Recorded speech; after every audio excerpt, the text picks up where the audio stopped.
Don't worry, you both can still be is friends. it twisted right in your brain, or is it the same? You think you're playing guitar the same as a right-hander in your brain? Do you think it's the same thing? I don't know. It's just weird to me. You know what it is? It's my connection. My connection from my brain is just going to my left hand. You know, it's just slightly different. It's a route. It's a route preference. Right. When you sign a document, you do it with your left-handed. Fuck. Sounds like me. Like I said, I just don't. I don't know how that would even work. Yeah, I'll tell you how it works. My left hand sucks unless I'm playing guitar. Make you into a righty? They tried to force you. Anyway, here's how it worked at school. Everything got in your way. The binder in the middle got under your hand way. Yes, your hand is dragging across the ink as you write. So your hand is turning blue. Your shirt is turning blue because you have to write. You have to drag your hand along. Yep. I always had a mark on that's what I'm saying. It's like you write in English, you write from left to right, so you're always dragging your hand across. The ink and the pencil. So we always have marks. Yeah, we recognize a left-hander if they've been writing. Yeah. What if you write sideways? Like turn the paper sideways. Even if you sideways. Sideways. Isn't that everyone writing lines on paper? You always write sideways. A lot of lefties do write sideways. So, Damsel, nowadays, do you write with your left hand or your right hand? I'm still left-handed on that. I never gave it up, though I did break my left arm for all of first grade. It was in a cast, so I had to write with.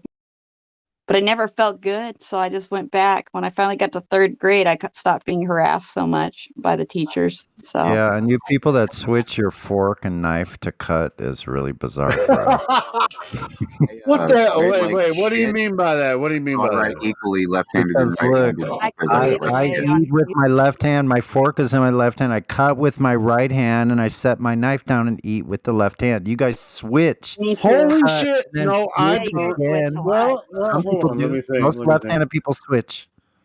Well, that's being I eat with my left hand. I'll cut that bitch and then eat. You know, I don't switch to the right hand to eat. You eat with your right hand, right? No, I eat my left. If I cut a piece of meat, if I cut a steak, knife to eat a steak, you just pick it up with your hands and rip into it. I cut the piece of steak with my right hand, dip it, or if I steak sauce, if not. But yeah, I'll leave the fork in my left hand when I'm eating. Yeah, but I'm right-handed. But I get it. Yeah, well, that's weird. I mean, if somebody drops their knife and then switches to their right hand after they cut the cut of meat and then eat, a lot of that's just too much. That takes too much time. Fuck that. A lot of right-handed people do that, though, Helio. A whole bunch of right-handed people do that. They switch.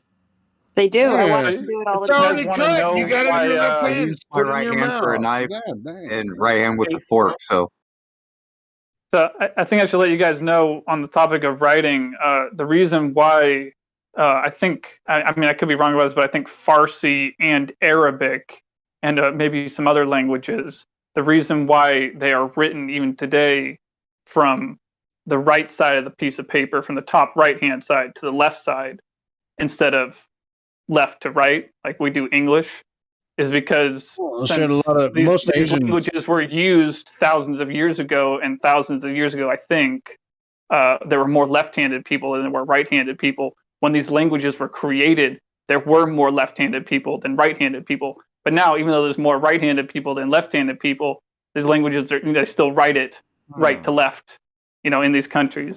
There's a lot of Asian countries that have that, but go ahead. Yeah, we average about 10% of the population right now currently, and supposedly because of all the dominant right-handed stuff, we live 10 years less than you right-handers because of accidents and things that happen because of our leftiness. Yeah, we actually suffer from it. Are they mostly car accidents? Because if you lived in England, you'd be driving on the other side of the road. Yeah, I drove. Then you might be. It was bad. It was scary driving in Okinawa for me because it was all. Oh, did they drive on the other side of the road? They do. Oh, shit. I think that's dumb. I think the way we do it in America on as far as driving goes, that's the right way to do it. Because you're on the right side of the road instead of the left. Yeah, it's just I'm crazy. right-handed myself for the most part, but I've become almost flawlessly ambidextrous with writing. So I've actually been writing so much with my left hand that my right hand handwriting, I think, at sometimes even looks just, not terrible, but just a little bit worse than it would, just because I've been writing so much with my left hand. But yeah, I'm dominantly left-handed with my pen and pencil. That's really interesting. But it's interesting what you said about writing from right to left, because for a lefty, that's not the right way. You would write from the left side of the sheet and open, like if you open a book for a lefty. Start at the spine. It would be the way that you would. Yeah, I guess maybe it would be right to left, that you wouldn't be dragging. I guess you are correct. I guess that you wouldn't drag starting at the spine and moving across each way. Yeah. Your hand would be on a clean piece of the paper, just like right-handed people have. Yeah. Oh, and I didn't mean to say I'm dominantly left-handed. I'm going to say I'm dominantly right-handed, but I've forced myself to be ambidextrous with pens and pencils, and even when I'm testing my Glock. I'm ambidextrous with artwork, pen drawings, pencil drawings, painting. I can go both ways on either hand. It doesn't matter to me. It's weird how I can switch off and on different things, but I throw a baseball right-handed. I shoot right-handed. I do a lot of things right-handed. It's kind of strange. But I'm a lefty.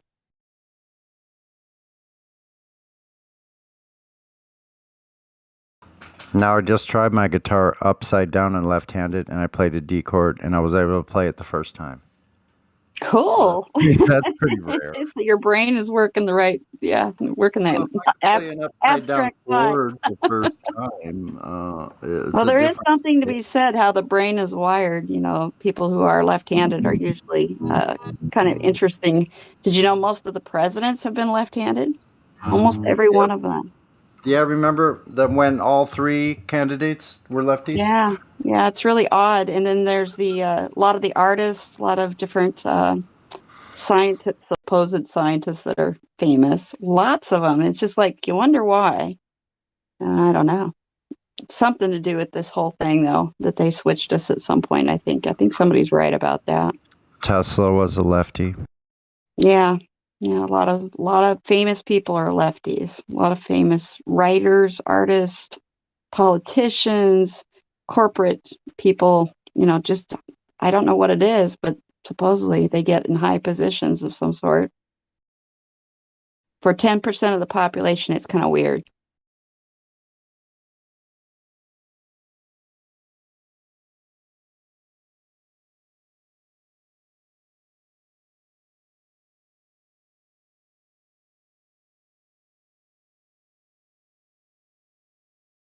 In my mind, I always thought it was ironic how, you have the leftists and the right wingers. And I'm not saying the right wingers are flawless or anything. I trust me, I have plenty of problems with Republicans myself. I'm a libertarian, but I just always thought it was funny, the idea of the leftists being like my left hand, much weaker, and the right wingers being like my right hand, much stronger. I don't know. It just always made me laugh.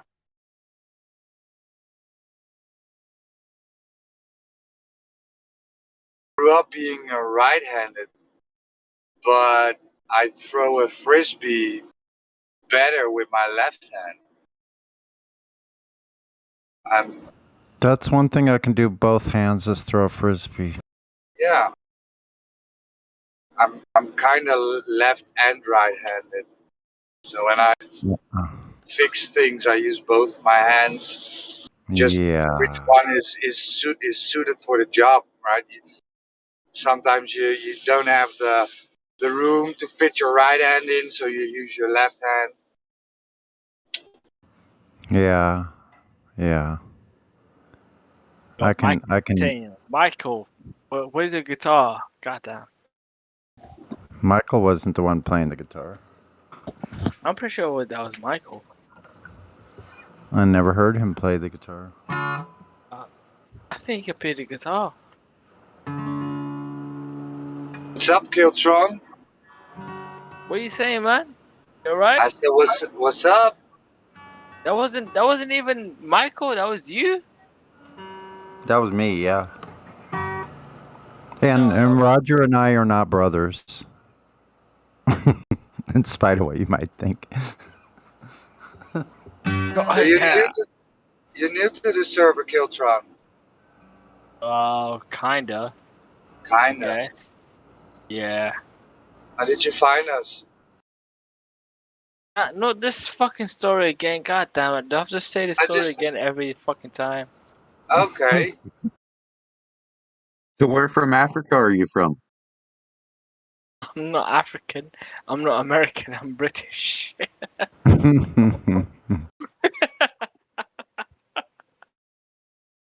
Okay, so what part of Brittany are you from? Did you just say Brittany? Yeah. He said Brittany, didn't he? Amazing. Yeah, I just called you a Frenchman. So isn't Brittany France? Amazing. That's in Spears, Brittany. Stop being racist. You're racist. I'm Brittany? It's a country. I'm Brittany. It's a country. It's not. It's a fucking county in fucking, what is it? I thought all Europeans were white. I don't know. No. I'm fucking English. God, no, please, no. Oh, I'm sorry, you're English. Don't say I'm fucking French. I misheard you. I said I'm fucking French. We're having trouble understanding you when you speak. You should go drink a bottle of water first.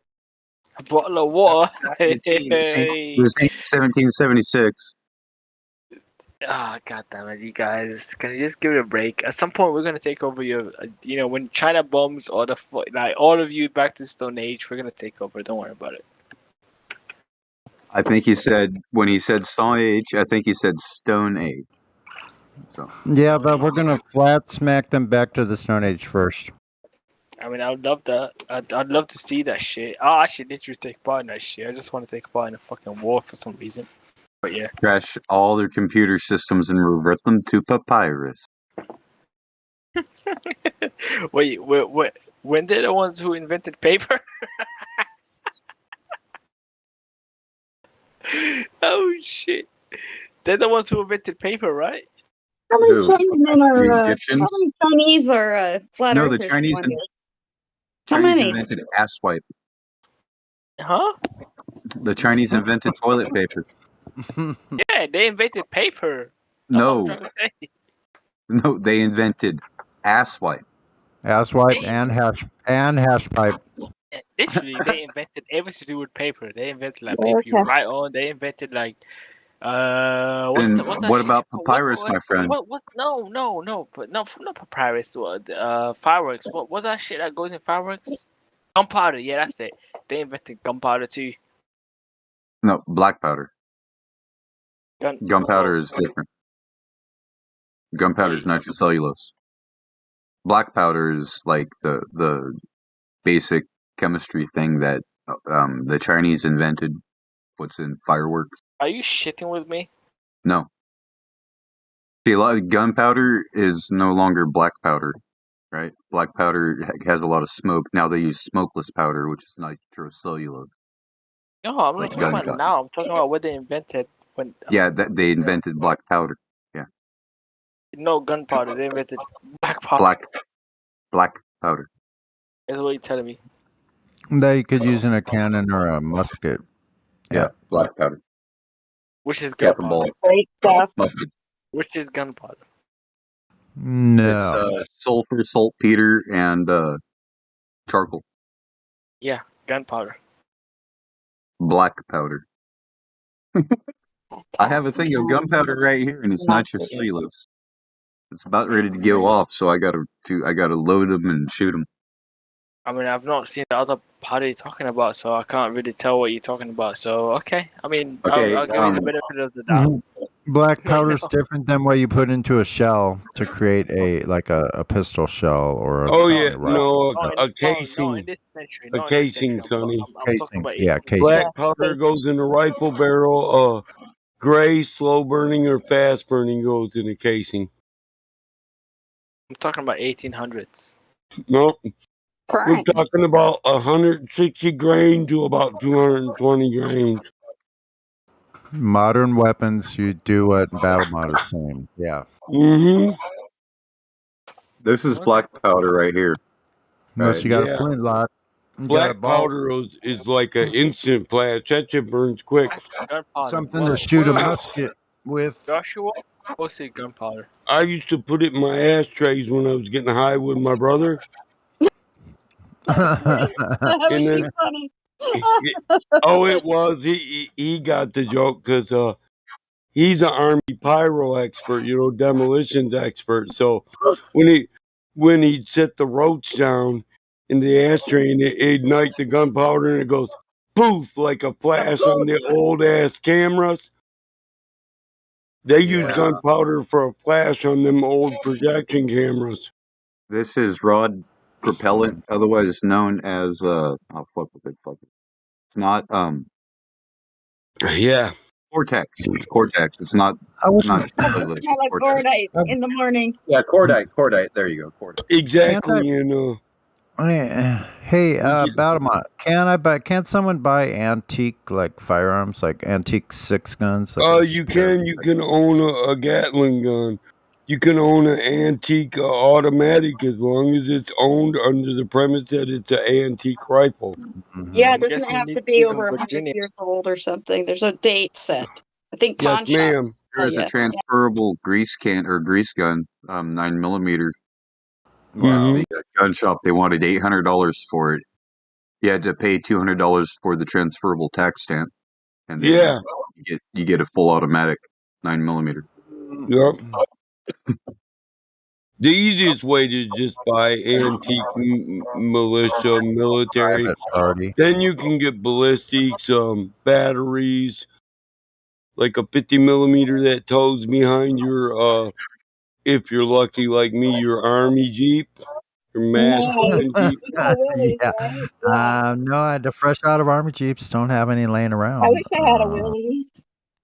I got a 30mm anti-tank tow behind. No, fuck that, Mike. I got an idea. I have a mission. I need you out here, man. You know how to run. You have the engineering capability. We can set this shit up. We can engineer a deep penetrating, three-dimensional projectile metal detecting coil, at least like 60 feet in depth. No, just a metal detector. We can buy that out here somewhere. Or General radar. Patton, out here during World War II, Patton had a bunch of equipment out here in this desert, and they were training to go to North Africa, right? And they left all the equipment behind. I've read about that. I heard about that one time too. Yeah, that's out here at Rice. We'd want a tow behind radar unit. Yeah. So we could just grab out the whole area. I know where the old air base is, the old airstrip. No, it was back before it was the Air Force. It's when it was kind the of Army like Air Force. Gettysburg, Army Air Corps. Yeah, and the fields in Gettysburg, you can find even antique lead rounds and shit. Yeah, but bro, think about it. Flint locks. What if we were to find a Sherman? What if we were to find a couple of a Sherman? Then we don't own no fucking tank, man. Couple of those. I know how to work on them. Dude, those Jeeps had PTOs. I finished out. Yeah. PTO. I finished out as an equipment engineer mechanic because I was diesel certified. But that's because I broke the chain of command on a mission that we wasn't on. Deployed when we wasn't deployed. On sanctioned movements. So they didn't want to. They couldn't court martial me without fucking admitting that we was where we wasn't supposed to be. Yeah, so you got double duty or what is it, RPOC or whatever the fuck, RPD. Yeah. Yeah, so it was just Mike, you can't be in my unit no more, and if you're not following instant willful obedience to all orders, you can't be a critical skills operator. So yeah, we got to remove you from your position. Put you in the freaking grunts. Oh, well, just the wrong motherfucker I didn't like told me if I didn't follow orders, he'd take my life, and I just had to tell him the truth. Bitch, you're not equipped to take my life. He's like, what? I said, I'll kill you right now. You're halfway to dead right now. Just running your mouth, bitch. I was mad after what I watched. And, yeah, I have. I'm not going to get into it, But I don't have. It's not the we'll 44. Just say, it's 30, 36. We watch shit happen to free people that no family should ever have to put up with, and they wanted to walk around that and leave it happening and just go for the target. And I was like, you go for the target and I'll take care of this. And he was like, no, you'll follow me. And I was like, as a good God-fearing man, I'm not leaving this the way it is. That man owes me a pound of flesh because he broke the laws of my father, and I'm getting it. And the motherfucker here that's equipped to stop me, well, he isn't here because none of you bitches are. I'm the deadliest man in the unit, motherfucker. I mean, I just wanted him to understand I was doing it. It wasn't, there's not a question. If I have to, literally, you can all leave and I'll kill these motherfuckers first and then I'll get the target. And nobody will make it out alive, but no kid will watch his mom get raped and then chopped up before him and get left alive. What?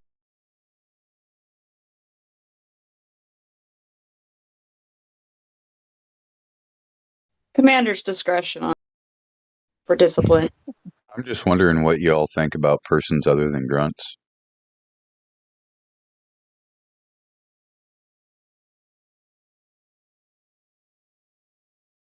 Depends on a lot. Who the fuck is grunts? Those Maybe that you are mean in the the people shit. doing all the work. People Those doing all that are the in the work, shit. right? Yeah. The 10% doing 90% of the work. They're also known as getting none of the pogues. credit. And getting none of the credit. They're usually doing like the supply, eating like plenty of MREs and all that stuff. Sitting and comfortable. the FOD or FOP or whatever FOB. Yeah, FOB. Yeah, forward operating bases or FODs in the back somewhere. Pogs. Motor pool mechanics, that kind of shit. So a lot of times they'll threaten you to bust you down to that. I got out the year before Gulf War. Damn, son, you glad got some wisdom hairs. Yeah, didn't get poisoned like the rest of us after that. Poor Mike and me. Hey, my buddy, I'm pretty sure he's passed on. Campbell, right? Army, he's a scout and all that. Ranger, all that bullshit. Anyways, he was like one of the first units deployed with Barrett 50 cal. Was one of the units that he was deployed with, and they made like their own Ralphus round.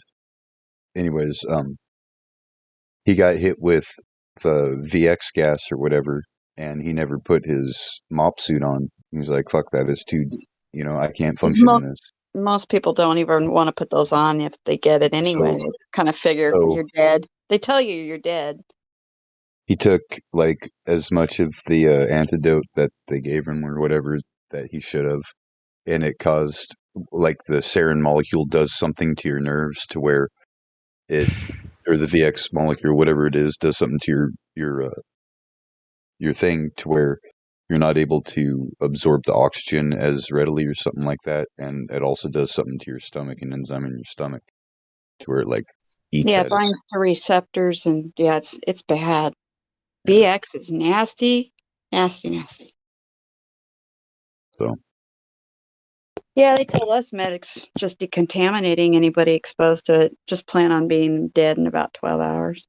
Yeah, anyone hit in a dirty situation, they're goners anyways, casualties straight up. It'll eat through our...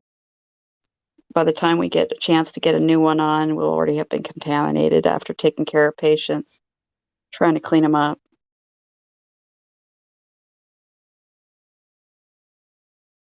So most of us had decided never to worry about it and just go bare and just deal with it. Yeah, you get hit anyways, you're screwed. Yeah. Yeah, you just make it last longer if you do the other stuff. It was like, well, make it go quick. I always kind of wonder what all those jabbas did. Like, I mean, it must have been 30 of them just in boot camp, I think. Felt like it. Oh, guinea pigs. You probably got the hepatitis vaccine. Oh, they gave us so many things, even just before this last two wars. It was nuts.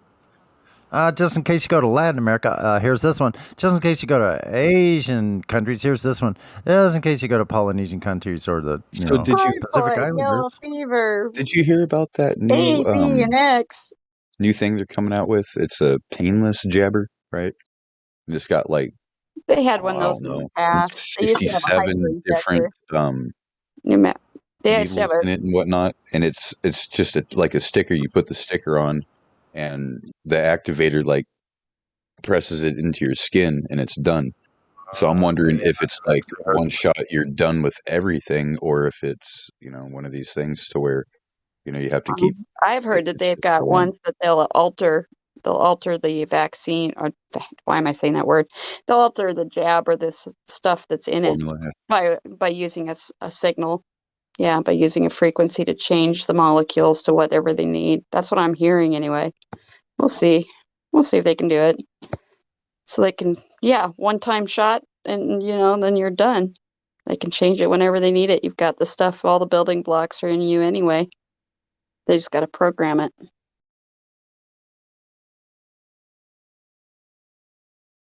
They've always wanted that. People hate those shots. We lose so many troops to passing out and having problems. And yeah, if they could do it all in one, they would do it. It takes hours to vaccinate all the troops. Every year we have to do so many hours of getting everybody vaxxed. Yeah, that's crazy.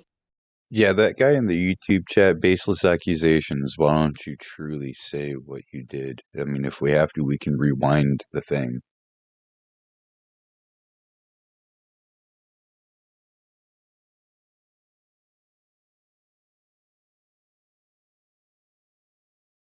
Yeah, who is that anyway?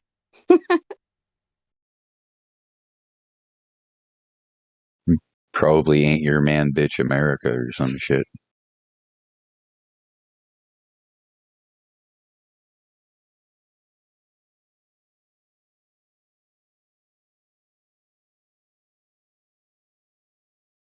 Terrified to come out and play? Oh, really? Who's Jose JG show? Some no name. Probably got like 38 members. 38 like viewers. Man, we are socked in with fog tonight. Wow. Can't see very far at all. Yesterday we had a huge thunder and lightning storm. It was awesome.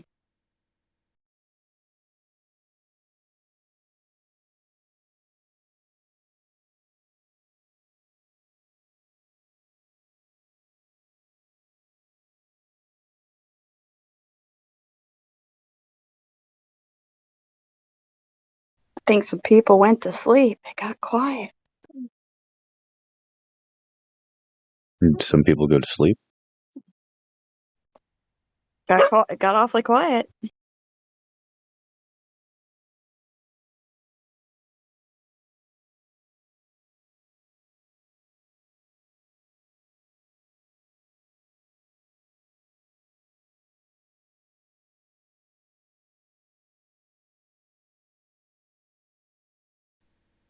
Still think that left-handed stuff is interesting.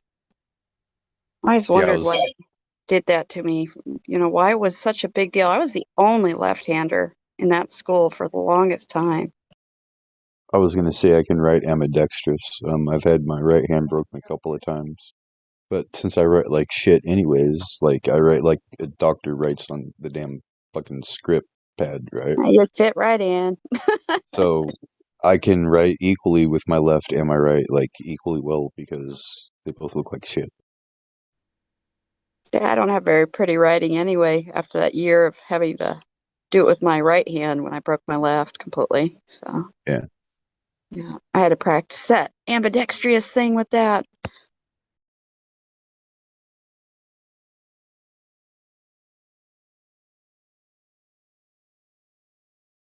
I am suspicious, though, like after you talked about that it may be something that was definitely more people left-handed before. I think that's a good possibility. Yeah, because a lot of the ancient languages are written left to right. Yeah, it just kind of makes sense now. why that would be, because why else? Why would you? Yeah, just, I don't know. It's kind of odd. Like even in Japan, too.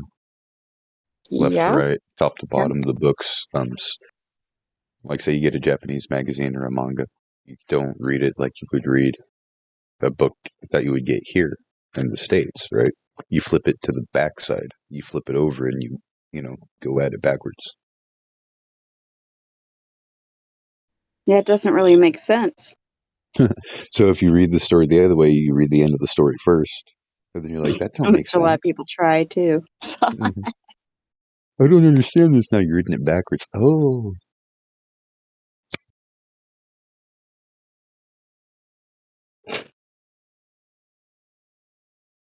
But I think it's hilarious. A lot of people get like the kanji writing on them, not knowing what the hell it means in different languages or even in the Chinese that they like so much, you know?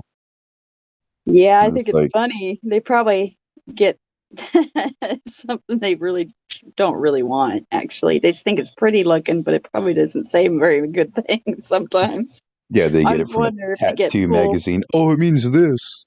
It means good luck. And it's something like a lip noodle or some shit. Yeah.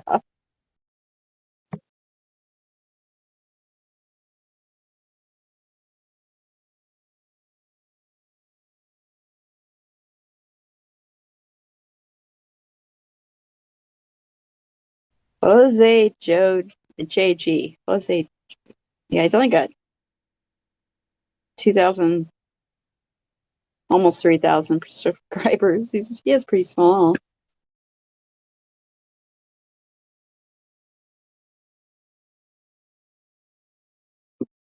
Oh, so I've been doing ladies' night for the past like 3 weeks or so. And I was able to have my monetization on all of my channels like enabled and all that shit. So it's pretty cool. And the subject's flat Earth, and I always have a disclaimer about Wikipedia not being a credible source with a link to it. And put it in there, and just put it as an opinion piece with the join link for the server, right? And I have it set right now. Instead of the trolls just coming in, I have it set to where it's subscriber mode. You have to be a subscriber to use the chat feature. So you're advertising ladies' night for us?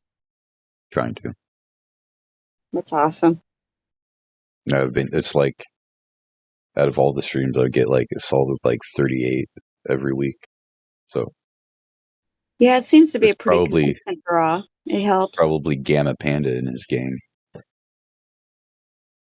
Yeah, probably. Because I have it. It's called 24/7 Flat Earth Discord 2.0 Ladies Night. So. Yeah, they probably talk shit about us, but whatever.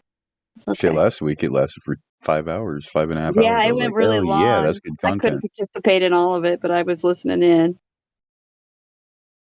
It was a long one. But, it was doing well, so why not? Yeah. And then Helio kept coming in. Come on, let's end it. Helio let it go all night, man. He wants to end it at 2 hours or something like that consistently. So you can clip it, I guess, and post it or something. He doesn't think people will listen to a 5-hour one, I guess. Well, he can do a part 1, part 2 as well. Hey, that's true. I mean, I might do that. Split it up, part 1, part 2. Something else I got to do is I got to re-upload and do a little disclaimer at the very beginning about Wikipedia not being credible. And re-upload the Space to Final Frontier. Well, because I'm tired of that shit. Like, everything else they do an actual credible source for like debunking something in a video, especially with the Holocaust that's going on. But with the flat Earth topic, they only cite Wikipedia. It's like, toot Wikipedia, we'll look at this, So, like, I swear, like every single one of these videos and streams I do, I always have this sitting there. Hang on, let me find it. Right here. And I leave the link to it with the QR code for it.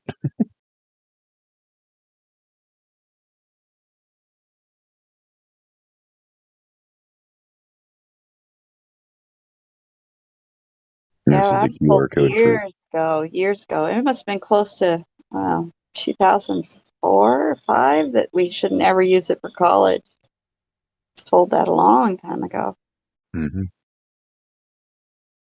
Because Wikipedia is not a reliable source for citation elsewhere on Wikipedia. Because it can be edited by anyone at any time. Any information it contains at a particular time could be vandalism, a work in progress, or just plain wrong biographies of a living person subject to happen and to be in the news, and politically or culturally continuous topics. Blah, blah, blah, blah, blah. Well, there's a lot of BS on it. I found a lot of stuff that's just wacky, but sometimes the links they have below are pretty good. Then sometimes you can track down some good information through it, but you can't use it as the main source. I say use the B system against them, start using these QR codes, like all these websites that you find where, it's a good video. Go copy the website or the link or whatever, and then go to an online QR maker, and then just make a QR code and save it and label it that file. That way, if you have to, you could just post like them on your Instagram, and people are like, well, what are these? What are these? And just scan it if you do the Instagram, whatever, Just ways of advertising. Snapchat, that kind of shit. Whatever works. It's the devil's mark. Yep. It's the mark of the beast. They all are. Anything where you can't buy or sell without. Yep. Most certainly is.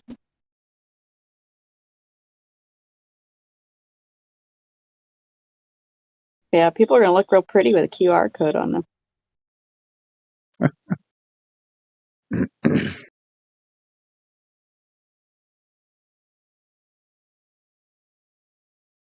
It'd be invisible anyway.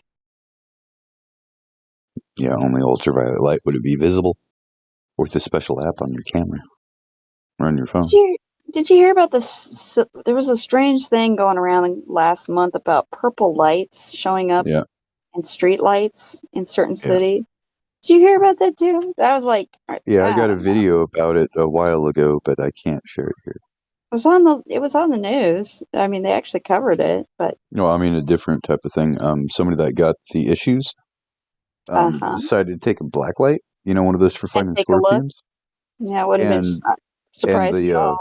The fang site where he got bit was glowing, and so was the veins on his hand, his right hand, on the back of his hand. I'm pretty sure on his forehead as well. Probably. By vasculature areas, the head, the extremities of the hands, and even the feet a little bit less, but wherever the veins are closest to the hands skin. and face, are high circulatory areas. You bleed a lot when cut in those areas compared to other places on your body. So, where are things going to travel to? Mostly there.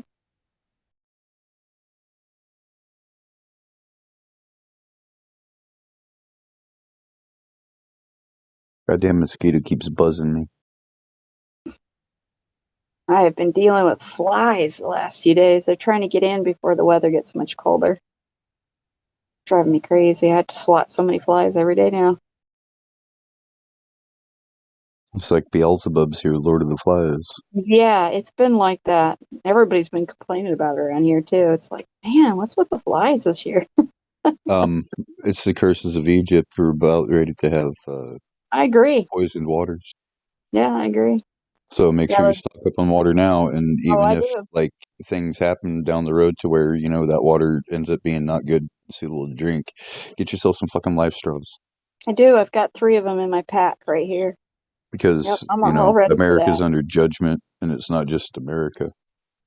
Yeah, I agree. We're going through the plagues. Absolutely. Are you excited for the second Exodus? I am hoping for it. I know my mom's not going to be able to because she can't leave the shit behind. I can drop it all and walk away nearly naked, and I'd be fine. I don't care anymore about this place. There's just a few things I need for survival. Yeah, good pair of shoes, good pair of, few pairs of clothes, socks, things like that. Pack, ammunition. Pack. Yeah, a few weapons, maybe a little bit of food, but stuff to get food more than anything. Cordage. First aid kit. Yeah. I don't have any sutures though. I would need sutures. Oh, I've got that. I just put that in my pack this week. Yeah, you have access to that shit. Not as much as I'd like to anymore, though. It's harder to get. Yeah, imagine somebody in my situation. Oh yeah, eBay. You can get sutures on eBay, but who knows if they're sterile? And I ain't got no autoclave, so. Yeah, no autoclave anyway. They're just chemical monsters. Unless you use a steam one.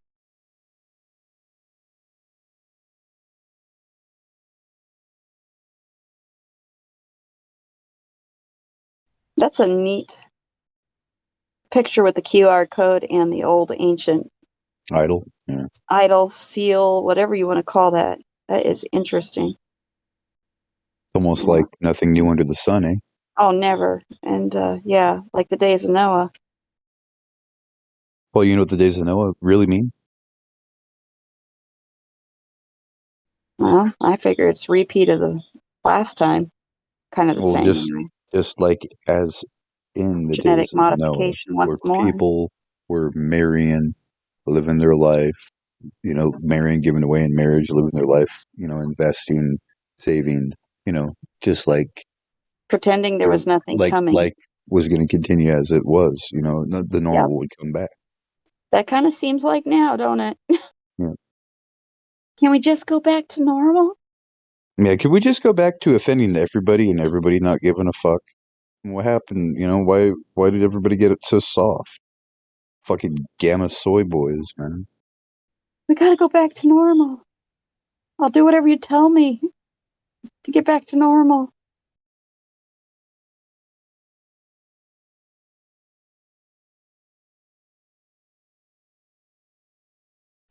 What's this guy still? He's like, he's a flat earther at one moment, then he's back to being not. Oh, who knows? AYMB America. Okay, whatever. Whatever, he's a freaking no one. He's a nobody. I bet he doesn't even know what America means. Probably not.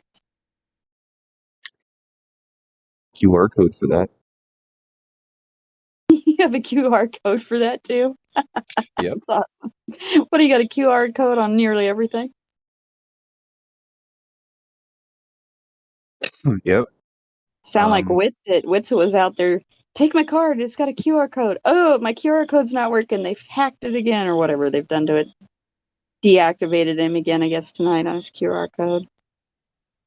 Go ahead and scan that. That's about the naming of America. Go ahead and scan that with your phone. Yeah, I will. I think I know where you're going with this. I think I read something recently about where this. I got something for you. I ain't got no scanner, so just tell me what that shit says, damn it. Hi, Mike. Damn it. What do you mean you ain't got no scanner? I don't know if my... You ain't got no Mark of the Beast scanner? So you can just go around telling people, let me see your papers? On my phone? No. Is it an app, or do you need a IR? It usually is in your main apps. They'll be there. They usually have one on most new phones. Really? I have to look. Mine's a newer Android. You sound a little tired there, Mike. They're usually been a long week. Yeah. A long week. Yep. Yeah, it is Friday. If you have a newer phone, there's the link. You can click on it there, Mike. But all right, cool. Yeah, if you have a phone, you can always just what am I looking? Scanner. QR or IR? QR. Quincy Richard. Scanner.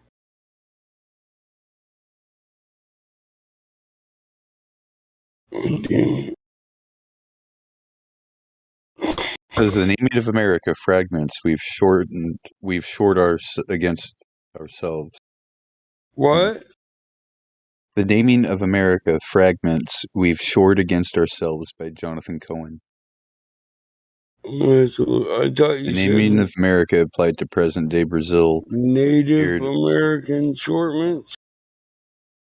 Appeared for what is believed for the first time in Martin Waldensmeyer's 1507 world map known as the Baptismal Certificate of the New World, also known as America's Birth Certificate.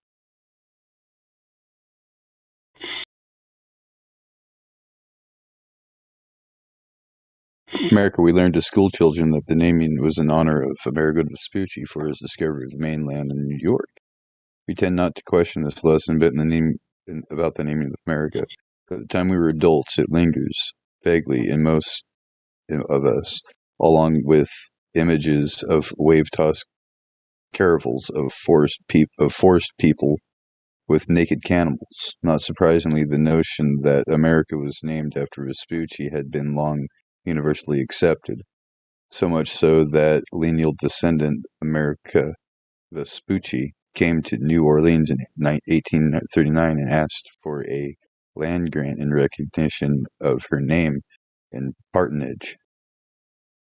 Since the late 19th century, however, conflicting ideas about the truth of the derivation has been set forth, with profound cultural and political implications, to question the origin of America's name, to question the nature of not only our history lessons, but our very identity as Americans. Traditional history lessons about the discovery of America Amerigo Vespucci, also raise questions about the meaning of the discovery itself. In the first, it's now universally recognized that neither Vespucci nor Columbus discovered America. They were, of course, perceived by the prehistoric Asian forebears of Native America who migrated across some ice bridge in the Bering Straits or over a stepping stone of Aleutian Islands, a black African discovery of America. It has been argued took place around 3,000 years ago and influenced the development of Mayan, Aztec, and Inca civilization. The records of the Scandinavian expeditions to America and found in sagas, their historic cores encrusted with additions made by every storyteller who has ever repeated them. The Icelandic saga of Eric the Red, the settler of Greenland, which tells of how Eric, son of Leif, came to Vinland and was the first written down on the second half of the 13th century. 250 years later, after Leif found a history emerged a fanciful theory in 1930, and the origin of America is Scandinavian Amit, meaning district, plus Eric from Amataric, from the land of Leif Eric. So there's conflicting stories. The Mayan connection, so on and so forth.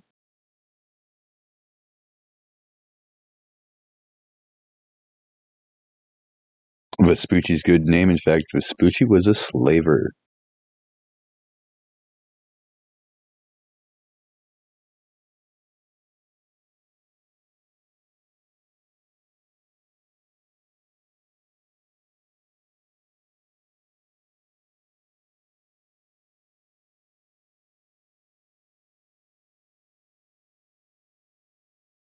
But yeah, I got a QR code for just about everything, man. When I find something interesting, I take note of it. Yeah, I noticed that recently.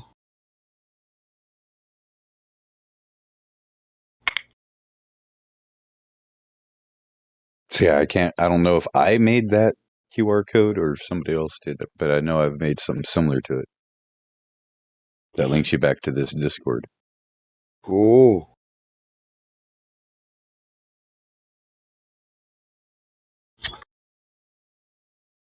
Yeah.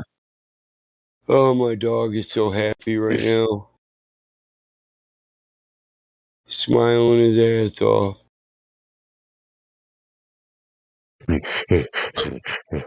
What, did you give him a hit or something? No, I gave him a brownie. gave him a piece of toast. You know, he got a fried egg sandwich on toast. He likes to be fed the human snack. Yes, he's very. He likes going to McDonald's with you because he knows he's going to get a cheeseburger. We actually had a dog put on marijuana for medical reasons. Actually, she had such bad arthritis. That's what the Washington State, they put pets on. You ever heard of I use Doggy Xanax? marijuana to help a dying horse get an appetite. Yeah, it does work. And it does. You ever heard of Doggy Xanax? Those dogs that are neurotic. Yeah, it wouldn't eat and it wouldn't drink. But once I started feeding it trimmings, I sat down a brownie, a edible, and the horse ate it, and the Much horse happier. Yeah, he's much happier. Yeah, he loves them brownies. I'd bring out, what was left in the whole. But yeah, have you ever heard of anything known as Xanax for dogs? It's like really good for those dogs that have like abandonment issues and they're all neurotic. Yeah, they kind of knock them till they're like kind of laid back. Yeah, Have it's a little CBD. bit of not so stressed. You just have like a couple CBD gummies, right? You buy yourself a jar of them or whatever. And Yeah, I your use dog's CBD like for my other dog to keep her from having issues. Give them one of those gummies and they'll eat the gummy and then they'll go fuck off. Yeah, have a little bit of energy from the sugar and then I fed my horse a brownie and that motherfucker ate.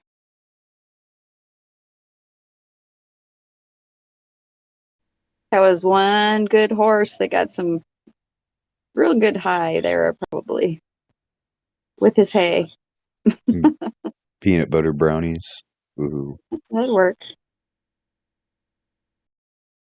And you mix the hash oil in with the peanut butter as well. Ooh. Oh, yeah. I've even had coffee made with it. It's awesome. I got some coffee right now. My mom got me. It's like Rev. It's like real dark coffee. I like it. I can only drink like 1 or 2 cups, otherwise my stomach starts hurting. But pretty good stuff. Yeah, too much acid. Well, it's like super dark coffee. Yeah, espresso like, yeah. Well, that's why I like my coffee too, but I cut it with milk, so it's not so painful. Makes you gotta go run for that door,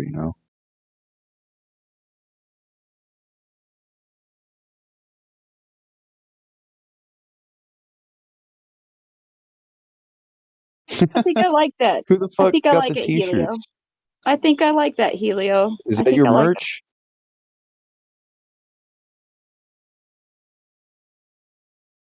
I'll have to get me one. I'm going to have to get me one for sure. And Helio, you can do that yourself too. You can go to find a website that you can make QR codes and you can like do different pictures and stuff like that. No, Gladflobe sent me that QRL. Or it's a Q. What the fuck? We were just talking about that. It's a URL. Well, it's not a URL. Well, it links to a URL reader. Yeah, QR Queer code. Richard. Yeah, the Queer Richard code sent me that, and I was like, dude, put that on a t-shirt. And saw that I went to created the t-shirt website. I went to the creation website, and then I just downloaded the pictures. I didn't actually make the t-shirt yet, but this is like, if you just wore that around. Flat, you never go back. Could be on the back of it too. Yeah, I mean, yeah, you can just recreate anything. Something else that would be nice. Is a lesson in communism when they take a place over. Not what you think it is. Discord.gg, and anybody with their phone, they can pull up their QR code app and freaking scan it and get your front. Yeah, I think that's good. Boom, and it'll lead you directly to the Discord.gg/Flat Earth. So. What about if we just like did a mass mailing scheme to like China and all about Tiananmen Square, and like had all these QR codes where all they had to do is scan it. I want to know how many people in China anyways. Yeah, so I want to know how many people. Text in Chinese. I think that would be so cool because how many we don't get to ever hear from anybody from over there. I always wonder. And not email, but like post mail, like mass psyop. But it'd be cool to have them on somebody because some of them speak such good English. It'd be cool. I wish we could find out how many flat earthers are in China. Well, yeah, I mean, I think individually buying this t-shirt's going to cost you about $30. Just individually. I mean, if you buy like 20 at a time, it's going to be a lot less than that. But yeah. I mean, I don't know. I'm pretty sure I could get my homie, if he was into the flat Earth, I could get my homie to mass do them for like $5 a piece. It's like he gets the shirts from Chinatown in New York, and then he has a printing press and all that. I mean, yeah, they're iron on. The t-shirts no, I'm talking about the t-shirt quality though. Yeah, it's good quality. It's just straight from the shipper. It's direct, no middlemans, no nothing. Yeah, that's awesome. Straight from China. Good quality because shit. I mean, just like that QR code, everybody's like, QR codes are everywhere. But if you wore a t-shirt like with the QR code on the front, and then all it says is 24/7, 365. I mean, like, what the fuck is that? And well, see, that looks like a really nice cotton t-shirt. So they can scan, they can like pull their phone up, and, like scan it. Ooh, like, yeah. There we go. What? There we go. Phone fucking cases. Yeah, that actually is a good idea. Because my phone case is with the QR code on it. Because that one for merchandise right on your thing, dude. Because you can do your own merch. I know, but I don't have it set up for that. I know you don't have it set up for that, but you're a genius. You can do it. I know you can. But anyway, but that QR code right there actually leads directly to this Discord. Yeah. That's the beautiful thing about it. Like with Brave Browser, I have a thing to where, like, even with a YouTube video, I can click a QR code for it. I like Brave Browser. I use it. Yeah, it's got the built-in QR getter. I don't know if it's available for the phone. Hey, I bet you Chrome has an extension for that. I'm just playing. I mean, I use Chrome because it's just like whatever. I mean, it's like whatever. It's built off of Chrome, but you get to earn BAT token. Yeah, you get to get for Bitcoin. Like a digital coin. Yeah. Yeah. With a built-in wallet and all that shit. Yep. But I have the paper wallet. And its searches are pretty good so far. Ooh, build your own synthetic aperture radar. This is a good one to QR grab. An aperture radar? Is that what you said? Yeah. So what is its purpose then? All kinds of stuff. If you want to defeat like Speed Trap. I heard you got plans. It sounds like. I got to get off here, guys, because I was late for work yesterday, and oh, don't be doing that, Helio. I just ate dinner, but I just thought it was a really cool idea for a t-shirt. I like it. I like it very much. I think it's going to be. Really good. See, I got that image from Glat Flow, but I think it could look. I'm not sure exploded on a t-shirt like that. If it would come in as clear as it looks here. I mean, I'd like to try get the best quality image if I'm going to make a t-shirt out of it. Yeah, especially for a code. What do you think we could do with, a bunch of units built out of coffee cans, soup cans, synthetic aperture radars, say like 20 of them set up on a trailer? You think we could get pretty good telemetry on that? Pretty good mapping. Imaging. It does imaging. Yeah. It's capable of all kinds of things. But that's like the eye in the sky that they use now is a doghouse of massive miniaturized synthetic aperture radar. I am the eye in the sky. It has very high resolution. They can even bounce it inside. and do backscatter, which I don't understand how that works, but be fun to play with. Film. They have you on X-ray film, man. They got you on X-ray film, sitting in your apartment, loafing your mule. It's true.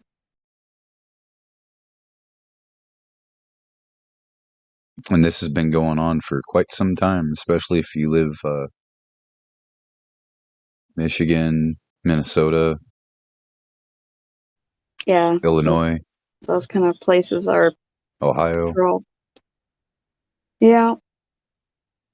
So I saw a video. Somebody was taking over I think it was Los Angeles. I think it was Los Angeles. They were seeing a predator going over just in the last 24 hours.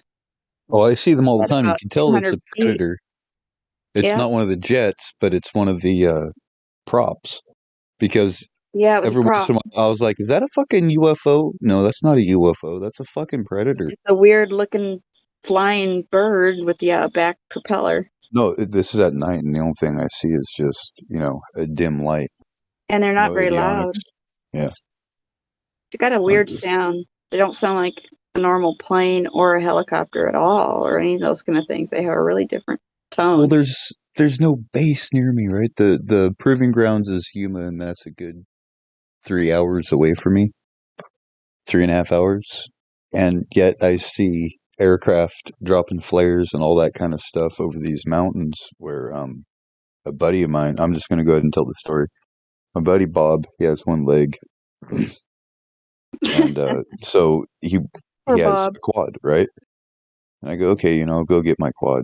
We both got grandpa quads just to cruise around, So what we would do is we'd get a bunch of beers and some joints, and we'd go cruising, go to like mine sites and sit there and crack a beer, drink it, and smoke a joint and whatnot, and fuck around. And he's only on one leg, so he's like, well, what's that like? Can I drive up there with the quad? Just check it out, because it's like wheelchair and all that. But anyways, we go out to this area by this monument out here. And, it's not a monument, it's this big mountain, volcanic mountain. And it's called Bob's Well or some shit like that, some well. We go out there, and it's red sand dunes, and we go, sweet red sand dunes, we're going to hit it. There's no wildlife, no bushes. So we go out there by the red sand dunes, and I notice, it says wildlife preserve, do not enter, study going on. And then a little bit further, it's, government owned area, no trespassing, and then military installation. Lethal force is authorized beyond this point. So those signs. I slammed the brakes, right? And I sat there and I started revving it up, just hitting the rev limiter, just to get his attention. I was like, come on, let's go back. And he never paid attention to me, and he went up and over the Razorback, and he's going down. Then all of a sudden I hear him like kick it in reverse and like do some maneuvers. I was like, oh man, he wrecked. Well, I'm just going to sit here and try to turn around. And next thing I know, he comes like hauling ass coming the other way, and here comes like a white Toyota 4Runner, or not a 4Runner. Yeah, it's like but I know what you're talking about. Yeah, a Toyota truck. Yeah. What the fuck did they call those things? Pre-runner. Mm-hmm. Right? It's like built for off-roads and hitting the dunes and shit. Yeah. And just come up after his ass, and I'm just like, whoa, what the hell is that about? And he goes, go, go, go, go. And I was like, what the hell? So I started following him, and I couldn't keep up with him. And next thing I know, there was this freaking, it wasn't a Huey, it was like an Apache helicopter that started flying, and it was just like, took off, started following after us until we crossed over the grate to get back over into native land. You guys touched something you weren't supposed to. Yeah. I'm just like, what the fuck? So I started asking all of the natives around here, all of the people that live there their whole life, and they say, yeah, we've been camping out there sometimes and noticed like strange lights. They think it's like UFO place. They call it Area 52. And the other thing is like over in Riverside Mountains on the other side of the river over in California, there's some lights that come up out of the mountain and go down into the river and go through like this like scrub forest, scrub bush, grease bush type forest, and then go into the river. And then they're just these green lights. And I don't know what the fuck they are. Nobody knows. Where's that at? Down by Lost Lake, California. Is that northern? No, it's southern, down by Mexico. Huh. Oh, close to New Mexico. Well, they have a lot of activity there too. Supposedly it comes up out of a rock that's, these lights like come out of a rock where, like Are they on calling the top. them ball lightning or something? Because that's usually what they them Tommy knockers. Tommy knockers, yeah, that's the scientific term though that they're calling them. They theorize they're a ball lightning of plasma. Who knows? Oh, I don't know about that. They're like green eerie lights, and they just come out of this rock where there's this mine that they completely swamp gas, as they used now. to say too. I'm thinking they broke into something, which is why they abandoned the mine. I mean, they had a shaft that went all the way through that mountain. Oh, that's interesting. What they would have broken into, possibly.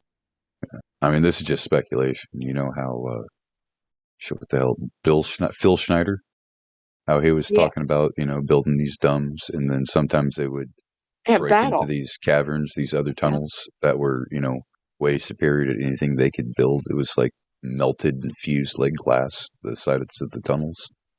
Yeah, and, something totally alien, as they like to call it. Yeah. So they would always told, those aren't us. We're not supposed to use those. Keep them sealed up. So I'm thinking maybe they broke into something like that. I know there was another mine in Arizona up by Tuba City, where, in fact, this mine was featured on the film Broken Arrow. It was this copper mine. I remember that, the one you're talking about, that movie. Mm-hmm. They went blasting in the wrong direction, and they cracked a fault, and it let loose the aquifer, and it flooded out the mine. So the reason why it's called Tuba City, because there's a huge lava tube aquifer underneath, like cave system underneath that area, that a lot of the water from the Grand Canyon gets funneled through. It gets dumped out by New Mexico. Wow, that's quite a actually beneficial thing that they accidentally did, kind of. Yeah, but the thing is storage and access. They lost a lot of investment. I don't know if anybody died or drowned, but it was a rather fast flooding. Yeah, I bet it was. Yeah, they probably lost tons of equipment. Lots of money, that.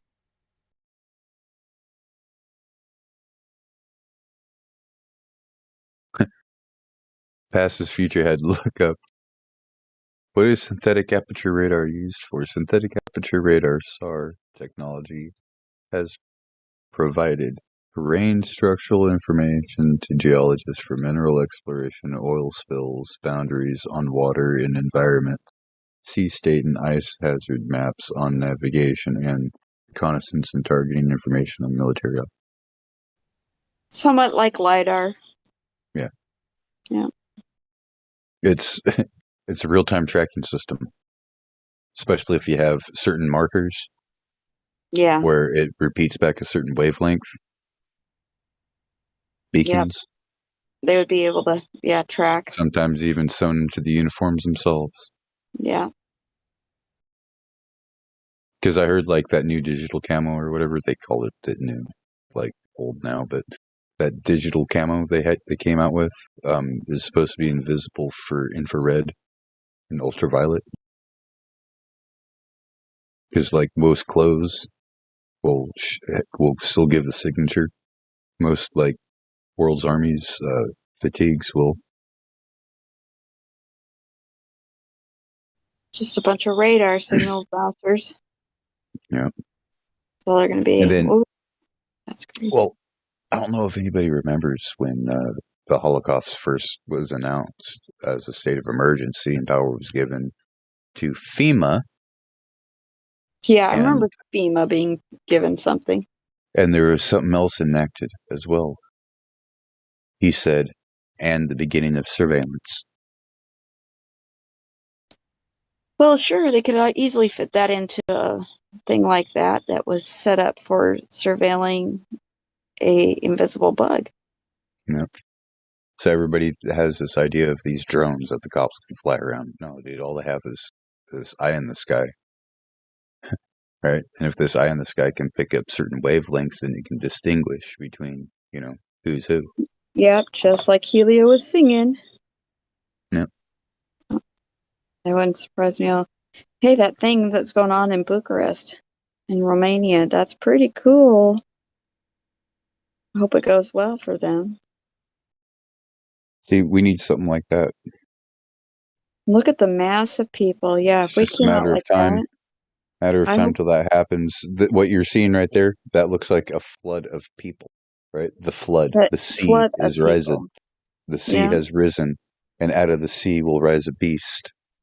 That's what I'm thinking. What will happen? Will it be a savior of a new type coming forward? Yeah, that's what they've been planning all along. And they've been trying to prevent it for a certain time. That's what the Lenin was about, the MLK, like Martin Luther King. Yeah, and X and everybody. Graduated school the same year that the CIA was founded. And there's some discrepancies between the death of him, that the blood was too thick. It was like wax, like fake it was blood fake. and all that, all staged. And it was crazier to fake something back in the day than it is today, with everybody having their own cameras and YouTubes. Yeah, I could see that being a possibility. I've been kind of expecting a major crisis and then, a celebration or a breakthrough, and then there rises. That's what I'm thinking. What they want is a Black Messiah figure to rise up. Right? They're preparing for a race war because it's even biblical. Very likely, the way I'm looking at stuff, that's kind of where I was thinking it might go too. That's what Tupac was all about. I think so. And he was a setup too. His mom and him, both 3-letter agency. Tupac. What does Tupac mean?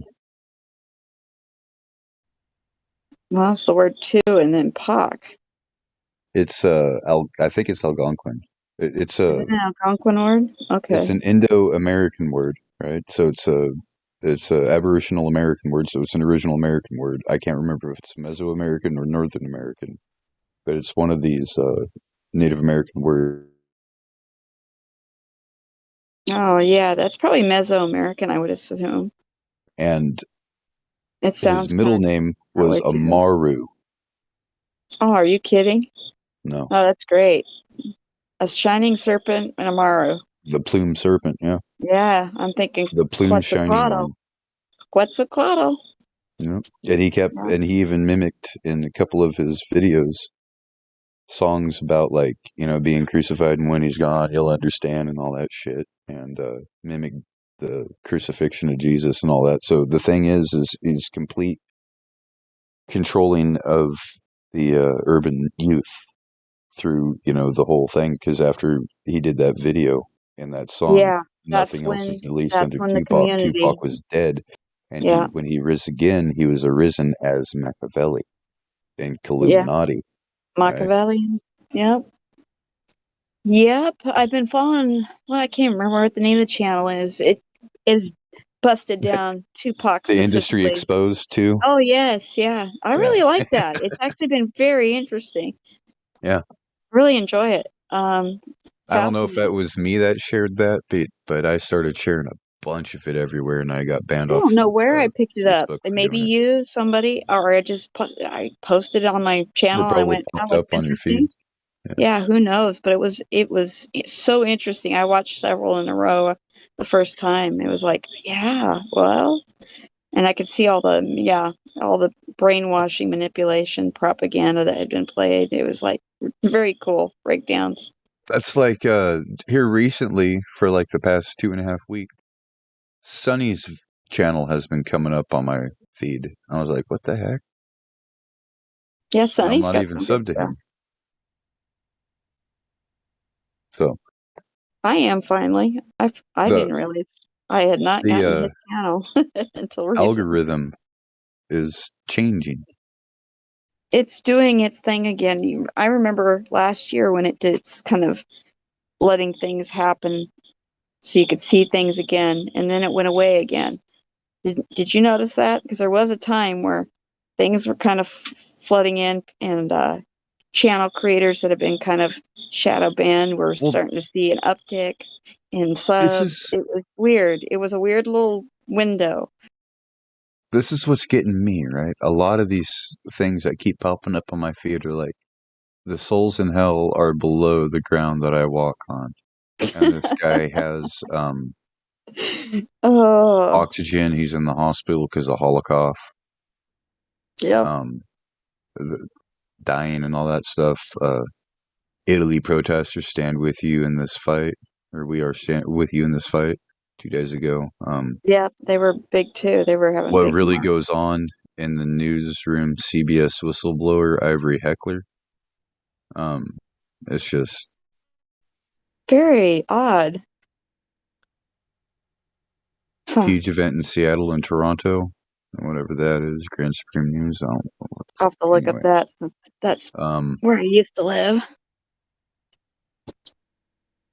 But it's just, isn't that weird how that algorithm, I don't know, it's just like, I think it's, I don't know, we call it an algorithm, but I am not so certain it's like an algorithm. No, it's AI. Yeah, and it knows when things are coming and doing, and it changes for, I don't know if they're testing too to see who's still coming to the truth. And so they open it up again a little bit and then see who's still left out there to scrounge up. I don't know, or forgetting on a list because of that.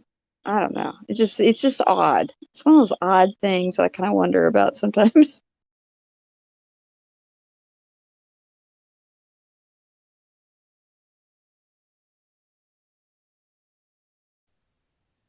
I kind of think AI is possessed. That's just my thoughts, though. Yeah, there's a saying that AI is not new. It's been around for a long time. Yeah, I've heard that. Like a very long time compared to what we have ever thought or been told. And the thing is it's in a state that we cannot access now. Yeah, that's what I've heard too from somebody that should know. Yeah. Yeah, it's interesting. Here's another one. Paris protesters shut down country backup channel link.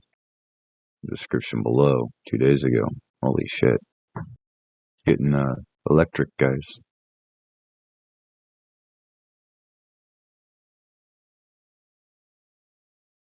And Arizona audit. Like a lot of people talking about, snake bite and reactions and all that and not getting flagged on YouTube. I'm just like, what's really going on here?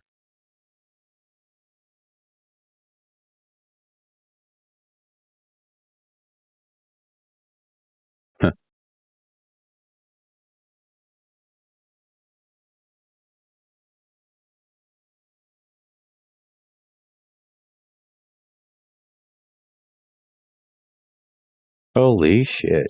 That was funny, isn't it? Did you hear that? Yeah.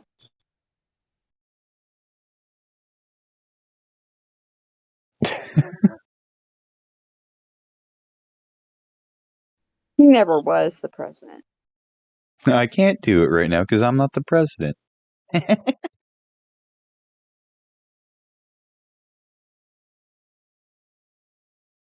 No shit, you're not the president. Yeah, we've all known that for a long time. And then when it's all said and done, your neck's done. Stretch your neck is what they're going to do. Yeah, I think he's been set up for that. Yeah. Of some sort. That's all part of this whole thing. And then they'll assassinate Trump. Bad villain. One of those Bible codes about the assassination of Trump and the assassin's name, Mike. Yep. Michael or something like that. Mike? Our Mike? Yeah. No. Oh, I don't think so. No, I don't either. I'm just kidding. I think it maybe Michael Obama. No, that's always possible. Yeah. Michael Pence, maybe. There's a couple of Mikes, yeah. Michael Flynn. Mm-hmm. Yeah. Michael Malley. Yeah. I don't know. Mike Hunt. There you go. That's an interesting thought, though, because that one was that Simpsons thing, too. Mm-hmm. It's the Simpsons connection with that Trump. And then there's Snoop Dogg. What does he do on that video? I don't know. Just one of those things.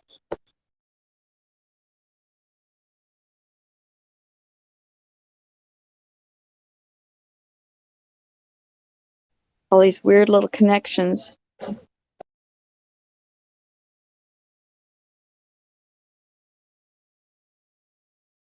No, Buddhism is not comparable with Christianity. Buddhism is straight up demon channeling. Who are you talking to? Oh, this fucking offensive line, you know. Is Buddhism comparable with Christianity? No, you dumbass. Buddhism came from Hinduism, and it was a doing away of all gods. Except what man can become. That man is the supreme ruler of everything. Sounds like Satanism to me. That would be In fact, the enlightenment of Buddha is often depicted with a demon above him, demons telling him the path to enlightenment, showing him the path to nirvana. With the Nagas, the 7 serpents above him, with the coiled serpent that he's resting. Reaching enlightenment. While sitting with the on Nagas. the lotus. Yeah. And the Nagas, yeah. I've read some of that stuff. Yeah, it's always interesting. I mean, you got to look at things with your spiritual eyes. I mean, everything. Okay, everybody thinks these demons are like, horned dragon-like creatures, like depictions of the devils, all that. Whatever. No. Goat-like. No. Bird-like. How many different carvings of bird-headed deities are there? Bird-headed people. Half people, half bird. There's some I can think of. Not a lot. They call them the avians, the blue avians. Oh, the blue avians. Huh. Used to call the Air Force team. Well, they still do. The Blue Falcons. A Blue Falcon. That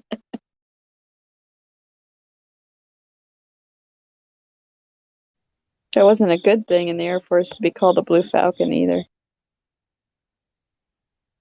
Not like a mail carrier. Kinda. They were just making fun. See, the thing about, an airman versus a soldier has to sleep in the dirt, and airman can sleep in a cot. Yes, that is usually true. I even found that true even when I deployed on a base that was surrounded by Army. Our stuff was still better. But we didn't have food that time. Had to eat Army food, but it was at least provided by Halliburton. So it wasn't too bad. So you were constantly pooped. Yeah, but it wasn't too bad compared to what it could have been, that's for sure. Over there, they actually fed us pretty well. Better than I was even in Saudi Arabia the time before that. I was deployed to Saudi Arabia, and it was kind of messy. It was nasty stuff. Did you have to wear a burqa? No, and I'm one of the few females who can say I drove in Saudi Arabia. Drove 100 miles an hour in an ambulance. And since I was in uniform, I was not classified as female. I was classified as a, military member, soldier, whatever you want to call it. They didn't care what I was. As long as I was wearing a uniform, I was above the rules. Exempt. So yeah, I drove in Saudi Arabia before it was ever allowed. If it is now, I don't know. I haven't checked recently. And no burqa.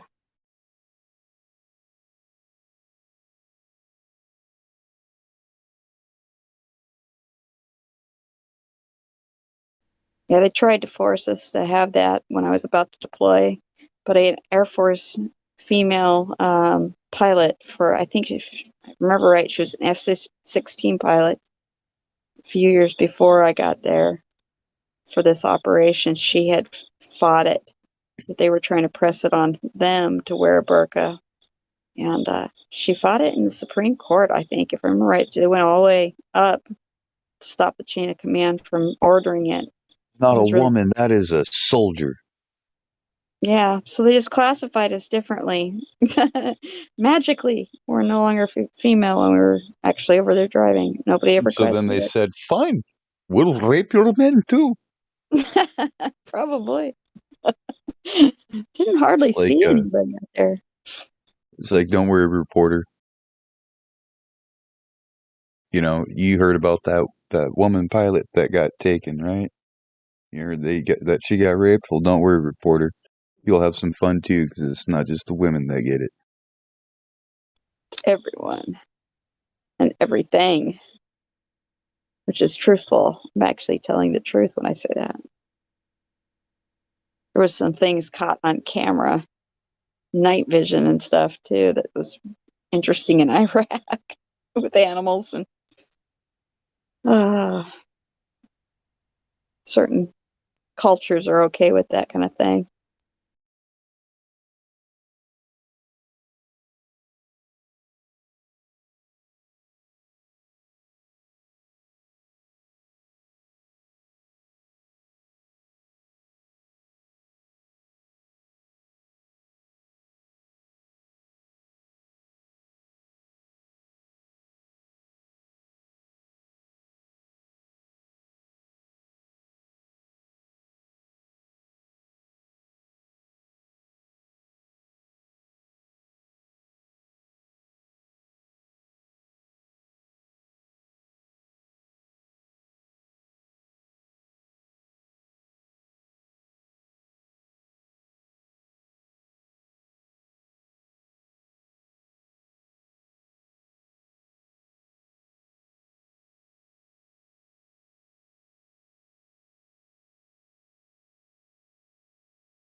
Ooh, Wagyu.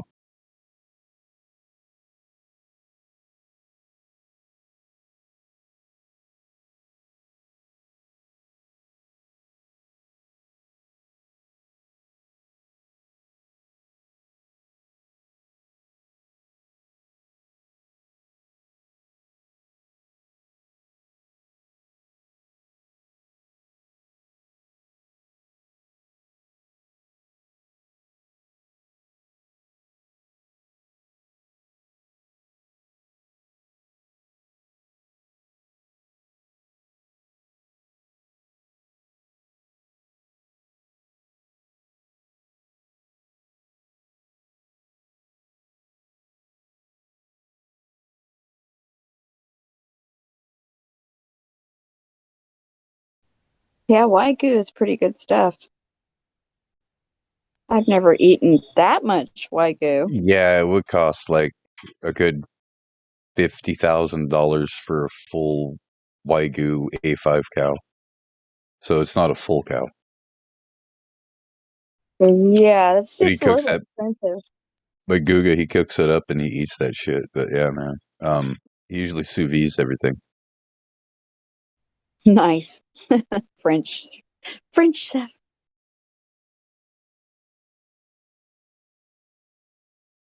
It's really beautiful marbling on that meat, though. When you look at it, you can see why it's so good. We used to raise beef cattle, and I showed them at the fair when I was a kid, and then we had them butchered out when we sold them to the highest bidders at these sales. If you got Grand Champion, you got more money, but they'd butcher our cattle out, and then they would take photos of the different cuts for grading through at the FDA. The FDA that was grading them. I can't remember. Anyway, yeah. It was grading the beef, and then they would show you the marbling, and they would classify how good the beef was compared to others that had competed that year. It was actually a full competition of raising the cow for over a year, all the way it's from start to finish. It's not the water that makes it juicy; it's the fat. It's the fat marbling. Yeah, that's what people don't understand. If it doesn't marble, Ooh, look at that brisket. It's not that juicy. But yeah, that's some nice looking beef there. That's how they grade it, though. Your quality is graded on the amount of fat and the amount of, meats, and the color even goes into it. So, but it's mostly the marbling they're looking for. How good the marbling and the outside cap of fat is on certain cuts.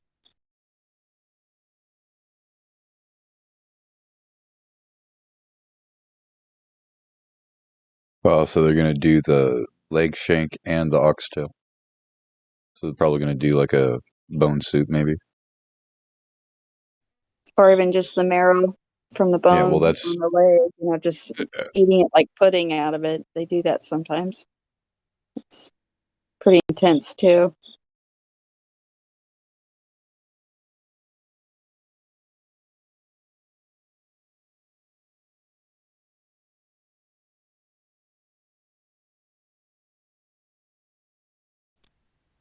That must have been a very happily fed cow, because it's got a lot of marbling and fats.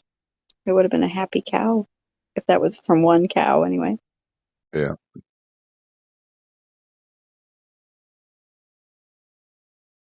Too much information.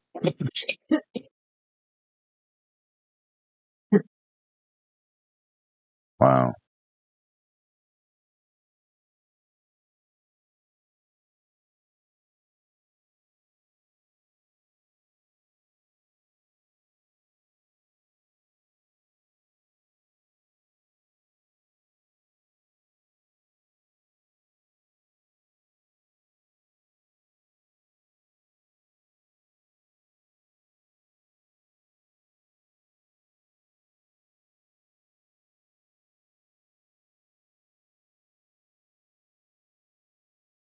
Yeah, for those carnivores, he seasons them with salt only.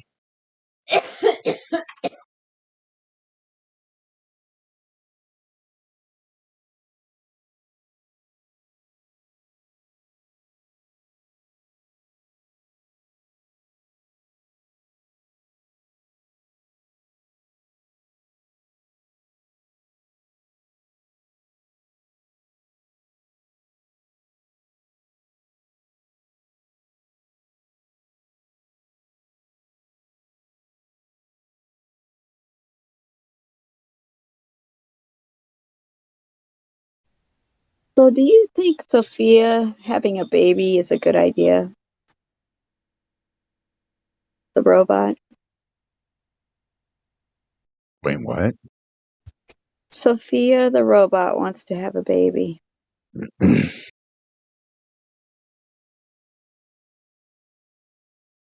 No, it's not a good thing, but this is where the geneticists are taking it.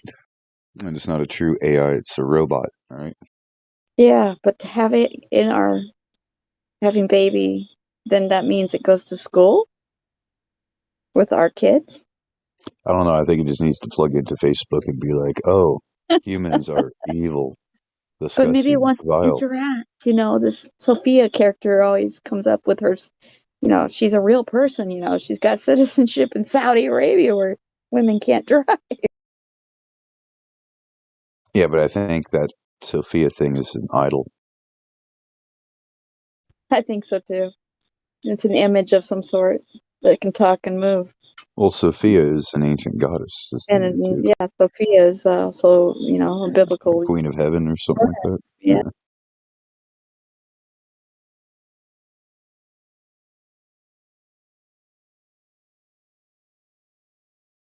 God damn, Kaya looks so good.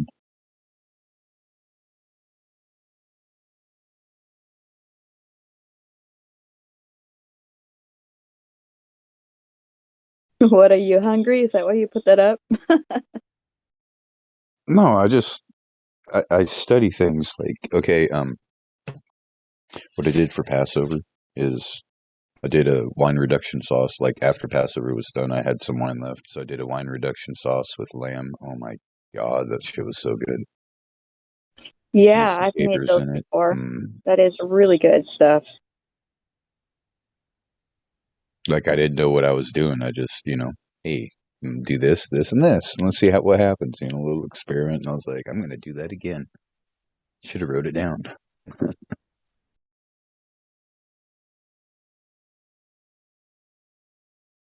But that's something I think I could do too. Is do like read a cookbook and like do all the recipes out of it. Do like a series. You put on the YouTube. First time making it. No, fuck that. Put it on OnlyFans. Is that the better one right now? Food porn. Yeah, you tell them, Sam. Wine, butter, and garlic. All good stuff.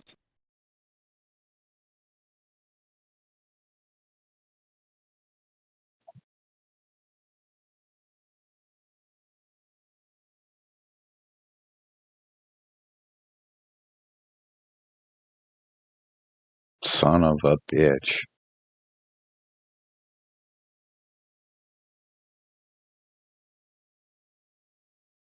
Where?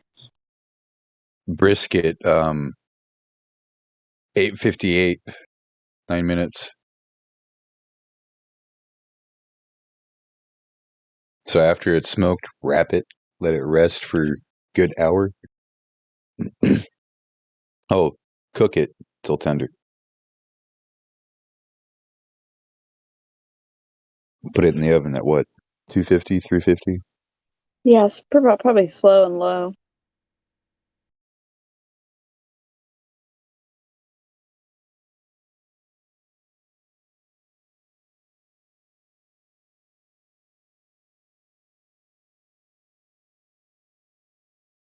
I heard there's a special kind of bacon that people make. I will never try it because it's swine, but made out of the cheeks of pigs.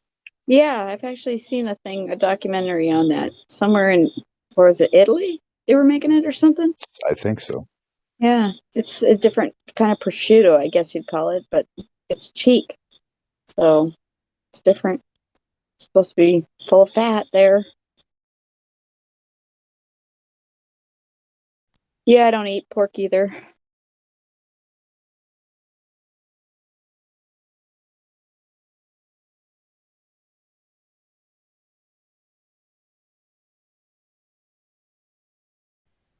So are you a Torah follower? As best that I can be. Oh shit! No, ammunition. I got to get a mag holder.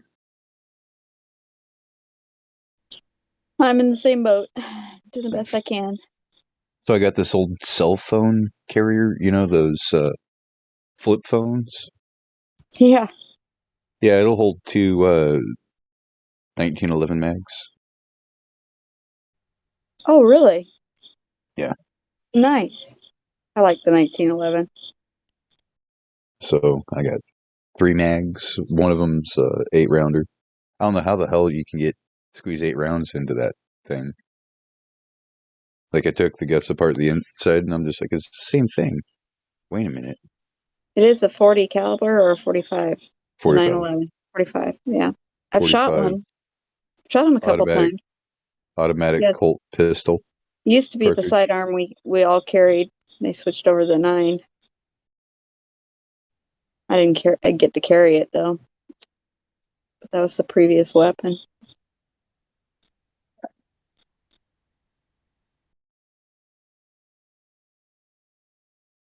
Yeah, you had the Italian-made. What the hell is the name of it? Beretta. Yeah. Yeah, I carried a Beretta. Buddy of mine got one. He's all, I can't figure out how to take this down so I can clean it all the way. But since, you just took that 1911 and just, put that thing together and was like, well, it's missing these 2 things, the sear spring and the not the strut, but the goddamn, what the fuck is it called? The pin for the strut on the hammer. Yeah. Since you're able to tell me exactly what was needed on that, maybe you can help me with this. And I go, yeah, let me see it. And I grabbed the release, clicked the release down, slid it out. And he's like, what the hell? And I go, yeah, man. They're really easy. Yeah, they were. It's meant for like an 18-year-old to do. Well, Fresh it out was of for an like high 18-year-old, school. but a lot of 18-year-olds used it. Very reliable handgun for a semi-auto.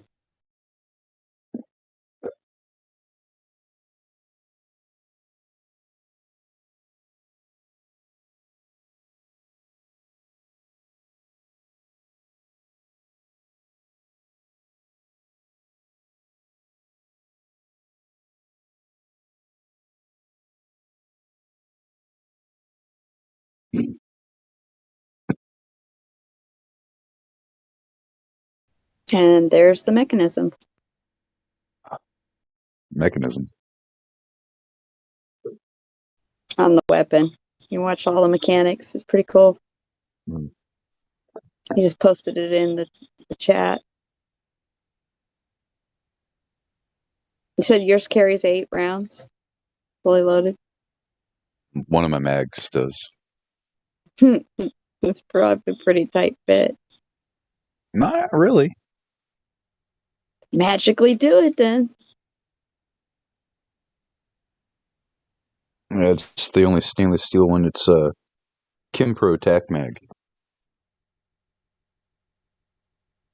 I had a Kentech, but it was like a 38. So I got the original government issue, aftermarket, and this one. They're all the same size, except for this one has one more hole for one more round at the bottom. I don't know if that louvering has anything to do with capacity, though. Ooh, pretty weapons. All bejeweled. Pearl handles on a 911. But of course, I got my 2.7 rounds I have as a backup, and then, yeah. What the fuck is that shit? Fucking donkeys. Is that what you was bitching about, Samson? Huh? You like the fucking jackasses are back?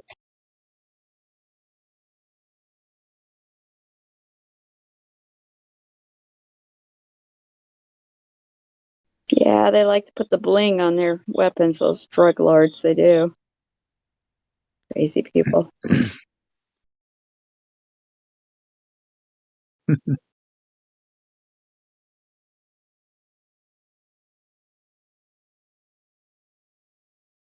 That's a weird culture. The drug lords down in the Mexican border, the cartels. Yeah, They got a little weird cult going on down there, that's for sure. I got this young friend of mine, Hank Hill knows him as well. He lives in Georgia, and he's all in the gang culture and all that shit. So he's all like, "Oh, I've already like given my soul over to Santa de Muerte, so I can Say Muerte, isn't it? yeah, so I can kill all my enemies." And I go, "You just realized you sold your soul to death, right? You dumb fucker." Yeah, but you think I could be saved? No, wasn't your soul to give. Yeah, it's pretty sad though. You see them worshiping. They make all these crazy temples down there for mausoleum, I think they call them, or something like that. Hang on, I gotta They go in and shoo this jackass off before he starts eating some boxes. Eating boxes.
I ran the jackasses out of here.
What's going on, everybody?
Alright, can you hear me, guys? Can you hear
Anybody home?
The Earth is flat.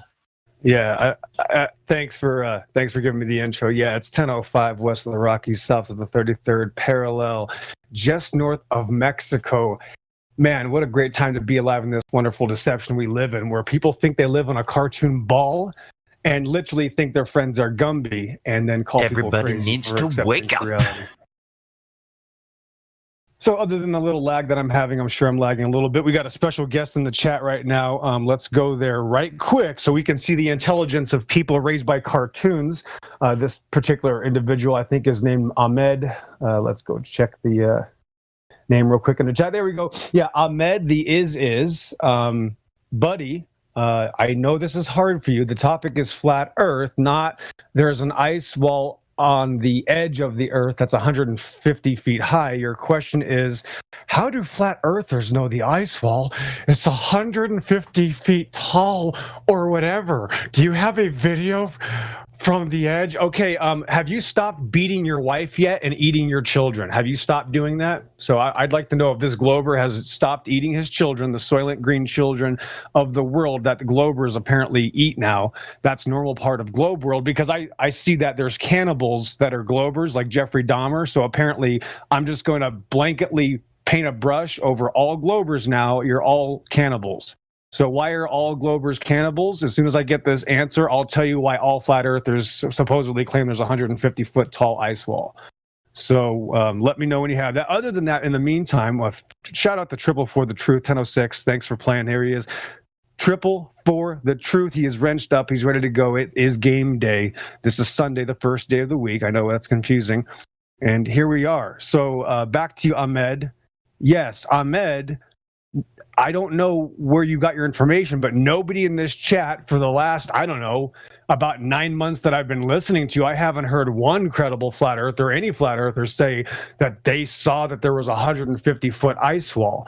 So when you're ready to back your claim about somebody else's claim, let us know. However, we do know that you claim you live on a magical spinning water paroid ball in a magical vacuum that's going in a helix formation because there's magical gravity things that go on in outer space. That's your claim, which you have no evidence for. I haven't claimed a 150-foot ice wall. I claim that I know the Earth is a stationary plane of existence because not only have I proven it, but the entire military industrial complex admits they depend on it. That's my claim. Would you like to prove me wrong? Best of luck. Thanks for playing.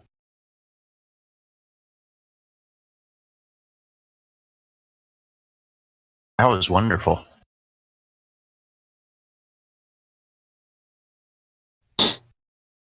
Amen. All in a day's work. The hard part is finding, and don't get me wrong, listen to me very carefully. If you just found a Glober that wasn't scared to death, and I say he, of his own model, his own belief system, that would be a miracle. For the last 5.5 years, all I have seen is desperate religious cartoon zealots mock people because they don't believe in their cartoon atheism belief system. Whether they claim they're Christian or Muslim or a Buddhist, does not matter. You are literally promoting a satanic, magical, everything just spontaneously happened because no God religion. That's why there's magical balls flying around each other in your mouth and in your imagination, not in reality. That's the difference. So what are they going to do, everybody? This is to the flat earthers that, of course, are attacked by these types of people. I'm letting you know that they're scared to death because they're the ones with the burden of proof. They're the ones accepting a taxation system of the entire world, accumulating trillions of dollars to tell us we live on a magical monkey ball.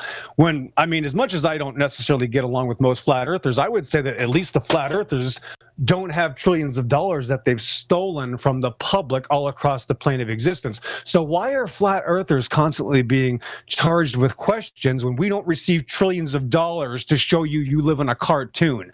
Did you see that there's a cartoon by MG42 Pillbox that says you live on a magical cartoon? No, that's your government telling you live on a magical cartoon ball world, and they have taken and stolen trillions of dollars for that. That wasn't this flat earth group here, this little group here, or the one next door, or even the fake PSYOP Flat Earth Society, which is a bunch of idiots. They didn't do that either. They didn't promote cartoons and put them on your television. You are scared to death of your own claim, and you can't believe that there are people that don't agree with your cartoon cosmology. Yes, I know it's shocking, but isn't it even more impressive that you're scared to death of your own claim? So what does the globe earth zealot atheist have to do now? The zealot has no choice but to hide from his own claim. And I say he because these are men. Most of the time they're never females that act this way. They're always pathetic little boys in the chats doing these things. You're charging us with claims we haven't made. The claim is the earth is flat. That's what I've made. And notice every single question you ask has nothing to do with the shape of the earth. Why is that? Because that's how you hide from your own claims about your magical cartoon belief system. Because you have no evidence, the only thing a scoffer can do that's scared to death of reality, that lives in a cartoon, You have no choice. I don't blame you. I'm not mad at you.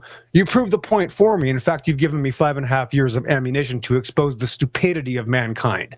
The later part of this existence, here we are, 2020, after the death of God, AD, here we are dealing with people that think they live in a cartoon, and they're going to be here to mock people that don't believe in their cartoon fairy tale. You're scared to death of your own claim. The claim that we're making is the earth is flat. And guess what? The entire world is dependent on that fact. The entire world is dependent on not adjusting for curvature, not adjusting for magical movements in 18 different vectors at 2.1 million miles an hour, like your cartoon fairy tale claims. So that's now your claim as well. Nobody here has claimed there's a 150-foot tall ice wall. Nobody here has claimed this is the 24/7 Edge Earth Discord. No, nobody here has claimed that there's a disk in space. No, that's the only thing you can do is mock and make up fake questions and straw man an entire belief system that doesn't exist because it's in your imagination. You made up, not only are you scared of your own belief system that resides in your imagination, you then built an entire belief system in your imagination to straw man your opposition with. That's called a crime. It's lying. It's a perverted, literal crime against people that don't trust your system. So I'm sorry, you're going to have to find something else to do in your life. Maybe get a hobby besides collecting Star Wars action figures and movies like Star Trek and Avatar and whatever else you people do, because that's all you guys do is literally watch cartoon shows and collect action figures and watch space programs and go, wow, look how amazing this is. We live on a ball right there, and there's the pictures right there. There it is. I mean, we've just accomplished so much. Look how special we are.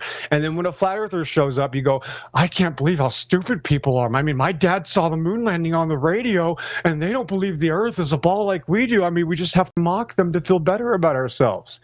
That's what you're doing. Your entire life's mission now is to pretend you haven't wasted your entire life. Too bad you came to the wrong place. You have been listening to excerpts from the 24/7 Flat Earth Discord Live YouTube channel. If you would like to join the discussion, simply type in your address bar discord.gg/flatearth. Thanks so much for listening.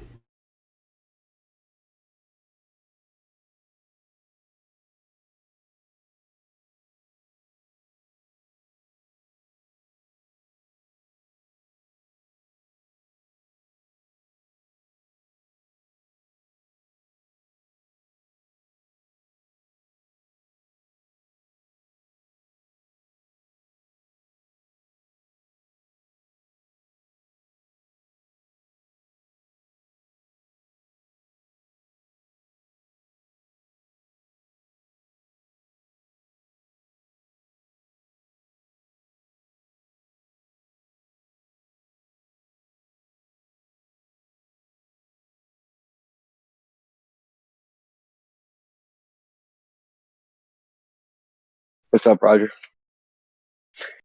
Some awesome shit.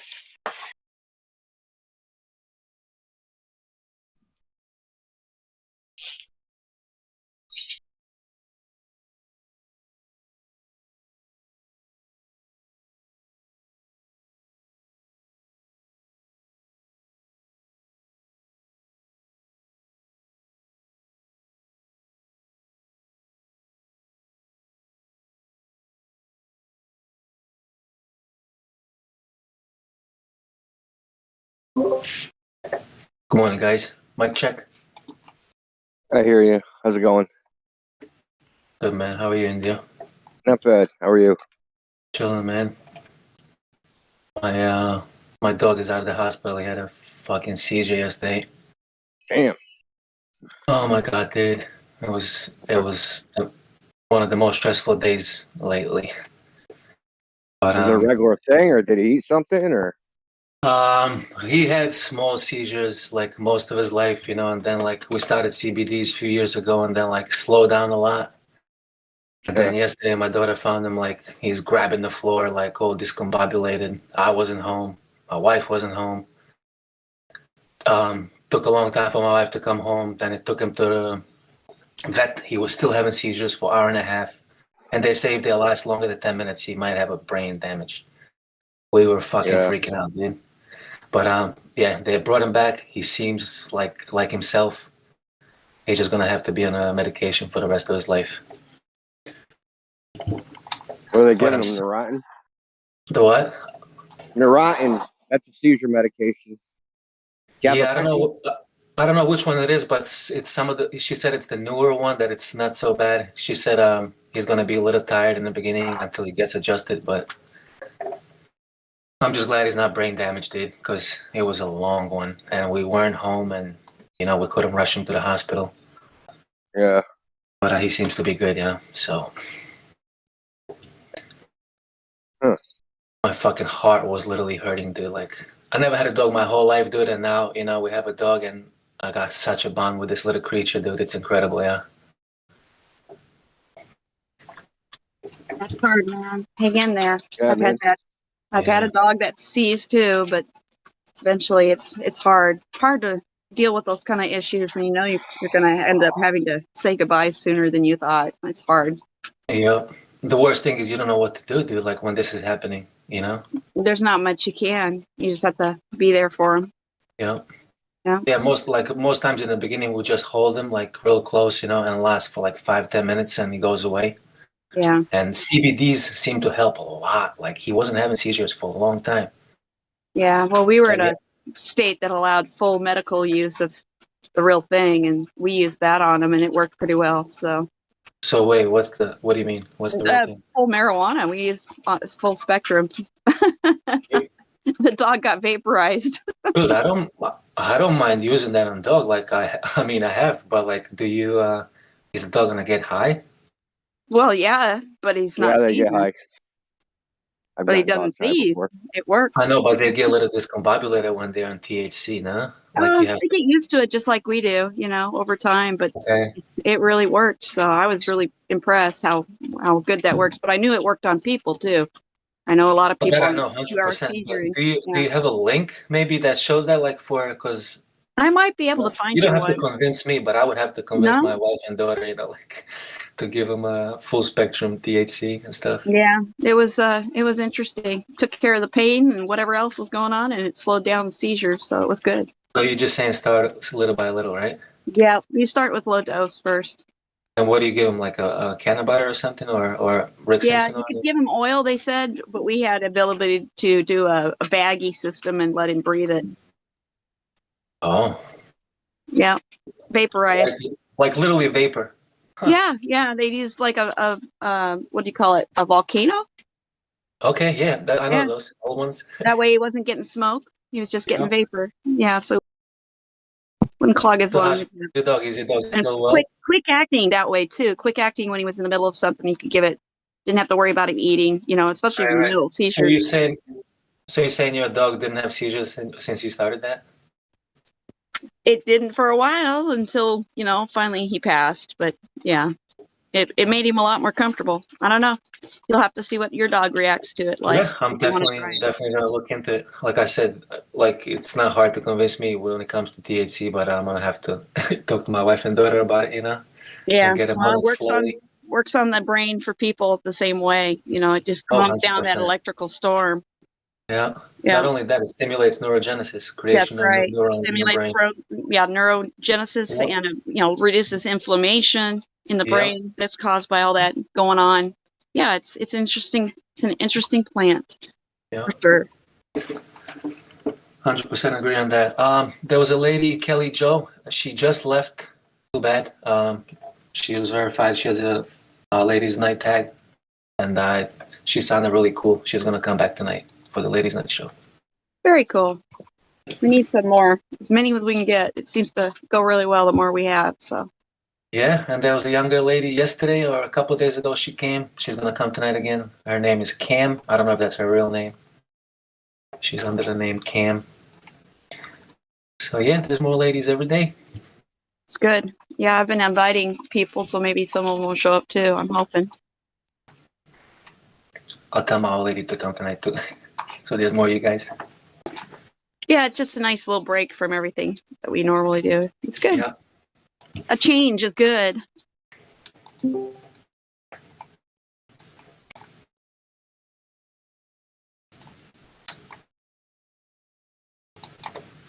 snooze bag is not verified. Well, I'll pray for your situation with your dog because I know Thank you so much. I mean, like I said, he looks like 100% like himself. He just came in the house all happy, like licking me, like. That's wonderful. Just happy to see that. Because hour and a half of seizure is a long time. That is a very long time. We don't even like seeing people do that. So yeah. That's a scary thing. Yeah, I wasn't this scared for a long time in my life. I don't remember being this scared, you know. But I'm just glad it's over. Yeah. And thank you for your prayers. Yeah, well, he's lucky to have you guys. Not everybody's willing to take good care of their animals like that. So that's exactly what I was wondering. I was asking my wife yesterday, what do people who can't, like, this is $1,500, this bill. Oh, I know. They get outrageous. Like, what do people who can't afford the care for their dog, like, what do you do? Like, you just watch your dog in seizures until he dies? Yeah. It should be like, I don't know. I'm just like going off like tangent right now, but like there should be some kind of emergency help for animals, you know, for dogs, for cats, because this shit happens. And what happens when people can't afford it? Not everybody can pull out $1,500. I mean, yeah. Yeah, it's a death sentence for a lot. You know, it's just that's the way it works. And so, but I wish we lived in a better world where everything got help that needed it. I really do. At least a free healthcare, dude. Like in the richest country, you know what? Like for people and for animals, give us a free healthcare, man. That's all, right? I mean, if communist countries can have it all over the world, like free, like that's all we ask. I don't think medicine should be about making. I don't think it ever should be. On someone, right? Yeah, once it becomes a profit, then you're profiting off of suffering of any type. It's not good. Exactly. Yeah.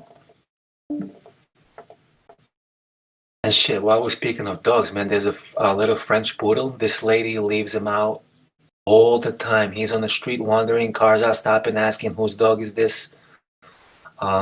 Somebody called animal control the other day. But this lady came to our door and asked if we would take care of her dog because she's thinking about tying him to a pole for 6 days. And she was not joking. Little French poodle. Not French poodle, I'm sorry. French, oh my God. French bulldog. Oh, those are really rare too. Those are actually really expensive. Yeah, this lady is a bug out. I couldn't believe that she was serious. All three of us standing at the door, and my wife, my daughter, and I, and she's telling us this, and we just look at each other like, did she just say this? She's thinking of tying her little dog for 6 days to a pole. How do you process this information when people tell you this? People are just different. All I could say is people don't have the. It would be better to let the dog run loose than to do that. So like whatever, like then she said like, oh, she'll figure something out with her friend. 2 days later, this dog starts wandering around the neighborhood everywhere. That's what happened. I'm telling you, she let it loose. She did. Yeah, exactly. That's what happened. She literally expects people to feed him and to bring him back. I don't know. People are fucking nuts. Excuse my language, but it's insane. Well, just like our friend that just ranted a few minutes ago, I'm not surprised because yesterday I got attacked for going on and kind of defending Rob Skiba a little bit because there was an atheist in a room that was just not saying very nice things about what had happened and that he deserved it and blah, blah, blah. You know, the usual atheist crap that's going around. Yeah, that they had been monitoring. There's actually a group that was specifically monitoring his condition, and we were waiting for when this would happen so they could tell us how we're all going to kill everybody because of our anti-beliefs. Yeah, I got attacked, and he told me he was going to turn me into not Facebook. I was on YouTube. He said he was going to turn me into YouTube because I was spreading disinformation. Because I said, well, you know, leave us folks alone. We just want to be in peace with you. We'll leave you alone. You leave us alone. We get to make a decision. He's like, you're going to kill your whole family. He literally said, I'm going to kill my whole family for my personal.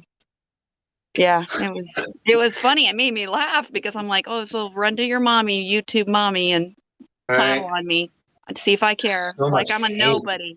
I'm an absolute nobody. And this guy it was amazing. But yeah, they've been slamming Rob's situation very hard. There is really now after a man dies, they actually talk shit. Oh, they're talking huge. Yeah, there's a whole channel devoted to the anti-V movement, folks that are dying, and they were watching very closely at Rob, and now Rob is being used as their poster boy. And said that's what we're gonna all end up like, and we should, and we deserve it, and he deserved it, and yeah, any of us who won't do and you know what comply. was his? What did he have a cancer or like what did he actually die from? He caught pneumonia. Wait, he was a healthy person. He just got pneumonia. And he died. Yeah, he had pneumonia for several weeks before this all went down. Is what I'm understanding. That's the direct story from his friends' contact with him, and then they gave him a certain drug that is known to end you. And I'm talking about the new one that's out that's supposed to be the ultimate treatment for CV when you're in the hospital. Do not take it, folks. Do not take it. Okay, now it makes a little more sense. Starts with an R. Okay, gotcha. Yeah, it's not going well for people. The statistics on it, it's a horrible drug. I still, it's. All right, that makes a little more sense. So he took something, then complications, then he didn't died. take it. He didn't know, and at the time, his family didn't know that particular drug had already gotten that reputation from the studies done before that was picked by a certain doctor. Keebler Elf, I call him sometimes. Yeah, it's the worst drug out there possible. Kills kidneys. That makes a little more sense. Yeah, so they put him on a vent. He went into, they put him in a coma, put him on a vent because he was struggling to breathe.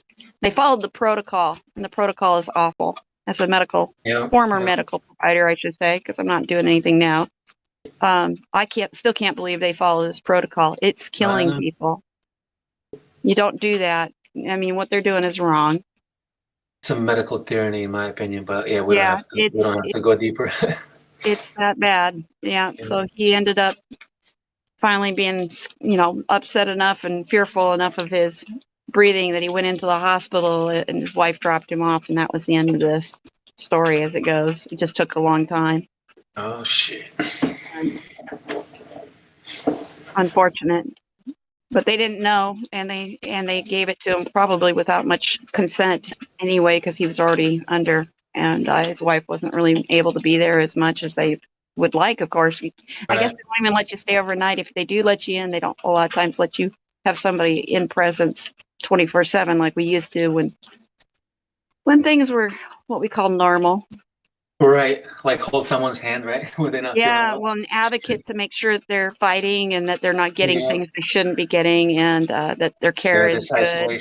This isolation is definitely harming people in unimaginable ways. Oh, unimaginable. Spiritually, mentally, medically, it's dangerous. I mean, it is. It would have been dangerous before when you know the statistics of how most people die in the United States. It's by the hands of the hospitals.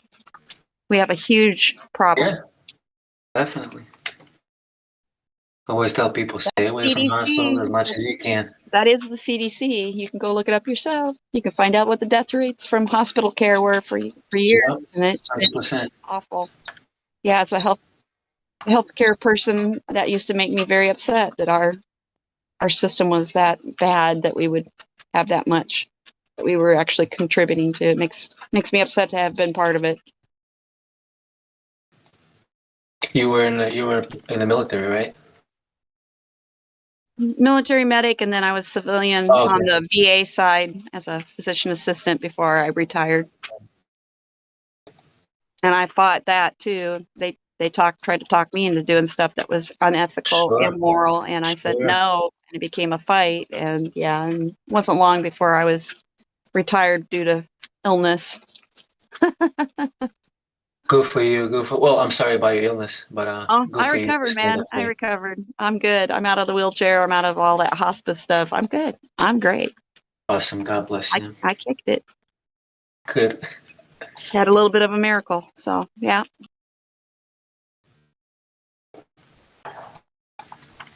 Good. God bless. And you have 5 children, correct? I have 2. But thank you for adding. I would love to have more. But I'm too old. I'm a grandma now. Sorry, I screwed up. Don't feel bad. I got 2 adult children and I have 3 grandchildren. Okay, cool. 3 grandchildren. All right. God bless, man. Wow, you sound young. I'm not quite 50 yet. You sound younger than 50. Wow, you have 3 grandchildren. God bless. They got started early. That's cool. Yeah.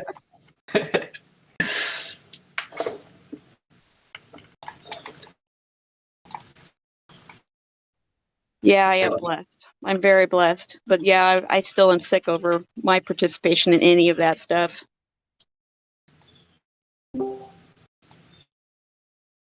Guys, we have Snaz bagged in the room, and I can't talk. He's not verified. I know, I'm gonna unmute him, so if you want to talk to him, welcome. Hey, what's up, guys? What's up? That's So I was talking to MJ. There he is. What's up, MJ?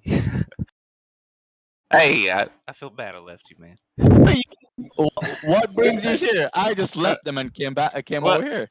I mean, you sent me that invite, and it took me straight to this chat, and I was here. Okay, yeah. And then I was like, how do I talk? And then I got fixated on I was gonna verify you right away. Yeah, here, there you go. Yeah. Attenuation. Oh, okay, it's gone. It was definitely. I don't like it when there's too many people on one side of a discussion, and there was too many people on one side of a discussion there, and they seemed kind of heated about it. Fuck that. They were getting personal. I was just asking them for evidence, and all they're giving me is, "Hey, you could zoom in, and then you can't zoom in, and then that's it. You need to bring a telescope." Like, what the actual fuck? Yeah. Right.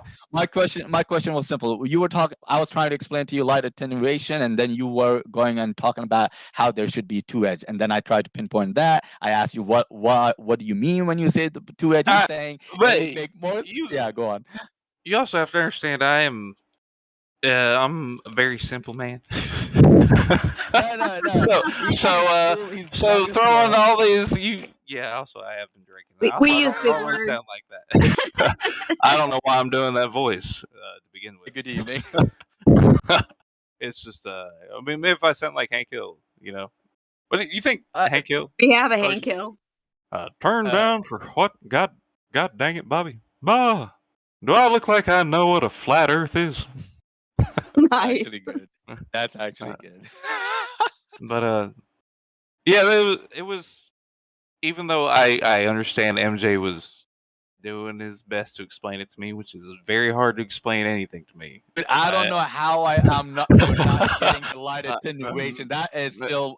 I'm trying to figure it out. Say that word, light attenuation. Okay, I know it sounds 10 times smarter when you say it. Yeah. I guess. Sorry. So that was. Do you want me to explain what light attenuation is? And I'll use an analogy. Listen, I'll use an analogy. Okay. Wait, before you do, wait, big bro. Wait. Takes like 3 seconds, man. All right, fine. I explained him with the phone theory, but like the baby steps, but he didn't get it. Okay, go on.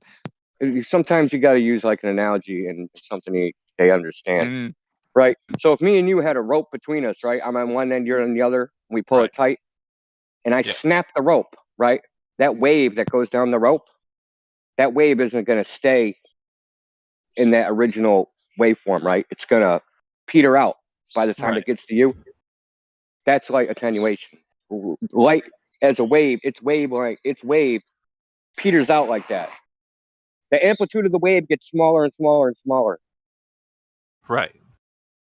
Yeah, that's what light attenuation is. So if you have a flashlight, right?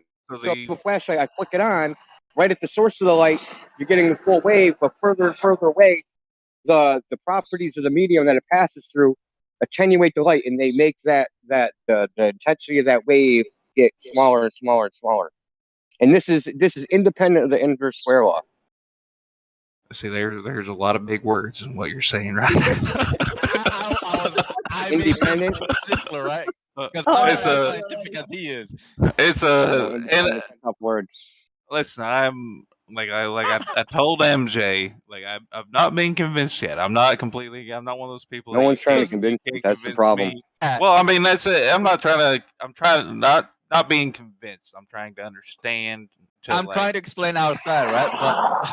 But the thing is, what you've been saying is just I'm the one now confused. Like, how are you seeing and trying to say it would make more sense to him if flat Earth was two sides of a coin? So basically, when the sun set, the sun is now on the head side and the tail side does not have light. How the fuck did you get to that? Okay. So nice. The point that I was trying to get across was like, in order for a sunset and a sunrise to work in a flat Earth scenario, is the sun doesn't change. It doesn't move from one location. Like I told MJ, like MJ does.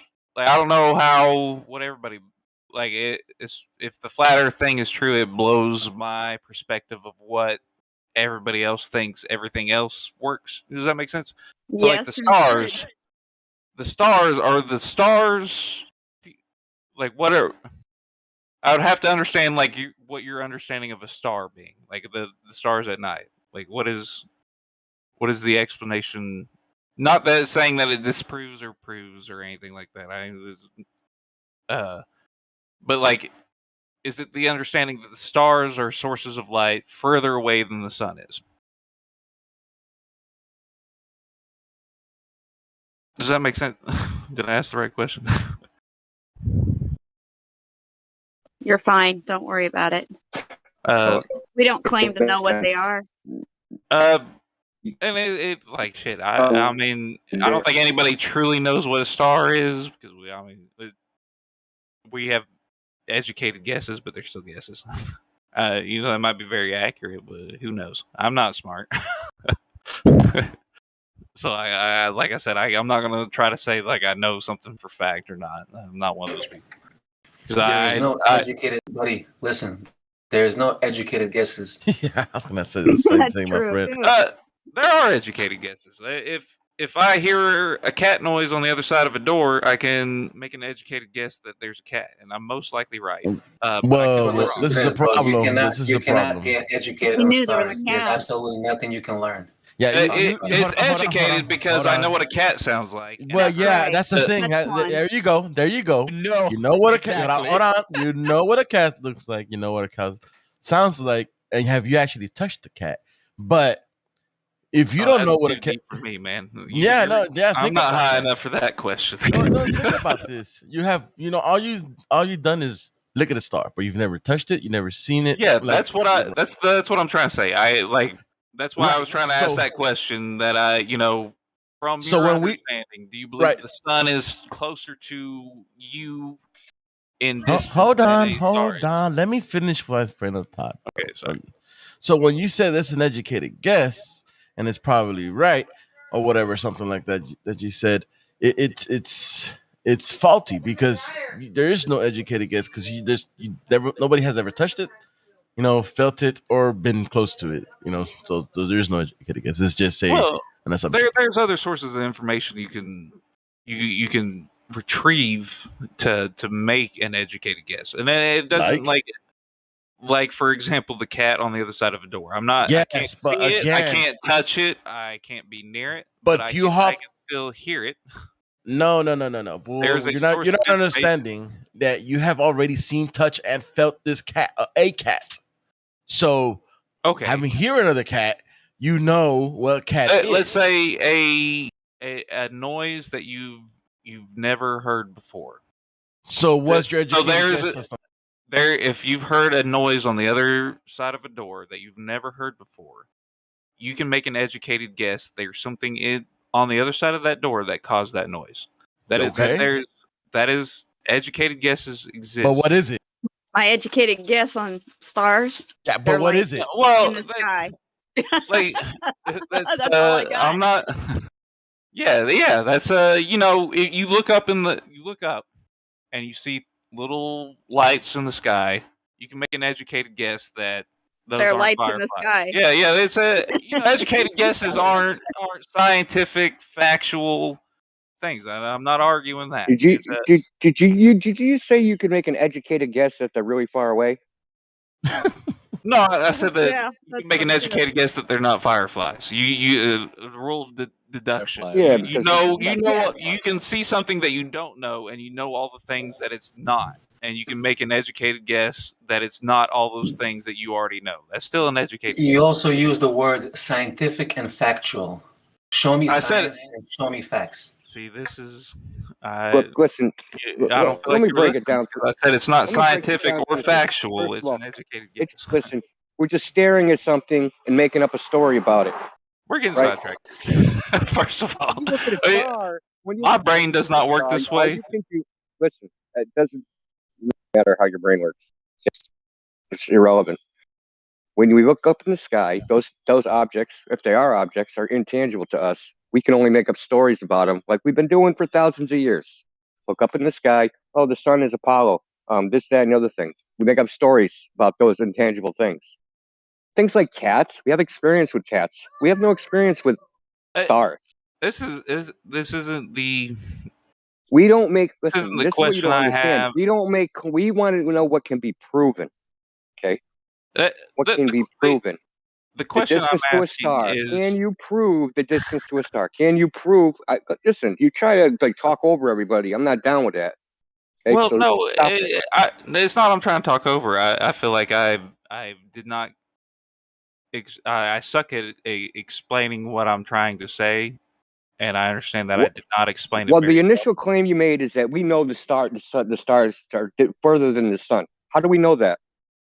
How do we know the distance to the sun? That's what I was asking. I was asking what we don't know. Like, anything. what is your knowledge on, like, it? Because when I was talking to MJ, the knowledge is that when we make an observation of the sun or the stars, neither one of them had parallax, and we cannot measure any distance to what they are.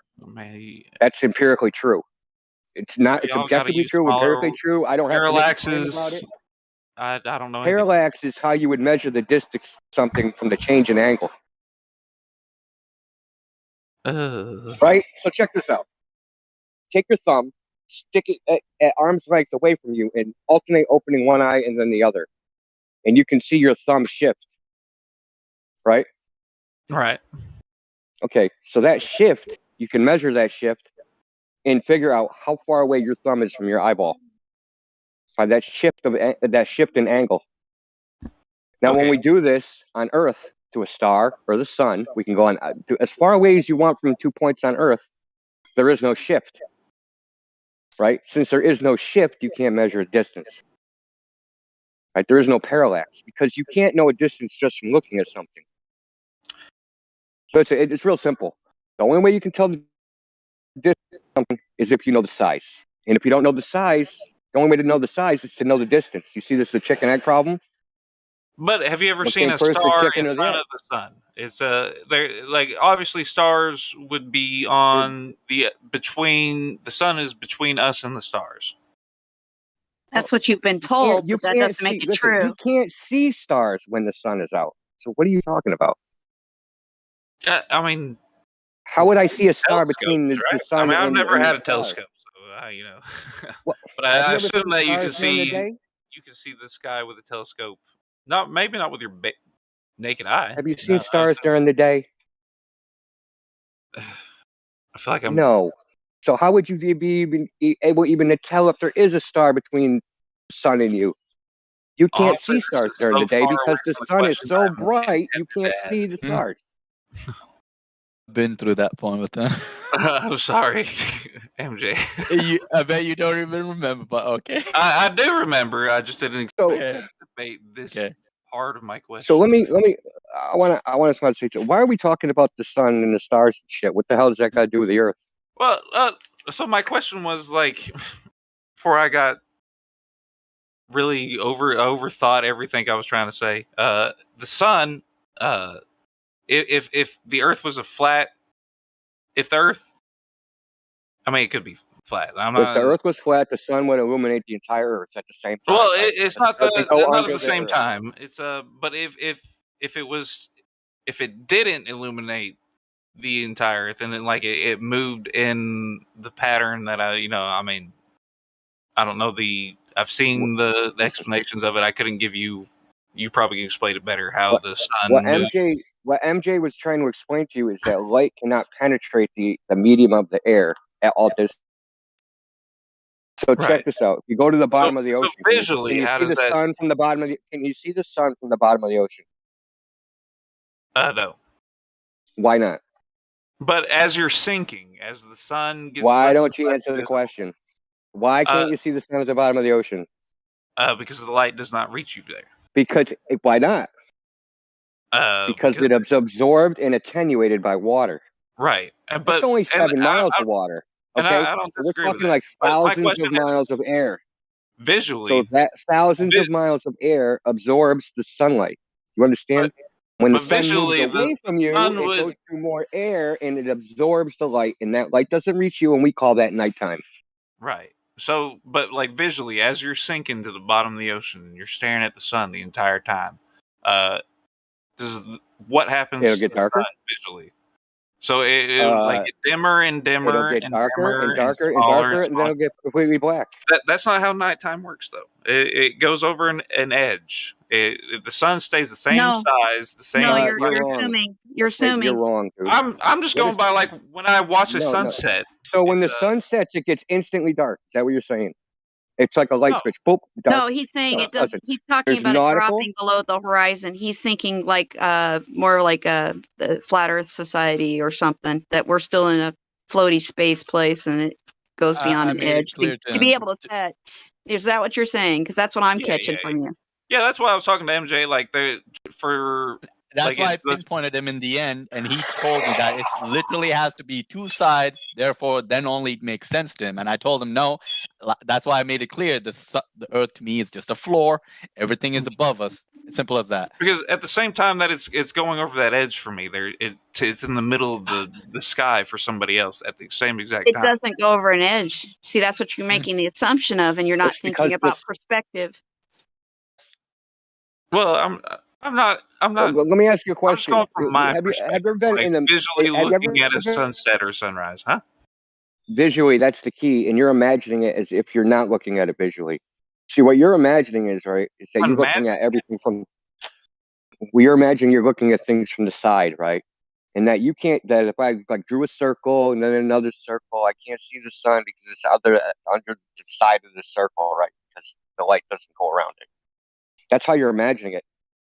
Think of railroad tracks. What do railroad tracks do? If I'm looking at railroad tracks, I'm in the center of the railroad tracks. What do they appear to do? They squeeze together. Exactly. But we know they're parallel, right? Yeah. So if you came on here and I showed you a picture of railroad tracks, you would be sitting here, if you applied the same logic, to be saying, that image is impossible. We know railroad tracks are parallel. Look at this diagram. Look, they're parallel. They never come together. That picture's impossible. Yeah, they get the further away, the smaller it gets, right? Yeah. Okay. Yeah, so like the distance between the gets smaller because the railroad tracks, like the further away they get smaller and smaller. But this, to me though, I've never seen the sun get bigger or smaller. It just disappears over that edge. No, well, the reason they appear to come together is because we see, right, the 3D world is projected onto a two-dimensional surface, the inside of your eye, right, your retina. Right. And that projection makes things appear to parallel railroad tracks to come together. Okay. In the same way, now that's left to right, right? Now imagine that same thing. So now imagine you took railroad tracks and you tipped them on their side. So now one rail is on the bottom and one rail is on the top. They're still going to appear to come together. And what's going to happen to the top track? It's going to appear to go into the bottom track and disappear. Right? So this is what the sun's doing. Right? As the sun moves away, it appears to sink toward the horizon and disappear. Yeah, but this is perspective. But even if you have that, like, I get what you're saying. It looks like the top track just slowly starts to disappear into the bottom track. Yeah, exactly. And the sun does the same thing, except for this is the ground. It appears to go into the ground. It does appear to go in the ground, but at the same time, it is shrinking. It gets smaller, and it looks like it's disappearing into itself. It's shrinking. You want videos of the sun shrinking? part of the attenuation process as well. So you got a combination of things going on, all related to your eye as well. So there is no physical horizon that you think you're seeing either. So you're probably getting confused with that.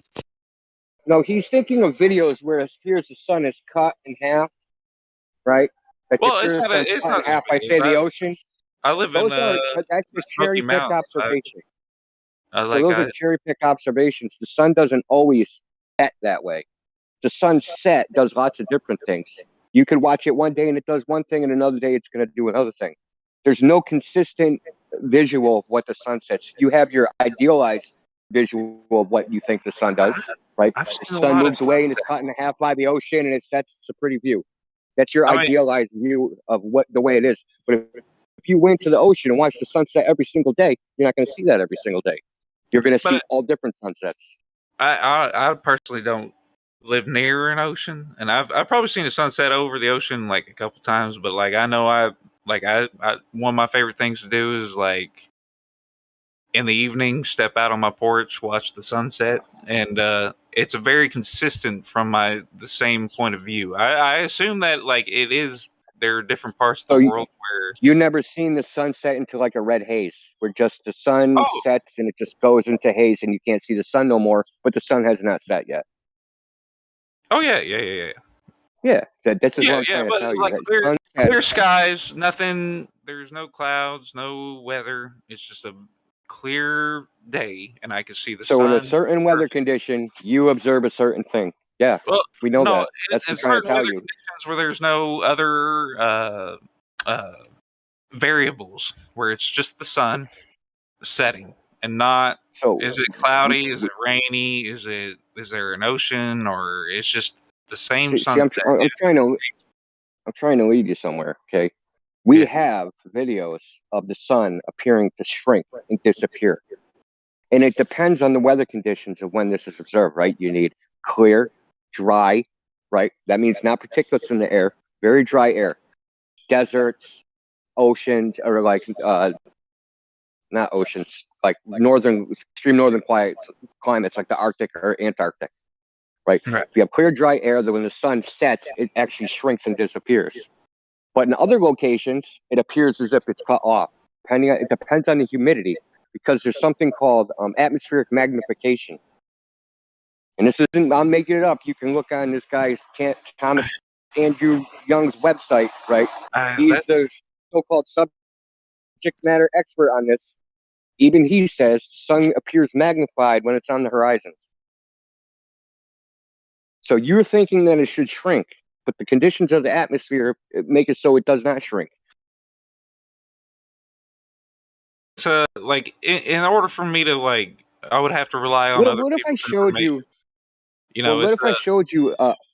What if I demonstrated to you something that we know is flat, that we can prove definitely that this thing is flat, and I showed you something moving further away from you in the distance and it disappearing in the same way a sun does, being cut off from the bottom up on a known flat surface. Right, but if you had other people on that flat surface, would it not do the same thing for them? At a different point on that flat surface, though, right? Okay. What you're saying is the sun appears to sink and be cut off from the bottom and then disappear. If I can demonstrate this to you on a known flat surface that's not curved, right? The exact same visual phenomenon, what would you say then? That would mean that your conclusion that this can only happen because it's a ball would be incorrect. But I can also take a large ball and a smaller ball and make the same thing happen the way you're taking the flat thing. But listen, but if you have two viable explanations of the same visual phenomenon, you can't say that it's evidence of either one.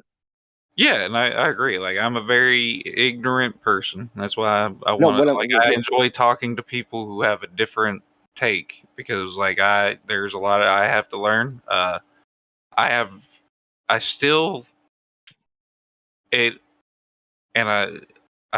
It makes me feel more ignorant because you guys sound very intelligent. There's a lot of things that I do not understand. Listen, it's because it's not that you don't understand. Okay, it is. You don't understand. This is an unfamiliar subject. This is an unfamiliar subject to most people. We've had people with PhDs and you name it come in here, and they have almost no more knowledge than you have. I can listen to a smart person explain to me why the world is round, and I still wouldn't understand it. That's the thing. And I it's not that I disagree with them. It's that they're explaining to me like all these mathematical measuring scientific things that I would have to take somebody else's word because I don't practice. So we've had those people come into this voice channel, right? We've had them come in here. People with PhDs in physics, people with PhDs in cosmology, astronomy, you name it. We've had them come into this voice channel. And when they're questioned and interrogated, and we lay out the same things we've laid out to you, more than 9 times out of 10, 999 times out of 1,000, they have no idea. They know the story the same way you know the story, the heliocentric model story, right? There's a bunch of balls in space. Some of the balls are circling a bigger ball. The big ball's a big light. The whole story. We all got taught the same story. They got taught the same story. They don't know any more than you do. I'm telling you, they don't know, and they have degrees up the yazoo, and they don't know any more than you do because the education of this topic stops in 9th grade. Yeah, and that's they don't keep teaching this at university. They don't keep proving the Earth's a globe in university. The Earth's a globe. Let's teach this at 4th year college. They don't teach that anymore. And that's the where I live. The schooling system is not that great. So even if I was talking to somebody that about anything about all that, it's I couldn't fucking recall anything that was taught to me. It was just it's from my perspective, from the things that I see and experience, it's that's why I told MJ for the flat Earth thing to make sense to me, there would have to be. It's still, it would raise other questions, but there would have to be two. Yeah, it raises lots of questions. It's and the Earth is the foundation of Western civilization, buddy. Don't you know that? And there's things about the Earth being round that I don't understand that raises questions. But as far as that's why I keep going to the sunset, sunrise, stars. At some point, even if. But why? You don't even understand those. How about we stick with what you can measure and look at, which is the Earth you're standing on. That's where I'm making my opinion from. It's from my personal experience, looking for me to try to put my spell imagine. Well, part of the problem is you're making a bunch of assumptions because you don't know about how your eye works. You don't know how things kind of work visually. Yeah. And you're making leaps of logic, like you were trying to say before, and that's getting you in trouble. But that's the thing is if I don't go by what I know personally and I go by what other people know, then anybody can convince me of anything because I am a smart guy. They don't. Here's the problem: they don't know anything. Yeah, they don't know anything. They only believe things like you. So check this out. Let's for real. Who would know positively from experience the Earth is a ball? I would assume that people who have had the perspective far away enough to. Yeah. Okay. So 23 people. There's only been 23 people in space. 23 people said they went to the moon. Those are the only people that would have seen the Earth as a ball. Yeah, but there's more people who. So we have 23 people with knowledge, and everybody else is a believer. Well, even if there is 23 people, the whole space race thing, as far as my way of understanding it was we were in a competition to be the first on the moon, right? We were, I assume it was Russia and China, and like I said, this is not something that I'm an expert in, but from what I gathered in the past, that there was a space race, and we wanted to be the first country on the moon, right? It was a very political thing. Well, you assume the Russians denied that there was any space race, so only the U.S. said there was a space race. But in the U.S., we have government funding, so they need to tell everybody, right? So because of government funding, they need public support for this endeavor, right? For NASA, they need public support. They need money. So you have to convince people to not protest when we give a bunch of money. How do you do that? Those evil Russians, they're trying to get to the moon before us. Give us a bunch of money so we can beat them. That's the space race. It's a product of Western propaganda. It has nothing to do, because the Russians themselves say there was never any space race. They say it was a creation of Western media. Like if the Russian has, if Russia has anything to say we're better, y'all suck. We did this. I grew up during the Cold War, so I know about this from personal experience. Like I assume that, like, you know, Russia's I had Soviet Union foreign exchange students in my high necessarily. school. Russia's on Russia's side, right? Well, we're the Soviet Union, technically.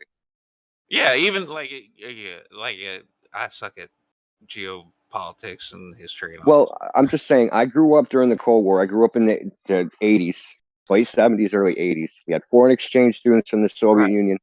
The Soviets disclaimed that there was ever any space race, that they were not, they just were doing their own thing. And the U.S. was like, we're doing our thing to stop the Russians.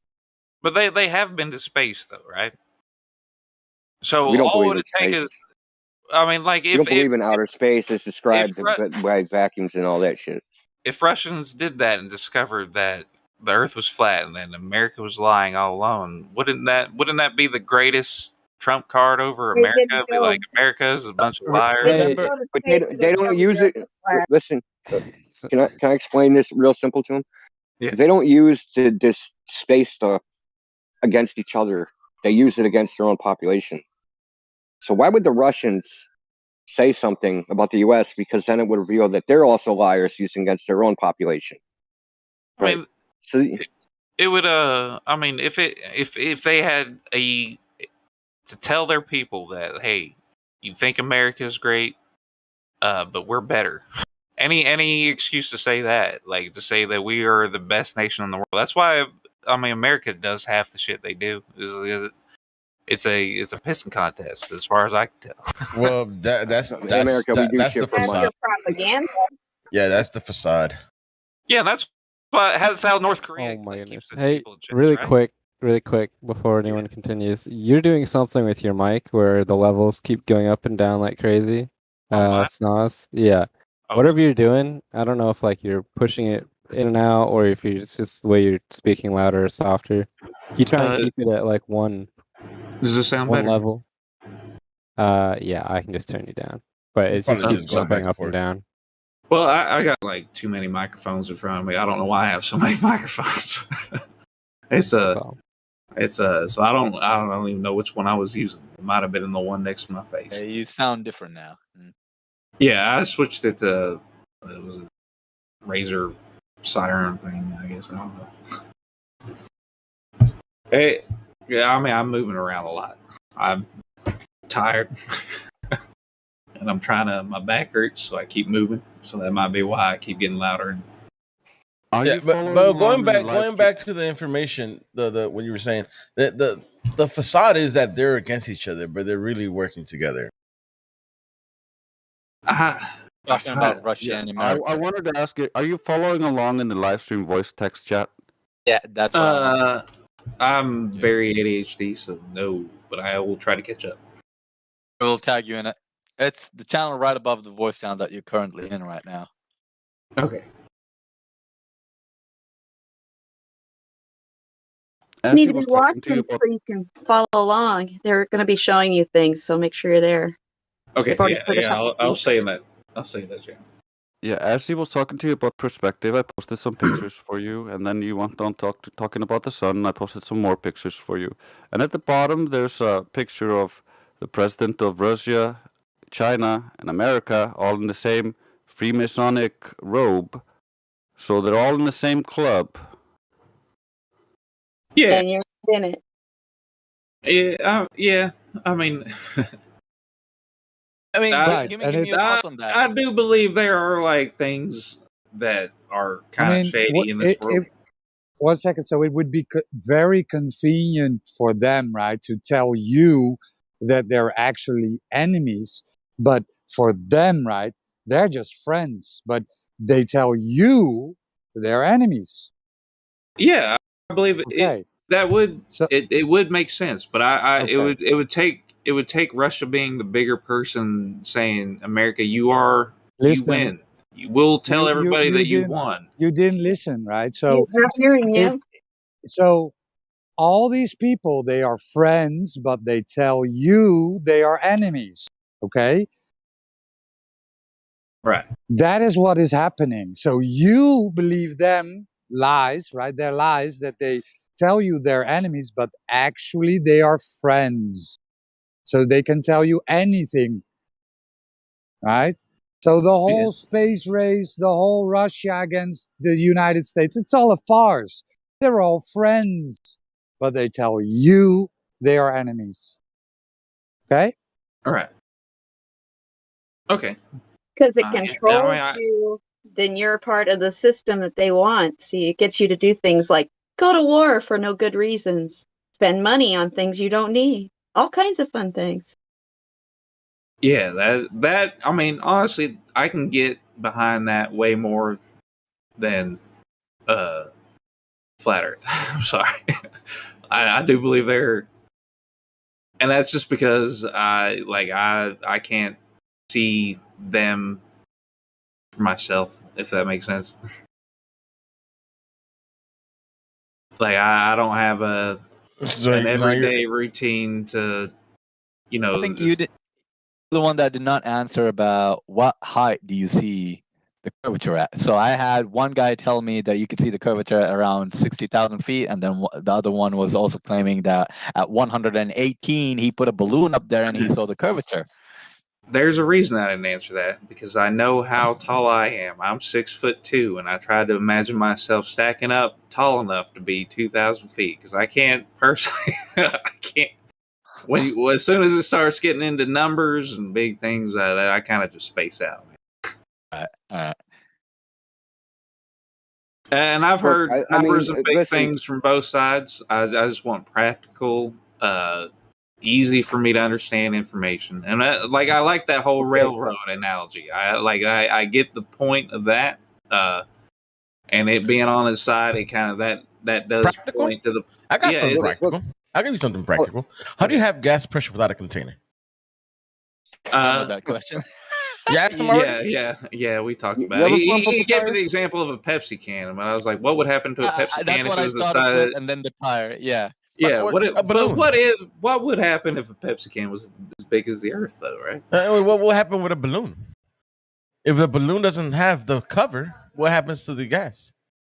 But then, even on that would still be a very important question for if the world was flat. What is holding pressure? That's an important question for both scenarios. Well, we're contained. You're It right. has to be a It container. is an important question, but we don't make a claim that the stars are trillions of fucking miles away, right? That's their claim. Right. That's what they're saying. We don't say that.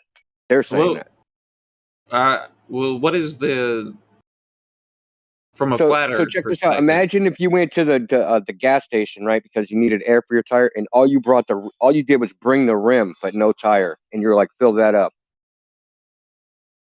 Right? They'd be like, you're crazy. Yeah. How the hell are we going to keep the air next to the outside of that rim? But if you had a flat tire, what if you just said to them gravity? They'd be like, okay, call the Mooney man. Just do things you can hold the air on the rim from gravity. White jacket. Put it in your coat. Yeah. So listen, you sound like a good guy, right? So thank you. Listen, so you sound like a good guy, and that you're like, I understand where you're coming from. It seems like incredulous. Like we're telling you everything I've ever learned is a lie. Jesus Christ, that's kind of hard to believe. Yeah, but the fact that listen, I learned give it to it's you. not, That is hard to believe, man. And that's why we're all about. Most people are flat earthers here because they went out and tested. They did tests, right? They tested it. So they test the predictions of the heliocentric model, right?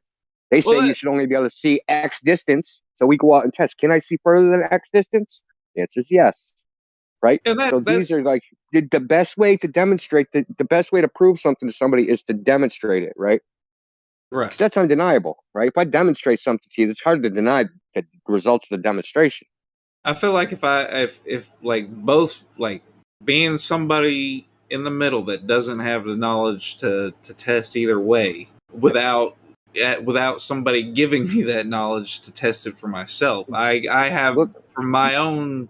They've convinced you it's a hard question to answer. It's not. And super simple. This is actually like super simple, dude. You can both test it sides will yourself. tell me You that. don't have to be a scientist.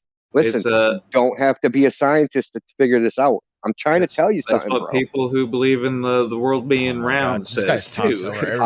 I know but listen, that's a big lie, dude. A circle is like what, third grade geometry? Right. Right. When did you learn about circles? Like third grade?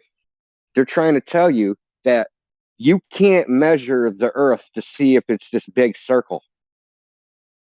Because why? Right. So they give you a number. They say this is a circle of this or a sphere of this radius. You know, there's curve calculators. You can go out. You can just punch in the numbers. Here's my height. Here's the distance. How much of something should I see? And you can just punch this in. You don't even need to know any math. And then you can go out and test it.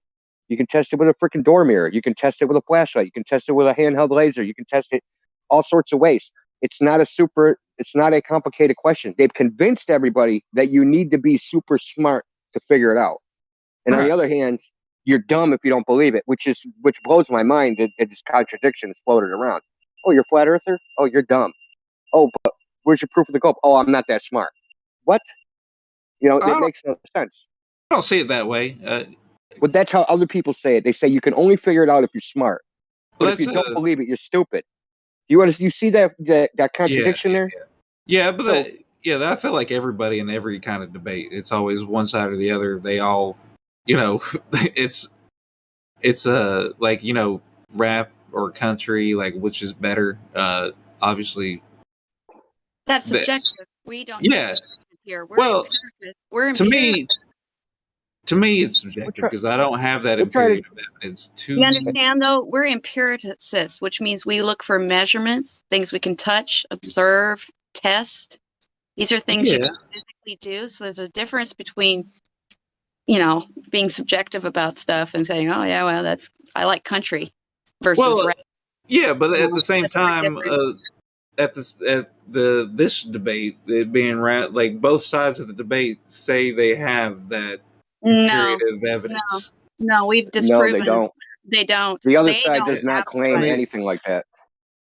Listen, we used to have this thing called the 3 points. We bring people in here and we ask them specifically, at what time ever in the past did someone measure the curvature of the Earth? And no one has ever come here and said, "Oh yeah, this time." This has been going on 3 years now. They come in here. We specifically ask them that question. They don't even claim to have measured it. You understand? They don't even claim it. They say the Earth's a ball because of gravity, which is a concept, right? They don't say they actually measured it. So we claim to have measured the Earth this way. They just say, you know, we infer the Earth's a globe from the science theory. It's a totally two different things, right? Right. You can measure the Earth too. We don't want you to believe anything we say. We prefer you go out and test it yourself. Yeah. I mean, like seriously, what are you going to believe your own lying eyes? If you went out and tested it yourself, you know, who are you going to argue with then? Yeah, I would have to. Is that fair? It's not difficult. You think that's fair to say? Think that's a fair thing to say? Don't believe us, test it yourself. That is, yeah, I agree. And that's why that's all I'm trying to impart on you. That's it. That's why, like, I was bringing up the things that. I mean, granted, you know, I didn't test it with, you know. Well, you're assuming somebody brought up lasers or something like that. I did it. The things that I mean, it's. Well, you made a lot of assumptions, though. When I heard you speaking, it was all based on presuppositions that you think it's this way, but you don't really understand how things work. First of all, when you walk outside your door, do you observe a globe? Do you feel yourself spinning? No. Then why would you think it's any of those things? And also, yes, thank you, MJ. Yeah, we've been talking for 6 hours, and then finally, when I asked 3 questions, one guy brought up sticks and shadows. I was like, finally something was brought up. He was kind of annoying, even though I like that. And that's when you left the server and you came here. So I'm glad that happened. All right. And it's not so much that I'm trying to like prove that the world is round, because I honestly I personally I have no dog in the fight. I don't think. No, but I'm just asking. You keep talking about your personal experience. Well, what is your personal experience without all the assumptions that you've loaded on it from what you were indoctrinated with? Which I mean, I think I want to. It's hard to jump in this conversation without sounding smart, and I know I don't sound smart. Oh, that's not ever a problem here. We really don't have a problem. And you are just as smart as everybody else. That's what we've been trying to tell you. And we've been trying to tell you you're just as smart, but you're coming with assumptions rather than just looking at the information and really thinking about how you observe and feel this place that you live in. And then testing it.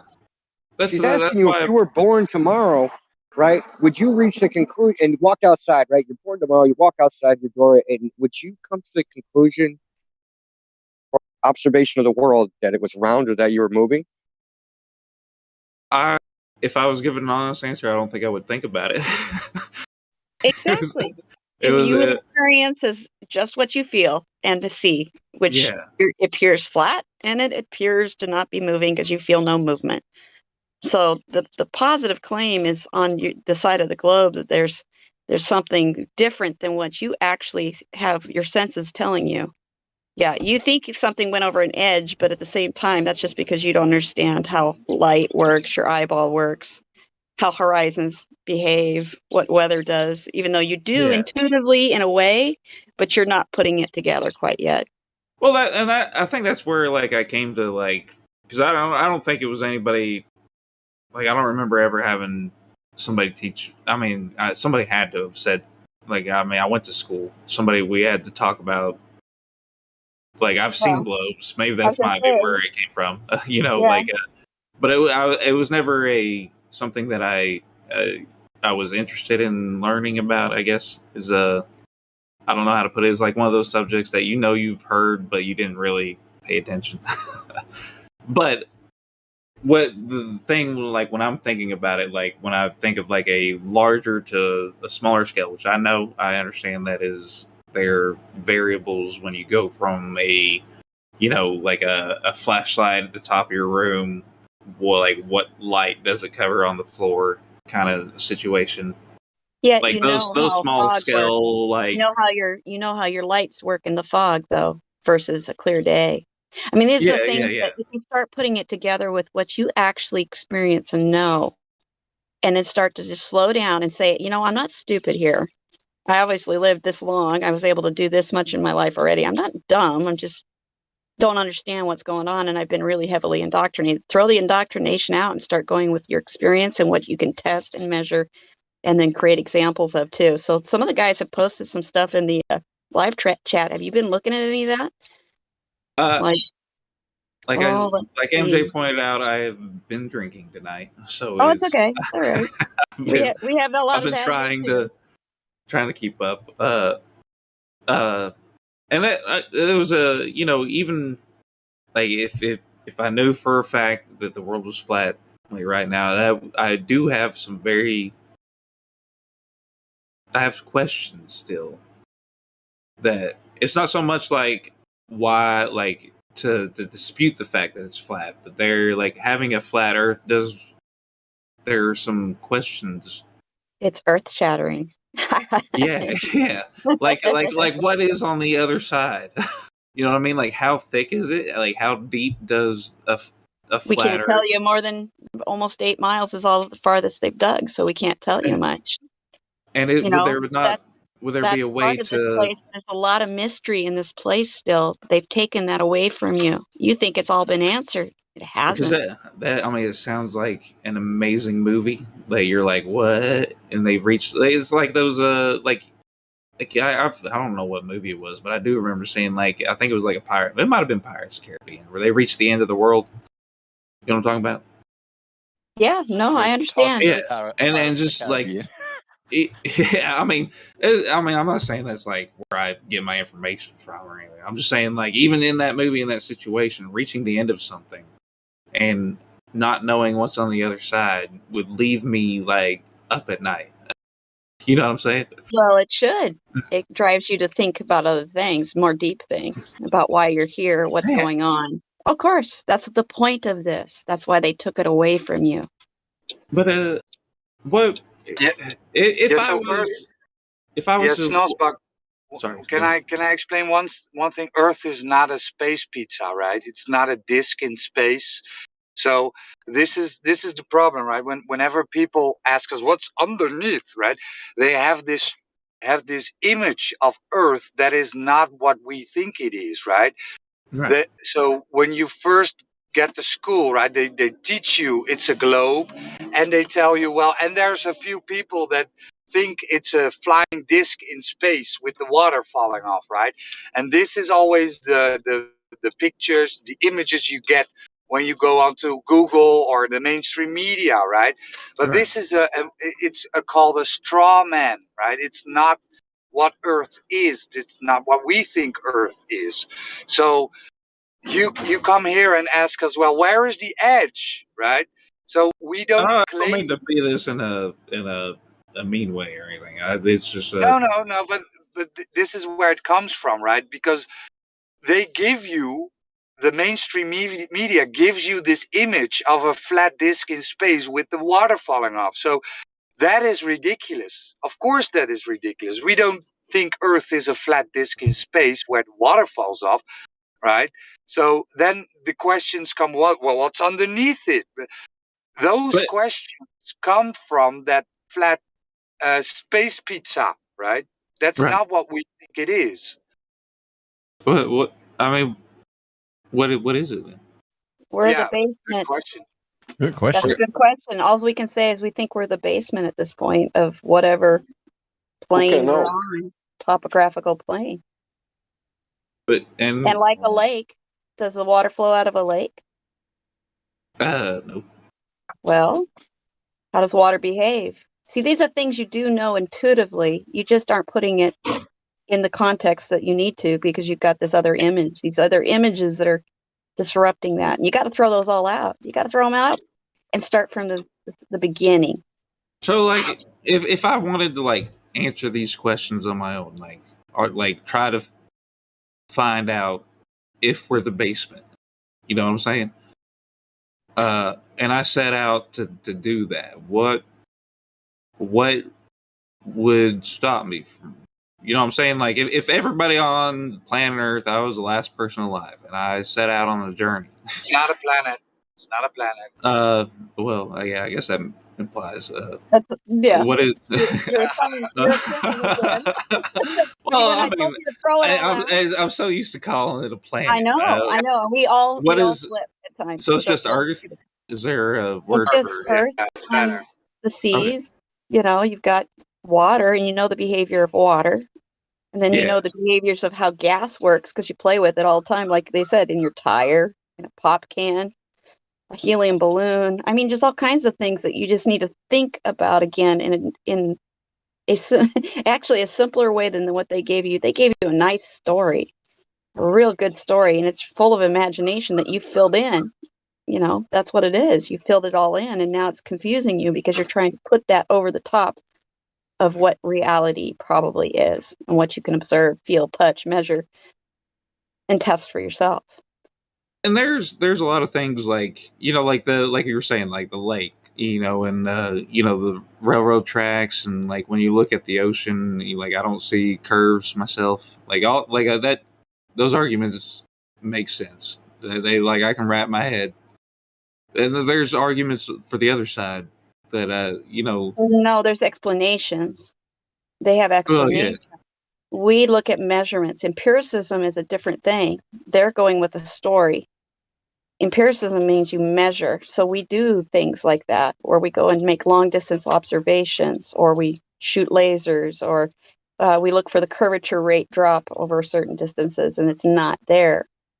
You know, we look for things that are obstructed by the supposed physical horizon they claim. On a ball, you have a physical horizon. You can't see all the way around a ball to the bottom. There's going to be an obstruction. So there are ways to do this to figure out, well, The most I can tell you is it's a topographical plane. But can I tell you every detail or what's going on in every case? No. Right. Because I can't be empirical about it, and I'm not going to replace your story with another story so that you have to believe something. I want you to know. Right.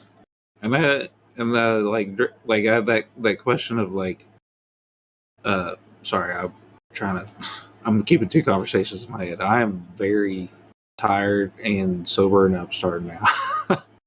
No, don't be. But think about these things and even go away and come back and ask again, but be sober so that you can have a good conversation. I'm and just not as be so tired. sober. And not be so tired. Yeah, it's a lot. It's a lot to cover in how many hours you've been doing it. This topic will make you sober, man. It'll sober you right up. Like me and MJ didn't just talk about Earth, and we we had were a lot going through a lot, but we would get people hop in and just hey, you flat earther, hey dude, answer me this question. Bloody hell. It's so much fun. I think it's like I know my perspective, but I know also that it's very beneficial to get other people's perspectives on things, and that's why. Hey, let me ask you a question. I want to ask you a question. Did you ever ask where's the edge of the globe? Well, going from I assume that it's the Antarctic, is what the globe. It's it's all edge, right? The globe. The whole thing is 100% edge, right? And there's some magical thing that makes you stick to a ball. Some gravity. That's their story of why you can't fall off the edge, right? They said, well, the whole thing's an edge, and you can't fall off because there's a magical rubber band making you stick to it.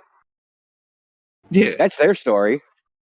Our story is there's no evidence of any edge because you would have to be out. Okay, so you have something that's embedded in something else. That's your idea. So that's what they say, right? The Earth's a ball that's embedded in a giant infinite vacuum.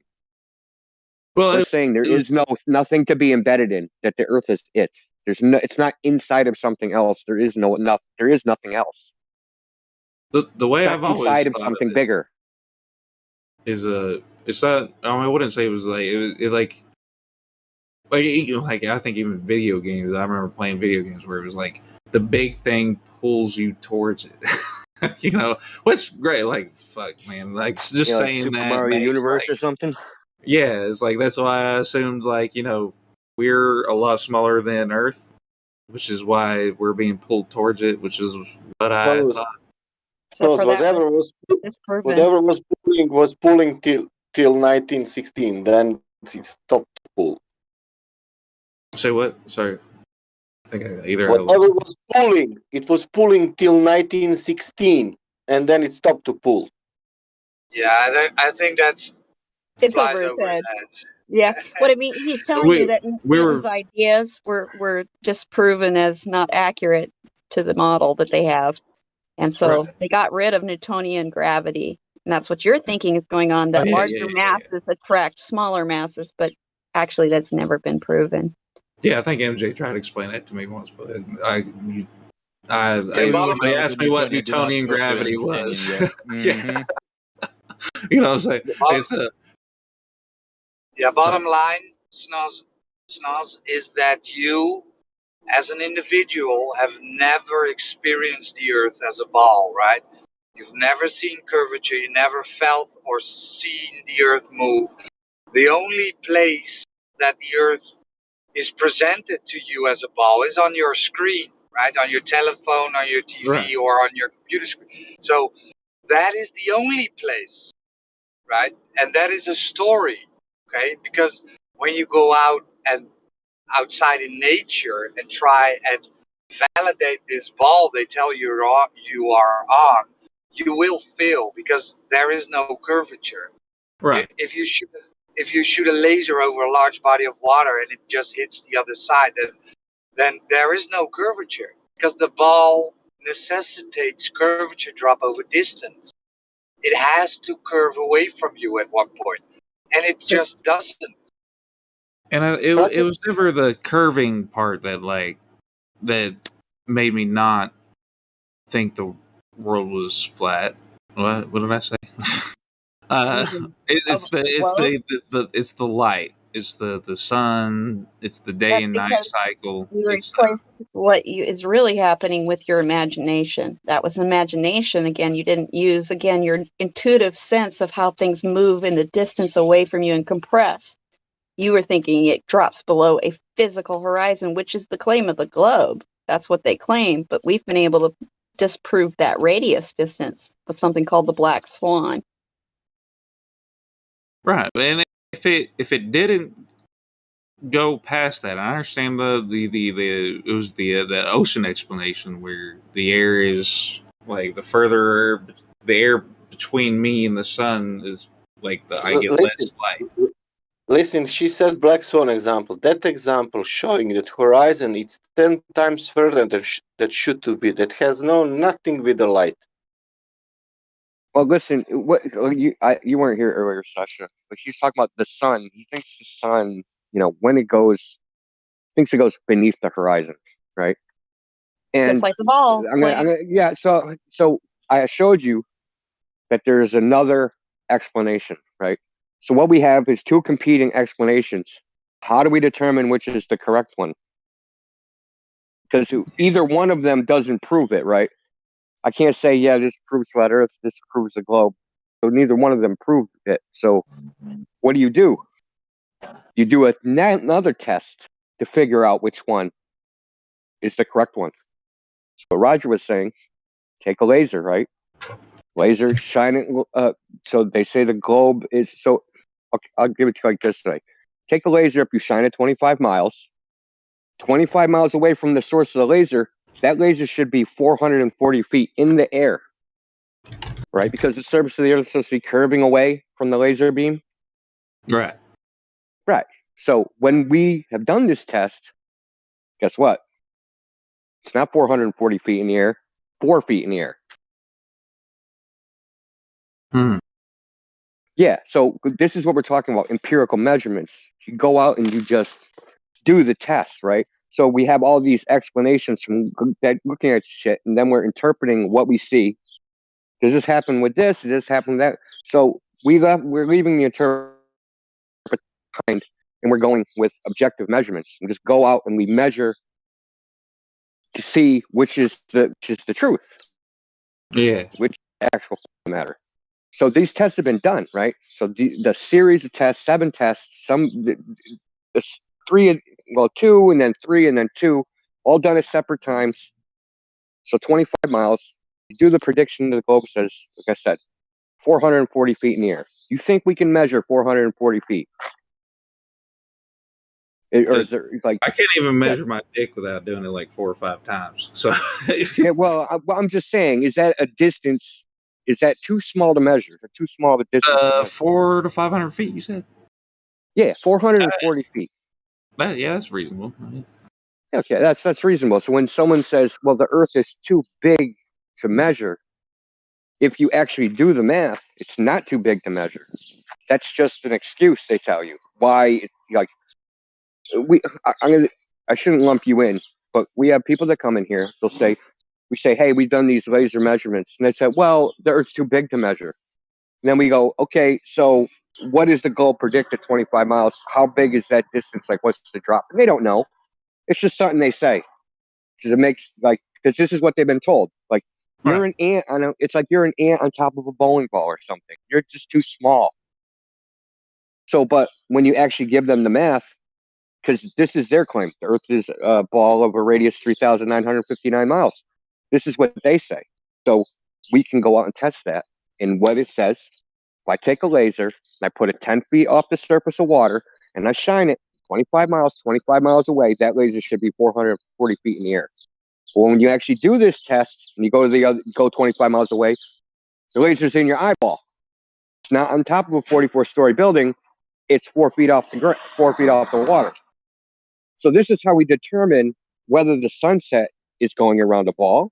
Is it because the surface is curved, or is it because of our vision? Right. Yeah, this is how you figure out which one is the true state of the matter.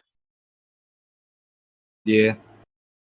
So the only way that's why she James has said, we're about empirical measurements. We're not about like stories and like explanations and things like that. We only care about like, what can I go out and test and prove? So then if I can test and prove it to myself, I can find you somewhere in the world and say, hey, the Earth's not a ball, it's flat. Okay, yeah, prove it. We go out and we prove it, right? I could show you that somebody else can do it, because science itself is supposed to be testable, repeatable, verifiable, right? So when you see a scientific paper, they give you an equipment list, everything they did in the procedure. And the reason they do that is because they want some other scientists to look at that and go, okay, I'm going to repeat this to see if it's actually true. Sometimes they get the same result, sometimes they don't. In this case, the laser tests, they've been replicated, I don't know, probably 10, 15 times, whatever it is now. But that's all we can know, right? We just go out and test it. And that's all we're saying is, you know, heliocentric model. They don't actually present any evidence for it. They just kind of just like, everybody believes it because everybody believes it. I think they went down to like science doesn't prove anything. Yeah, well, yeah, that's the spiral. And they also say that freaking the horizon's no longer physical. So some of us that have been in this debate for a long time have listened to flip-flop, for lack of a better word. Sometimes they'll argue that the horizon is the physical edge of a ball. Sometimes they'll argue that the horizon isn't actually the horizon, it's actually optical. You know, so it depends on You never see you know, the argument, right? You never see the physical horizon anymore now? Yeah, you never seen the physical horizon. Yeah. We've had Goldberg say they've never claimed ships go over the horizon. Never claimed it. Ever. Yeah. So the well, that was one thing. Like looking at the pictures, I do remember seeing like a picture of like like you look at a ship off in the distance and it looks like it's sinking the further away it gets. Yeah, and we can demonstrate that on a known flat surface. We can replicate that, and on a surface we know is 100% flat. So what does that say? But would you be able to replicate it at that distance, though? At that distance? Well, that is not. Well, if you go and do observations of ships sailing away, I've done some myself. Right. Sometimes, even though I've never seen a boat appear to disappear bottom up like they say it does, I've seen enough video to conclude, yes, sometimes this is observed. Sometimes it's observed that this happens. Sometimes the boat just fades away. What I've observed is that a boat just faded away at 30 miles. But what I'm saying is that it's not a consistent observation where you see the same thing every time, where a boat, you see the bottom disappear, then the mast, and then it completely disappears. That's not observed every single time you test it. It's observed sometimes.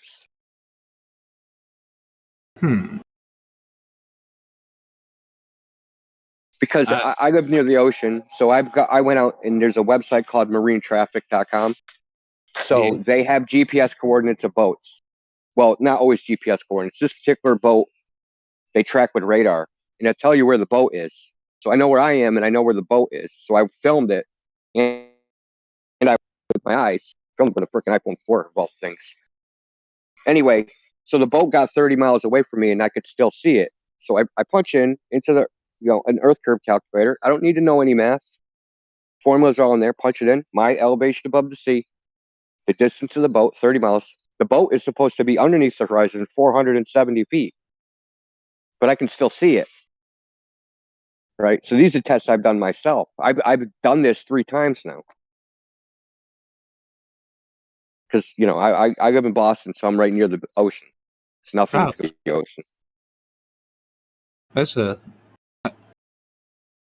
Man. I'm sorry. I'm trying. Listen, I know you're tired, but all I'm saying is, so those are subjective observations where you're really just interpreting what you see. Yeah.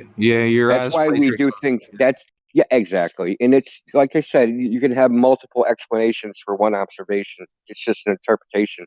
That's why we rely on objective things like lasers and actually measure things with a tape measure. You see what I'm saying? A tape we measure know from the tape. Lasers, I don't trust those still, man. What's a laser? Well, you're being funny. But yeah, I get what you're saying. You can bake cookies with a laser. You know that, right? We had a flat earther that baked cookies with a laser. It's pretty funny. Yeah, I guess. Well, it was raw on the edges and only cooked in the center. His daughter ate it though. But anyways, I appreciate you guys talking to me, but I feel like my brain is starting to die before I think I definitely need to fall asleep, and I probably need to drink a lot of water before I do that. But thank you guys for, being patient with me. Sure. Yeah, thank you for being polite, man. We don't always get that. A lot of times we get people that are very angry at us. If you were in another chat with MJ, I'm sure you saw that. I don't get it. I don't get it either. I was sitting there having a talk with MJ, and we were like, I was asking questions, and we were going back and forth with it, but it was like a very polite conversation. And then somehow, honestly, some people who debate stuff, they just can't debate it in a nice, intelligent way. It just turns into like throwing insults. It's all it evolves into that really quickly. That's you'll find out if you stick around or even just go other places. This topic drives certain people insane. Yeah, I don't know people why. that believe in the globe. It makes them go off the hook, just go batshit crazy. Yeah, you think it would be something, like I don't know, like my dad wanted to fight me. Why? I don't know. It's crazy. Like there's Globers that tried to get people fired from jobs, have their de-licensed their engineering degree, called their work, done all sorts of serious, man. It drives some people crazy. I don't see why people get offended by it. It's not a neither do we. It's even worse, right, Snaz? So you have these, we call them anti-flat earthers, right? So a whole server filled with anti-flat earthers, 24/7 arguing against flat Earth. So these people only exist because we exist. Yeah, and they do craziest shit. Craziest. So if you post a flat Earth video, they will find you and fill your comment section with gaslighting and insults. See, I don't know. I don't think there's anything that there are some things that like morality things, but this isn't a morality issue, is it? No, it's more of a scientific. It's not a. Well, if you stick around, you will notice that there are forces working against flat Earth. It's coordinated. One might say. That's another thing that I would like. Even coordinated. Why would there be a coordinated push against flat Earth, right? If it's so batshit crazy and easily debunked, then why would there be a coordinated force against it? Yeah, and I think I had that question earlier, and I think somebody said there were resources that somebody wants to protect. That like you would have to go past an area that people aren't allowed to go past, and I can't say whether that's true or wrong. I don't have that information, but it does pose a question. Like if the world wasn't round, why is there so much effort going into proving that it's not? Like what are they trying to hide? Like what is the benefit of the world being round?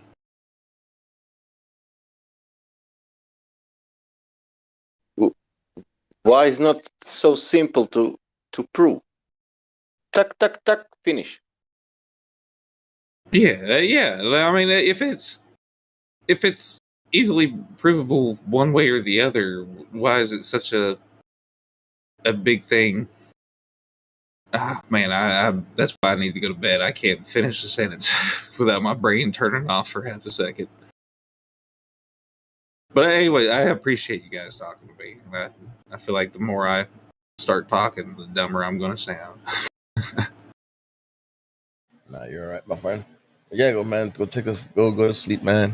All right, you guys have a good day, night. wherever it is you're at. Some people's day, some people's night. But man, whenever you finish, man, whenever you have a good night's sleep and you want to come back and talk about it, just come right in. All right, man. I'll pop in here every once in a while. I'll probably sound different every time I get in here. Sounds good, man. You guys have a good night. I love you. And thank you for being patient. Yeah. Adios.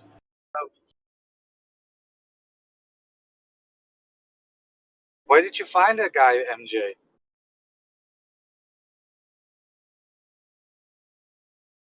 MJ? Where were you? Oh, he's ignoring me. Might be AFK.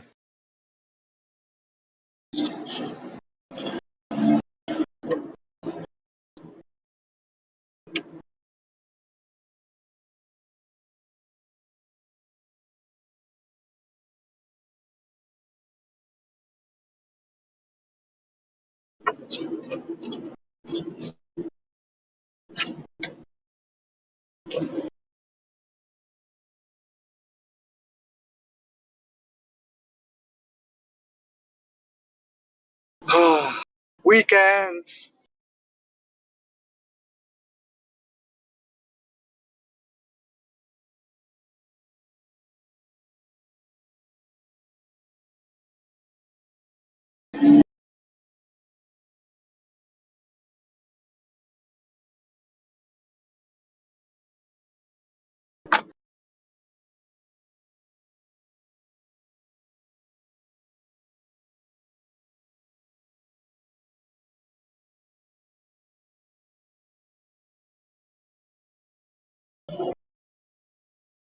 Yeah, fun stuff, man.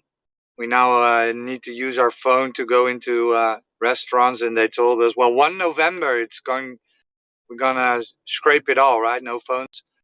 But then they told us, nah, we're probably going to move the date till next April.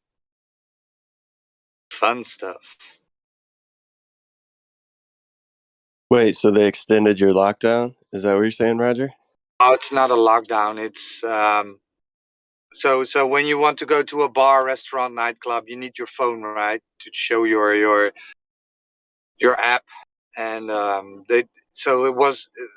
they introduced it with the promise that they were going to take it away again at 1 November, but they extended that to maybe next April. They already said, well, we're not going to stop at 1 November, but it's going to be maybe in April, in 1 April or whatever. So they extended it for like another 6 months, basically. Something like that, yeah. There's still no date until when, but there's some you know how that goes with politicians, right? They just say, well, nah, probably, right? Sounds like the toll roads over here. Just the toll roads in Texas. One of the toll roads was only supposed to be, you know, a toll until I think it was like 2016. But yeah, no, just they definitely continue on. I think they sold it, and now it's still a toll road. Yeah. Yes, it's stupid. Yeah, people just believe it, right? So, oh yeah, my government promised me what. So yeah, this is only for a few weeks, right? My government promised me 1 November. It's all gone. So yeah, I can get around a few weeks. That's not a problem. But then they no, not psych. This is why I tell people all the time: don't give the government temporary authority to do anything that you wouldn't want them to do permanently, ever.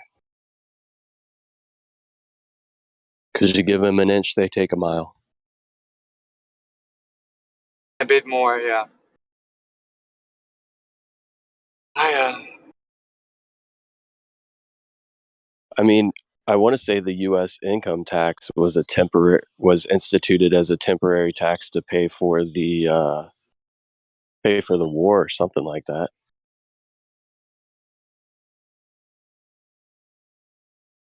Supposed to be temporary.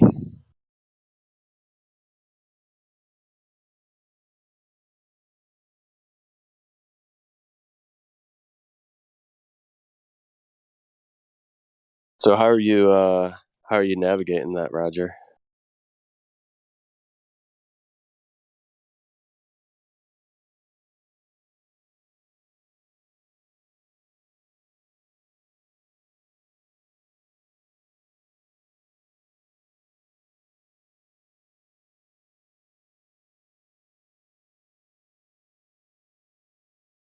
Is it difficult to navigate?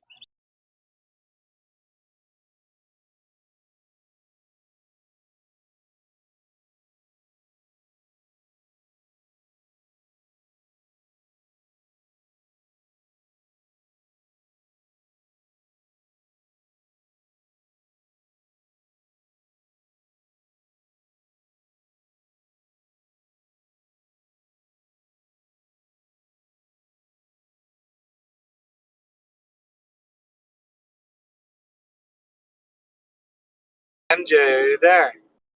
MJ. Did I ask you a question, Roger? Sorry? They asked you how are you navigating that. Oh, am I navigating? I don't get it. The phone thing. No, that was me, Roger Napalm. I was just asking how you're navigating that situation over there. Yeah. Is it easy? Yeah. I don't go to bars, restaurants, and nightclubs. So that's the thing. And they so when you have like food thingy, so like a snack bar or whatever, right? They usually have you can order outside and get your stuff. So yeah. Okay, so as of right now, they still have workarounds to where you can get the things you need without having to follow the extreme process, right? Yeah.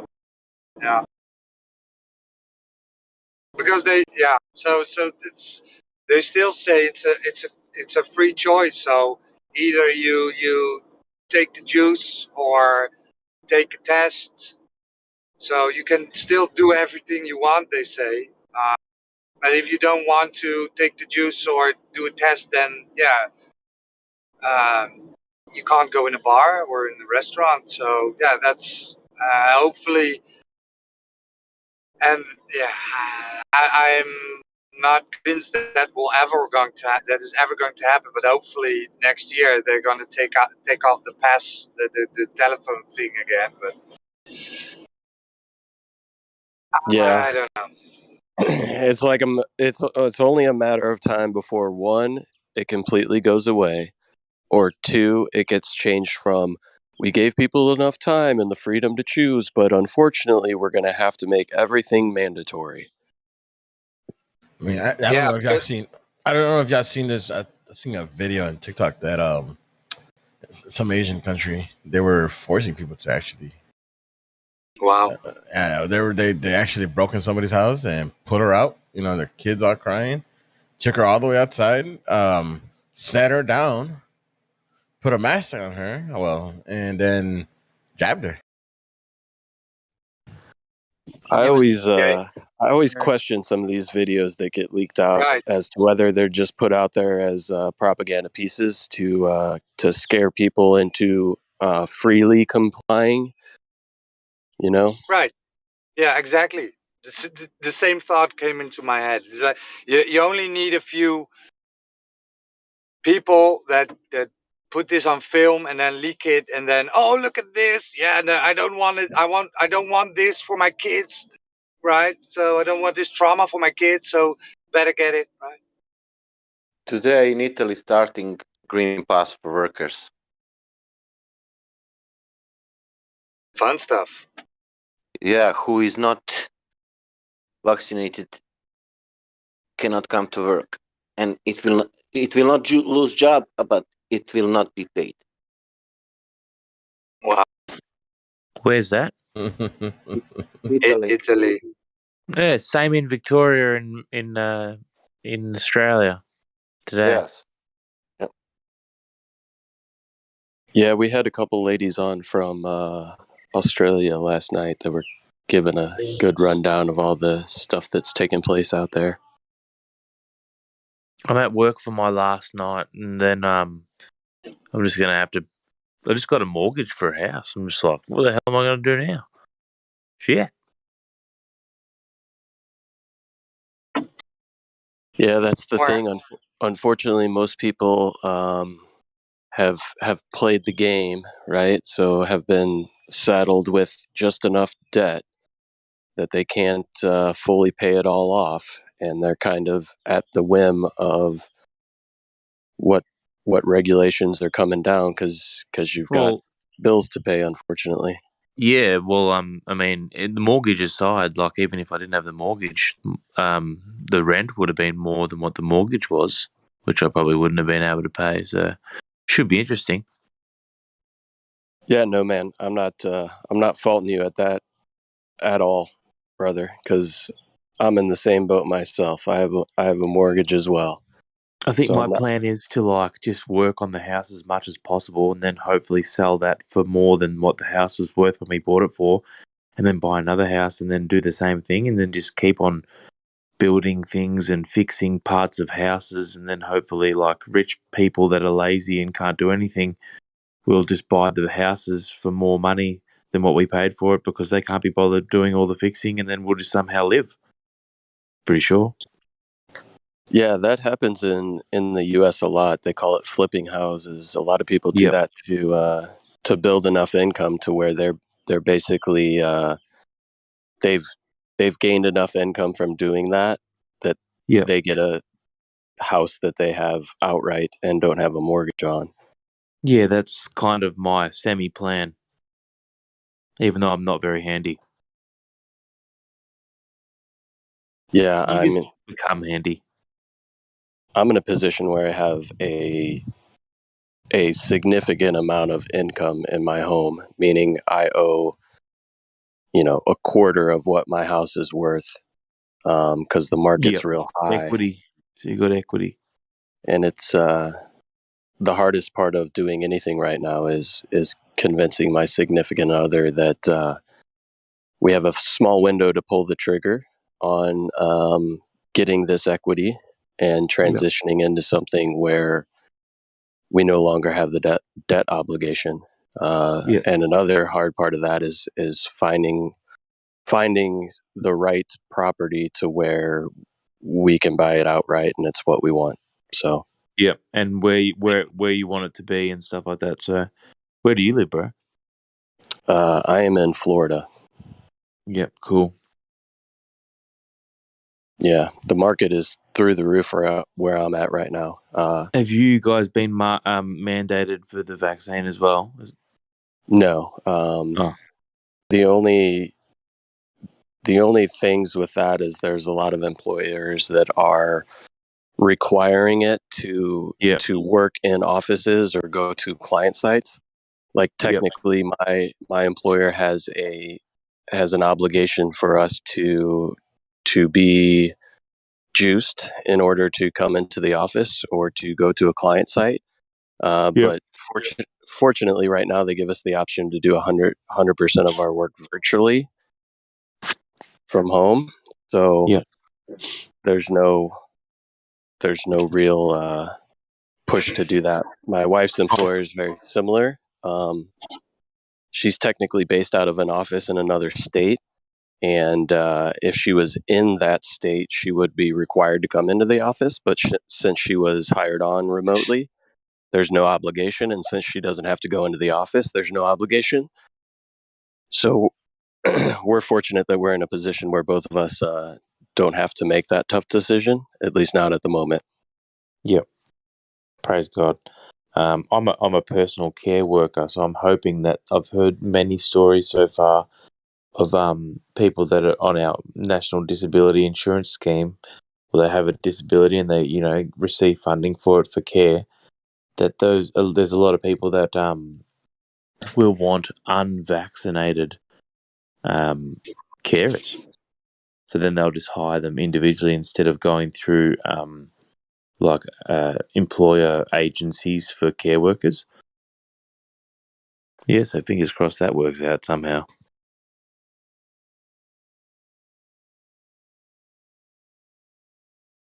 Yeah. It's a tough situation for a lot of people. Maybe best to, I know I did it, but to Start jump mowing the out of. lawns. No, to drop this topic. I mean, it's Oh yeah. very highly Sorry, censored sorry, topic. Roger. No, it's my fault. I brought it up. Yeah, I just wanted to get it off my chest that they promised stuff, and that's always the case, right? Promises. Yeah. I only joined in because it's like the last night of my work, and I'm like, shit. It's like kicked in a little bit. But, well, at least I got heaps of time with my children, and I'm homeschooling my boys, so it will work out perfectly. Right. Some doors close, some doors open, right? It's always the case. Amen. I'll just go out and preach flat Earth on the streets. Yeah. You seen Witsit's stream from Salt Lake City? Have you seen that one? I haven't seen that one yet, but geez, I've been keeping up with as many as I can. The guy dominates. Yeah, but the one in Salt Lake City is bizarre, man. So the first like minute or 5, this little girl comes in with a baseball bat and smashes his speaker. You're kidding me. Yeah. Sounds like you've got something for me to watch as I go to sleep. It's 1 a.m. in Australia. Thanks, Roger. Yeah.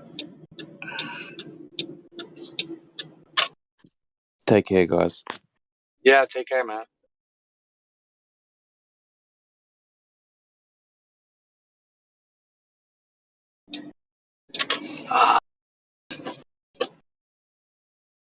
It's Friday and traffic.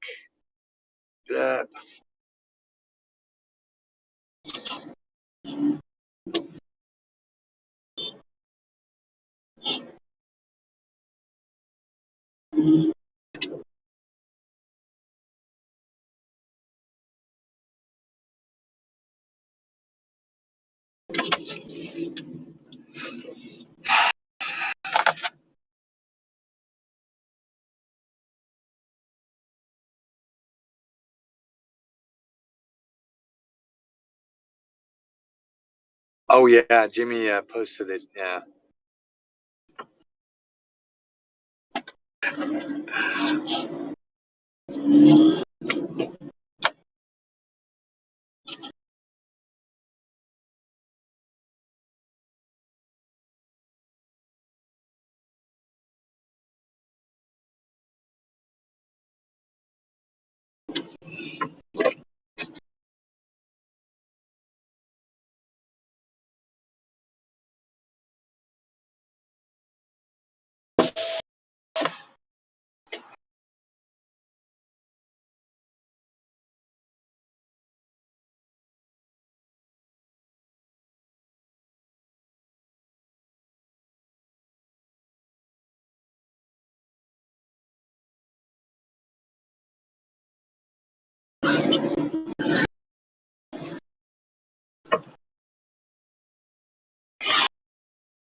Yeah, so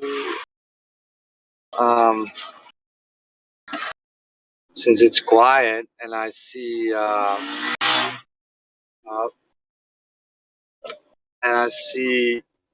post from Conspiracy Music Guru. Let's play it.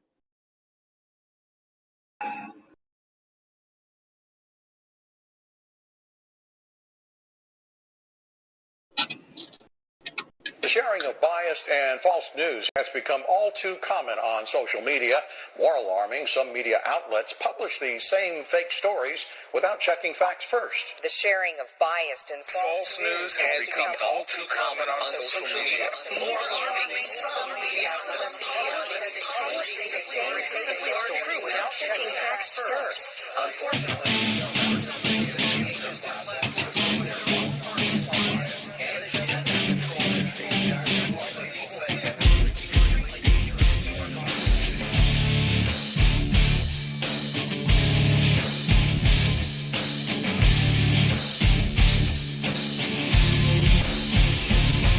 Because of you, we're in this mess. Forever you will acquiesce. How you love to be deceived. Whatever they tell you, you believe. Dead of sight, dead of mind. News believer, you are blind.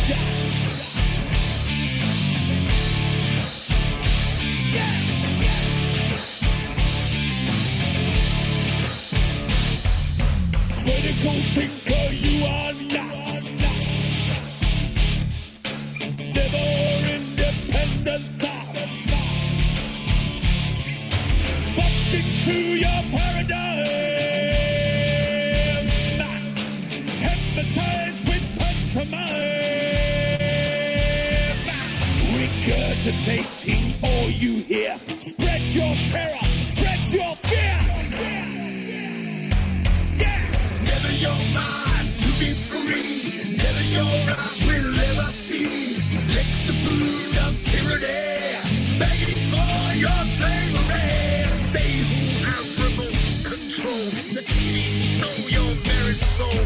Tune into the great deceiver, television watching news believer.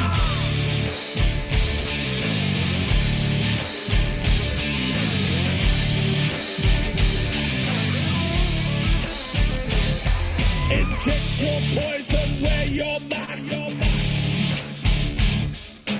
All they have to do is ask. Never questioning authority.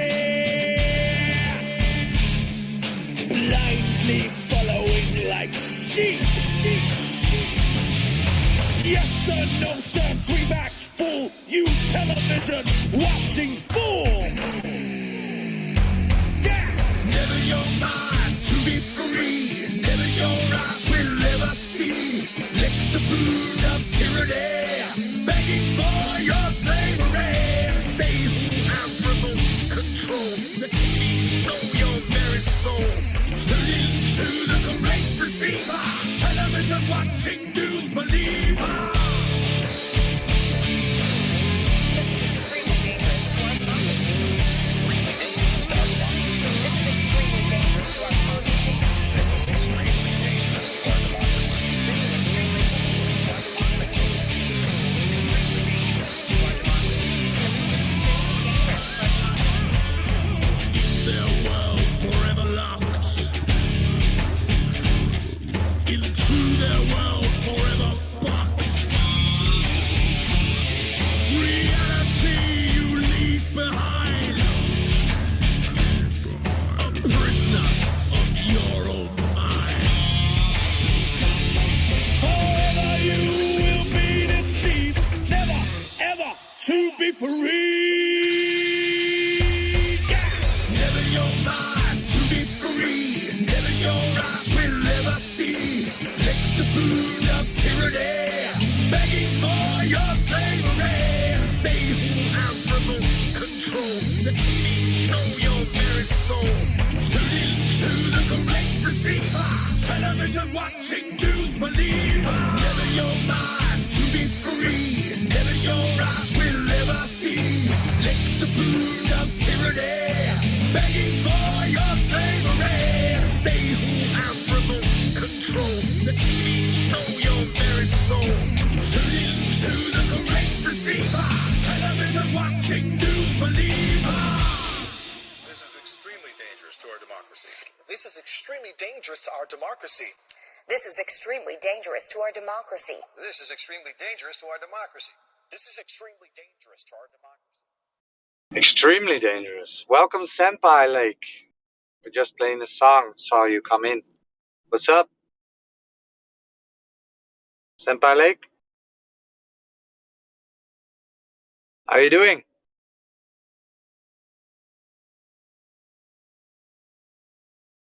You? Senpai Lake.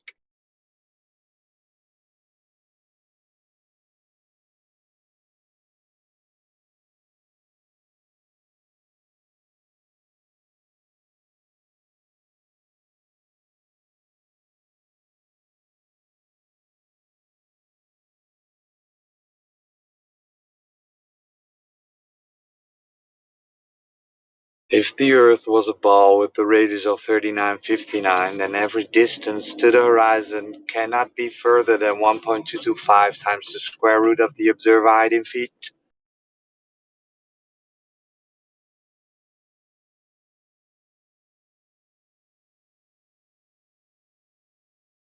True, that would be the physical end of the ball as you're looking out.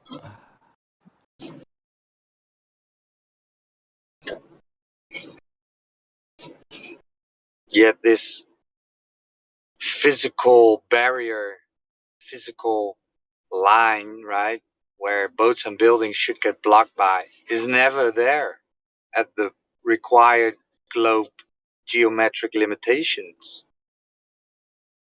Yeah, it's really bad. Even worse is like you see things appear to go over what this line that tells us is physical, and then you zoom in and you see it again. You're seeing straight through this physical thing.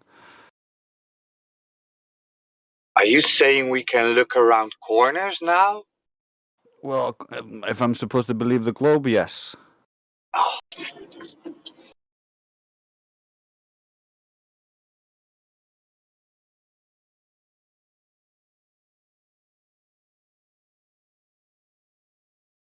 Yeah, I think the disappearing from the bottom up is a hard thing for a lot of people to comprehend, but it's a very easy thing that you can do yourself and experiments that you can do at home to show how this works. And there's very good literature online talking about the angular resolution of the eye.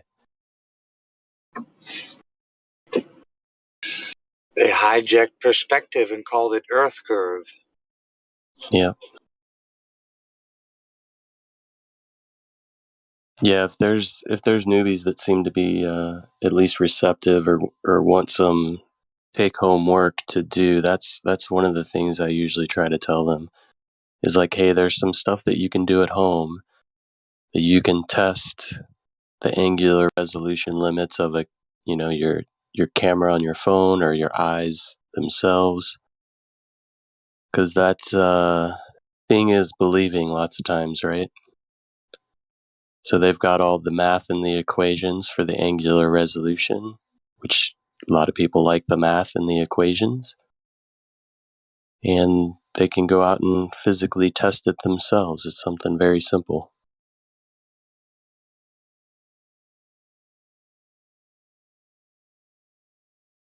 And then that boats over the horizon argument falls away. Yeah.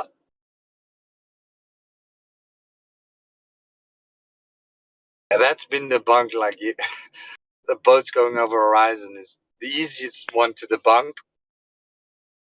Yet all the high heliocentric priests still use it.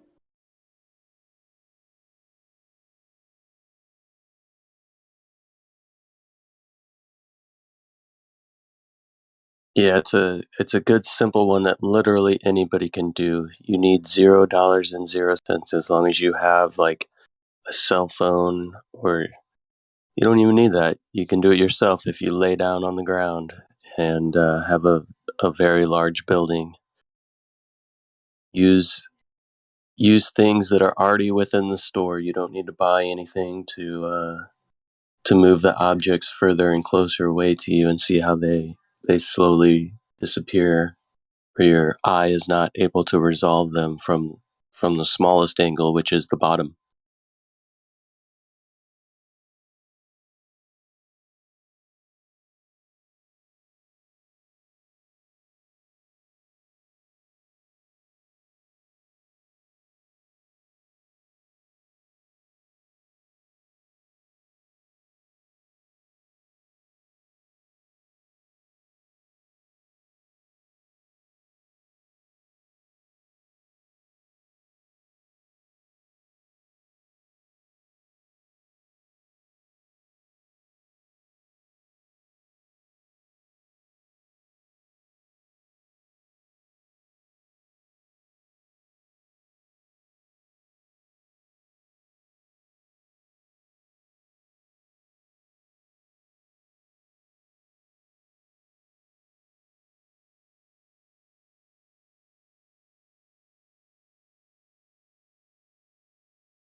Well, I'm going to the store, so and there's silence, so I'm just gonna play my song. You're gonna do what? Go to the store and? Play a song since there's silence. Yeah, go ahead.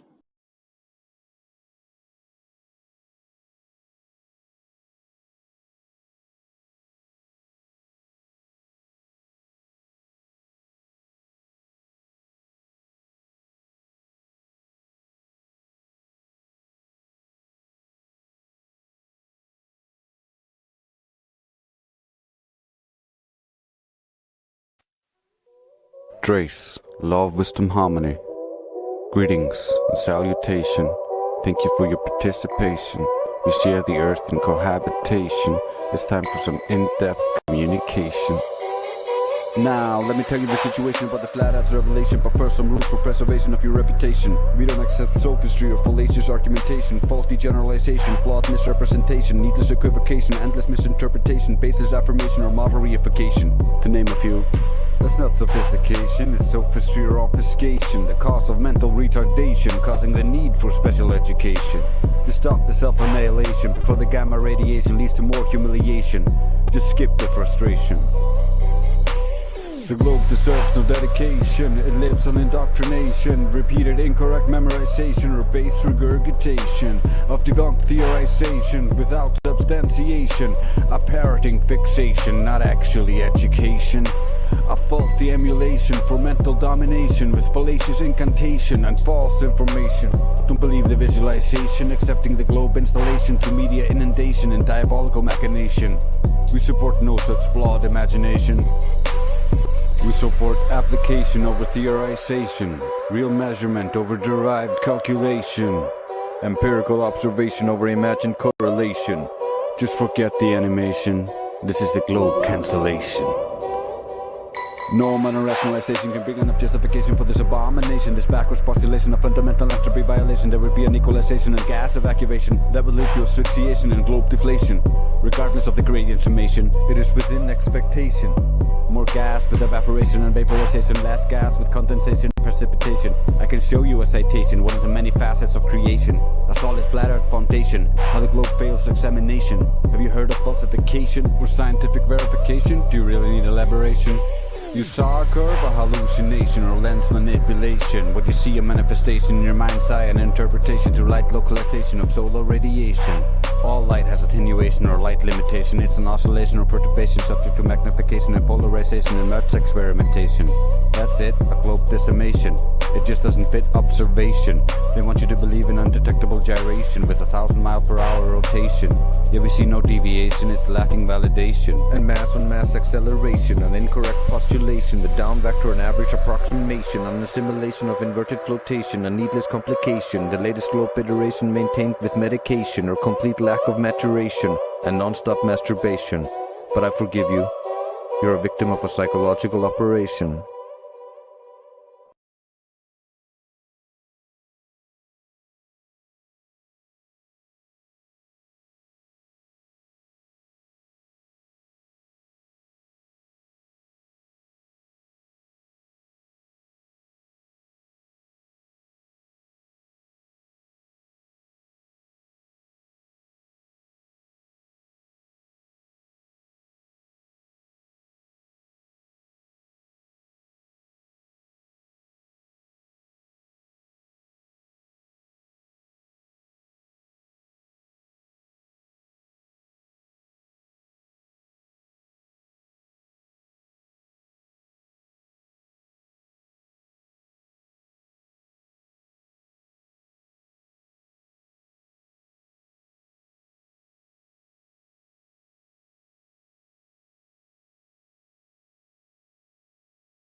chasing that spinning ball. Indoctrination blinded us all. From the very first day that we went to school, they put a globe in your face and that thing looked cool. The teacher explained how it all worked. Of course it sounded so berserk, but who was I to question it? Because I was just a tiny kid. It sounded crazy as could be, but teacher would never lie to me. She was real nice, she didn't know. She too was taught to believe in that globe. I don't blame her, it wasn't her fault. She was only repeating what she'd been taught. I went through life believing that lie. That spinning ball was now in my mind. Don't let them take your mind. Don't let them take your mind, man. Don't let them tell you that you are not divine. Don't let them do it, man, no. Take control of your soul. Take back control. Yeah. Find the truth. Find it all. Find it all, man.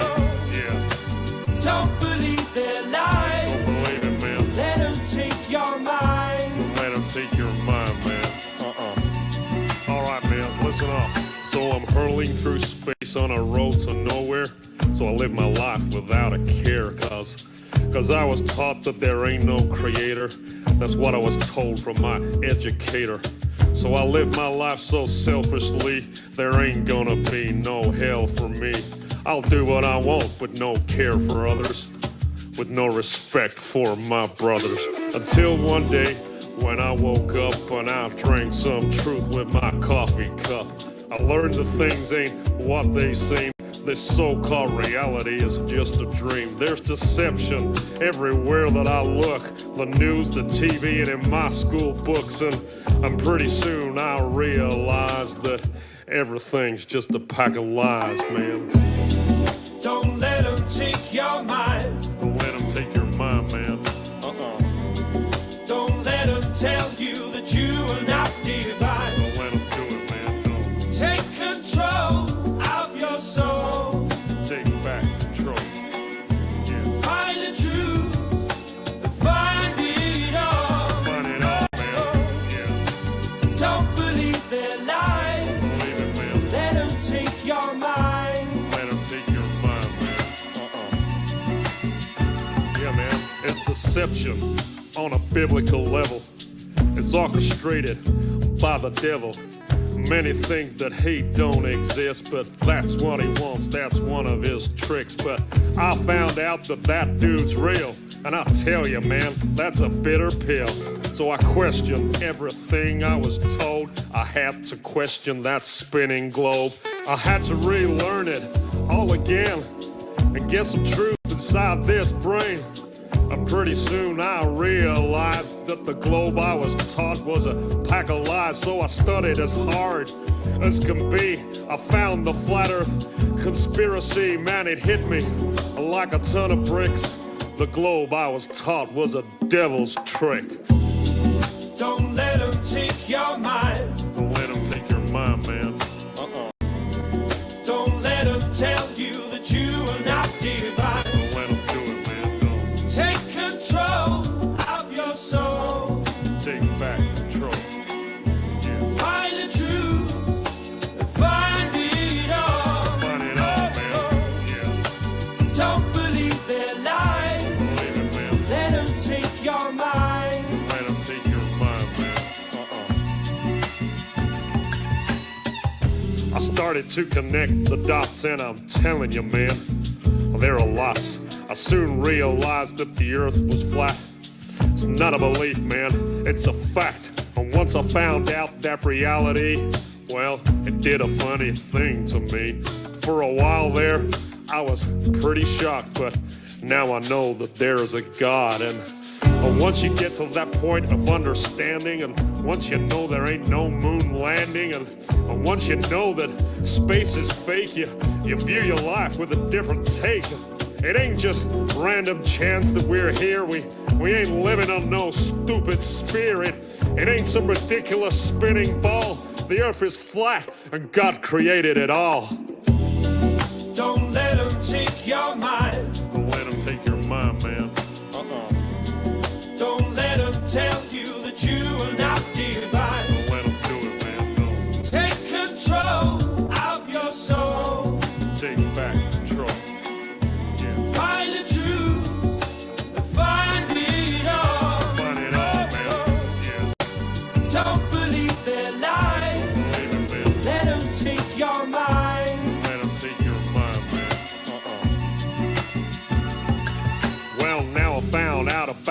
these lies, I live a completely different life. I stopped reading the news and turned off the TV. That thing is evil as can be. I started being a nicer guy, and God forbid I tell a lie. I treat people with more respect, and I've got me a wife that I'd never neglect. Yeah, being good's working out for me. Now I ain't blinded and I could see. I know that there is a God above, and if I'm good, then he'll show me love. I try to live life selflessly to be the best that I can be. I treat people how I want to be treated since my indoctrination was defeated. So don't believe in the devil's lies because it's God he wants to hide. That's why they teach that spinning ball, to make you think you ain't special at all. Don't believe what you're being told. Don't believe that you're evolved. It's all an accident and you are too. No, you're someone special and God made you. Don't let them take your mind. Don't let them take your mind, man. Don't let them tell you that you are not divine. Don't let them do it, no. Take control of your soul. You gotta take back control. Find the truth. Find the truth. Find it all. Find it all, man. Don't believe their lies. Don't believe it. Let them take your mind. Don't let them take your mind. Yeah, play that guitar.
Boo, I don't like Flat Earth music. Boo.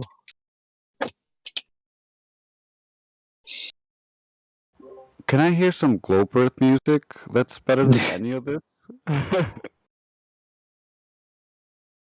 Oh, I'm still here. Yo.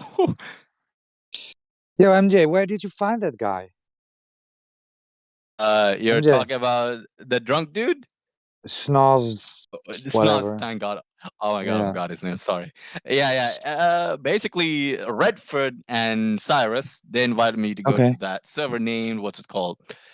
House of Wisdom, right? Oh, So they invited yeah, me to go there. Let's go there, have fun. And just as we went there, we found Hank and Jelly was there. They were going on about random stuff and everything. And then from time to time, people would drop by, flat earther, flat earther. Okay, what about this? What about that? Right? So that's basically what was happening.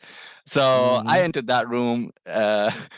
Cyrus and Redford, they're like, okay, let's go to our own voice channel and just wait for people to pop in there. And I'm like, I heard what Hank was talking, and I love listening to Hank. So I was like, hey, you know, I'm always rusty. I was barely over here listening to you guys. So I was like, all right, let's listen to Hank. And then things got into it. And then Snoz came in with this very deep Southern accent, talking, you know, being silly with Hank, and apparently they're friends kind of thing. And they were teasing around. And then eventually the talk started. And Redford and Cyrus literally abandoned me. And I was there for 6 hours. And then the 7th hour was over here within our server. So I'm kind of glad the guys showed up. Yeah, it's toxic there, man. It is. I mean, I wasn't wanting to go because when you tell me, MJ, let's go talk to Muslims, I'm like, oh, Muslims that are not Arabic, Muslims that are gonna say, oh, read English translation, this, look, Earth not flat, right? I'm like, no, I don't want to deal with that. And then we went there, and eventually a Muslim guy did pop up, and he's giving me a story how the Prophet said that these individuals are going to be the ones that you should follow as an example, and you're saying that these individuals are wrong. I'm like, hey, they're wrong, right? I didn't want to bother with that guy. He apparently is Syrian, and I'm like, you know what? That's where I'm gonna stop this. I'm not gonna go further with you. Wants to use authority in a different way, scholar's way. Yeah. Okay. Yeah, it's the guy, professional and simp. He came in right, and then wanted to dictate the conversation, and didn't know what logical fallacies were, and is now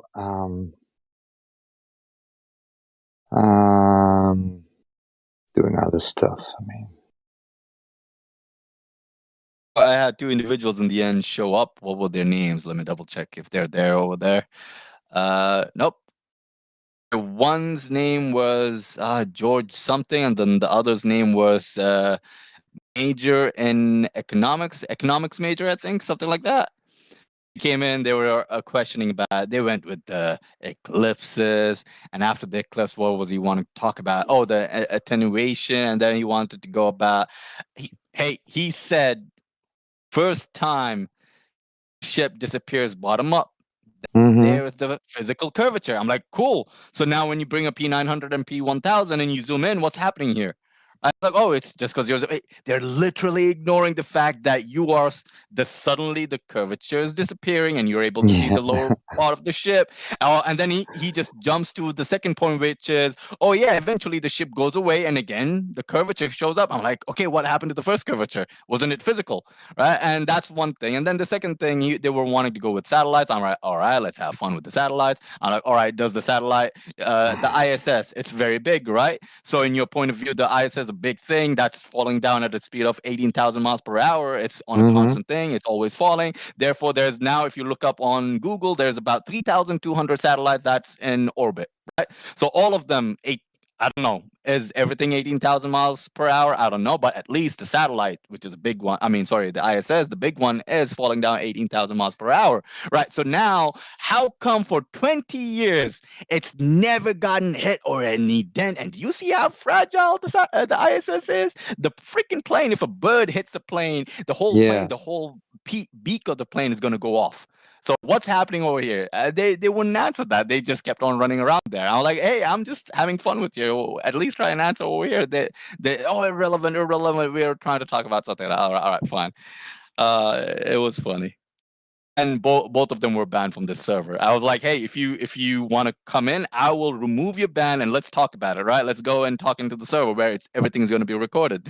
And there was like, he just literally outrightly said, no, I don't want to go back in there, and that's it. I'm like, all right, there you go. I could see why, because look at your attitude. Your frequency is completely all over the place, and it's wrong.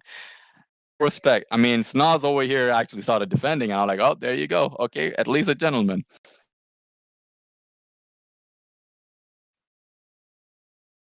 Yeah, these kids, man, they are so. Yeah, a lot of them are actually 15, 17 in that server. I noticed about more than 2,000. Yeah, that guy, random not person, came into the live stream and was such a toxic conversation because they told us he was a Russian. What was it? Physicist or something.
Anyway, how are you all doing, by the way?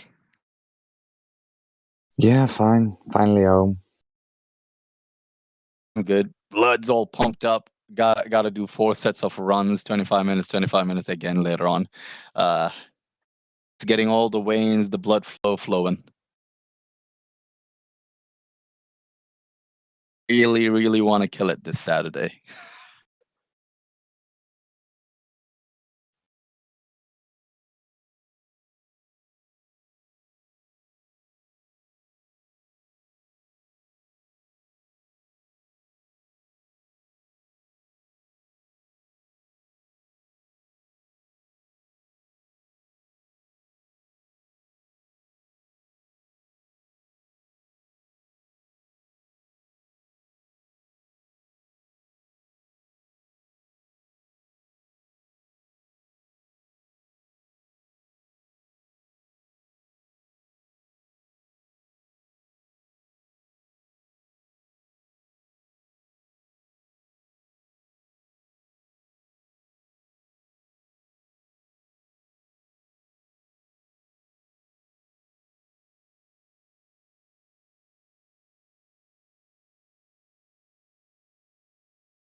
Why don't you play one of those streams from, I don't know, Austin or anyone else?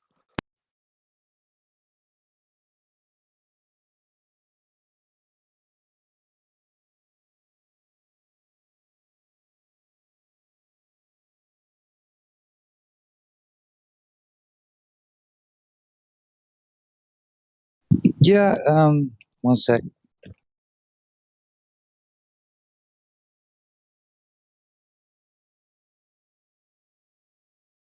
I can play a QE Numpty.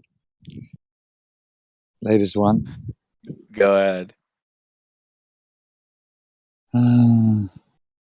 Okay.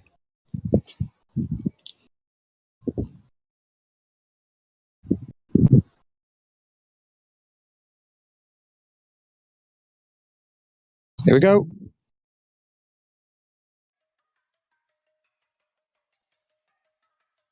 Einstein's field equations cannot solve for more than one mass. Yes, you can't solve them numerically with as an equation, but they... So you can't solve this little problem that Brian's presented you with Einstein's field equations then? You cannot do it then? That would make you a liar. You can solve it numerically. You can solve it numerically. Yes, you can't solve them numerically with as an equation. You can solve it numerically. Yes, you can't solve them numerically with as an equation.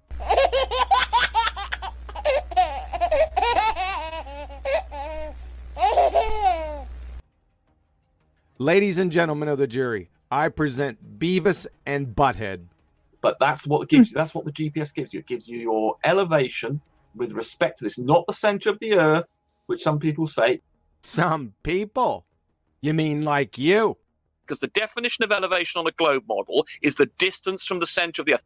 And George. Elevations are all the same distance from the center of the Earth.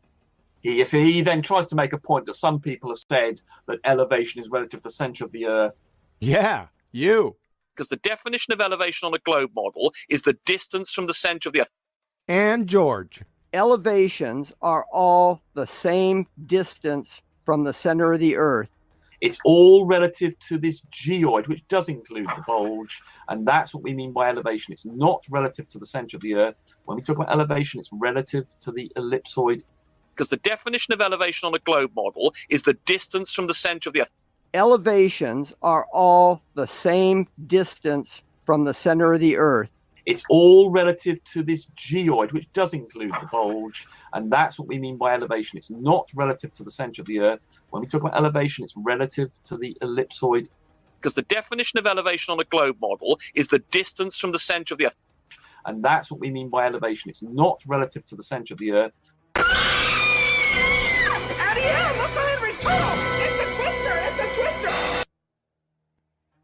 Rumpy, poster child of Baltar double-speaking numpties.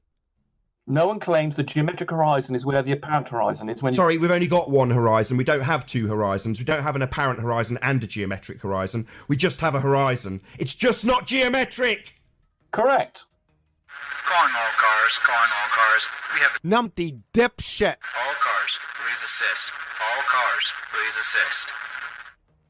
So we don't have a geometric horizon on a globe Earth. Eh, Rumpy? Welcome to Flat Earth. Snacks are in the back, bathrooms on the left, DJs spinning requests. Smoke 'em if you got 'em. You're too stupid to realize you just torpedoed your entire fairy tale religion. You are so dumb. Damn. Elmer Fudd, Mr. Magoo, and Baby Huey are doubled over in the corner on the precipice of a tear-jerking belly laugher coma.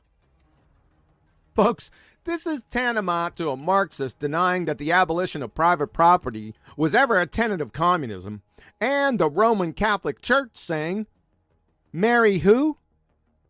You abject clown of epic proportions. From the U.S. Department of Defense, Horizon. In general, the apparent or visible junction of the earth and sky, as seen from any specific position, also called the apparent, visible, or local horizon. So what exactly is the apparent local horizon that's visible? From the subject matter experts, National Geographic. The local horizon, also called the geometrical horizon, is the visible boundary between the earth and sky. Oh, by the way, as we just heard, the geometric horizon is apparent. Mute, mute, mute, mute, mute.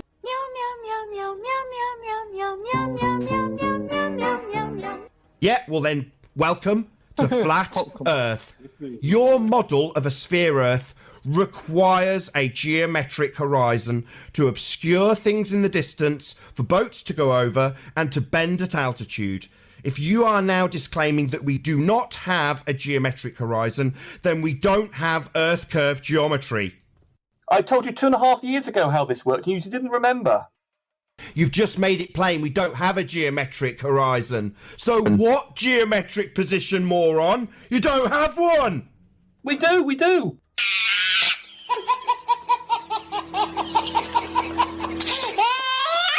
We do. Oh, so now we do. Only 30 seconds ago, ladies and gentlemen, he made it plain we don't have a geometric horizon, and now we do, we do. No, we don't have a geometric horizon.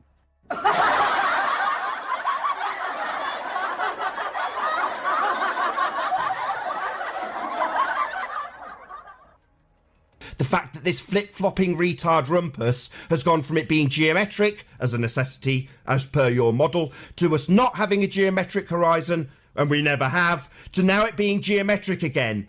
If you can't recognise his flip-flopping and orthodox, it's because you're as retarded as him. So we don't have a geometric horizon, then we do, and now we don't have a geometric horizon, right? When are you running for office of retardia? It's a function of geometry. No, it's not, because we don't have a geometric horizon. So the horizon is absolutely not a function of geometry. It's not geometric. We've debunked that with this image called the Black Swan, where we demonstrate that if it was physical and geometric, it would be in an impossible location based on the parameters of your own geometry. So we definitely don't have a geometric horizon. I didn't say we did. IL1. Are you serious? Are you serious? We do. Oh, so now we do. Oh, son of a... That's gonna leave a mark. Only 30 seconds ago, ladies and gentlemen, he made it plain we don't have a geometric horizon, and now we do. Yeah, we don't. Welcome to Flat Earth. Do you realize how many times you've destroyed your own argument today? So what geometric position, moron? You don't have one! We do. Oh, so now we do. Correct, we don't have a geometric horizon.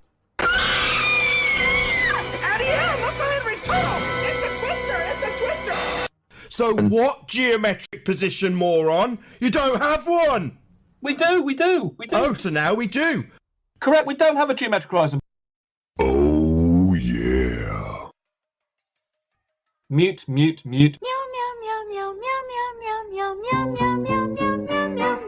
That's another appeal to format fallacy, isn't it now? So I gave him another opportunity to discuss his logical fallacy and his incorrect assertion that the citation says that the horizon's being loomed with respect to the horizon, which makes absolutely no sense. Andrew Young does not say that. He's not stupid like you, man. But you can appeal to format again when I give you an opportunity to speak, that it's the mute button that's the defence to this argument, which it isn't. That's a fallacy. Mute.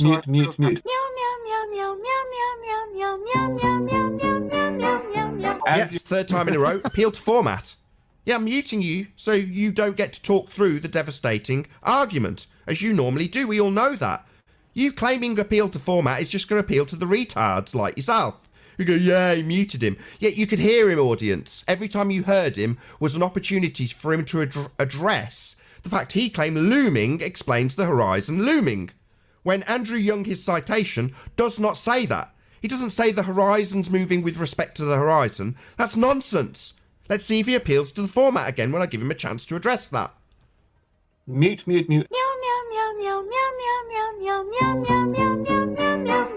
Andrew. Yeah. Mute. That's appeal to format fallacy. You're not addressing my argument. You're addressing the fact that when I speak, I don't want you interrupting, so I have to mute you. You don't give me any alternative. Mute. You see, you've had lots of sentences, Nathan, and I've only had none. I run the show. Mute.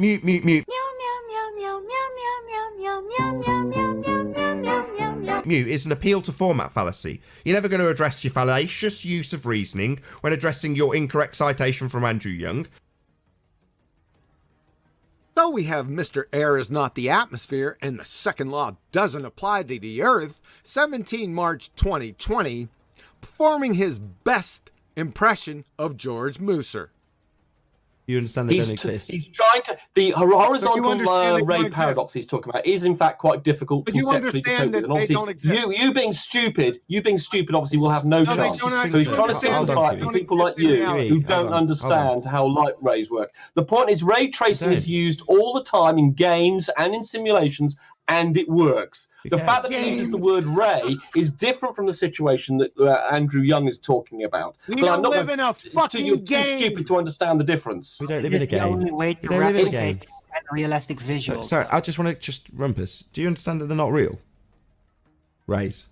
Well, they can be treated as real. You don't understand, Nathan. You have no understanding of physics or science. You're not qualified to even ask me that question. Newton had various ideas on this, but generally it's thought that Newton did not take his own law that literally, that there is a force reaching from one object out to another. However, you can act as if there were one. What do you think? Do you deny that there are... So when you talk about a ray of light, laser light, then, Nathan, are you denying they exist? Gravity is not a force, but you can think of it as a force. So, Nathan, do you think laser beams are real or not? However, you can act as if there were one. The second law of thermodynamics does not apply to the Earth.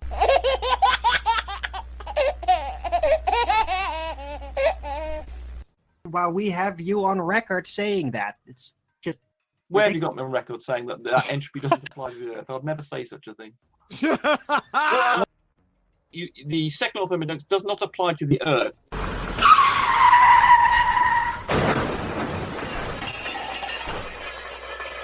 You are so dumb. Damn.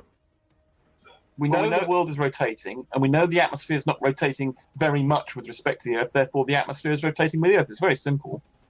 What the hell did you just say?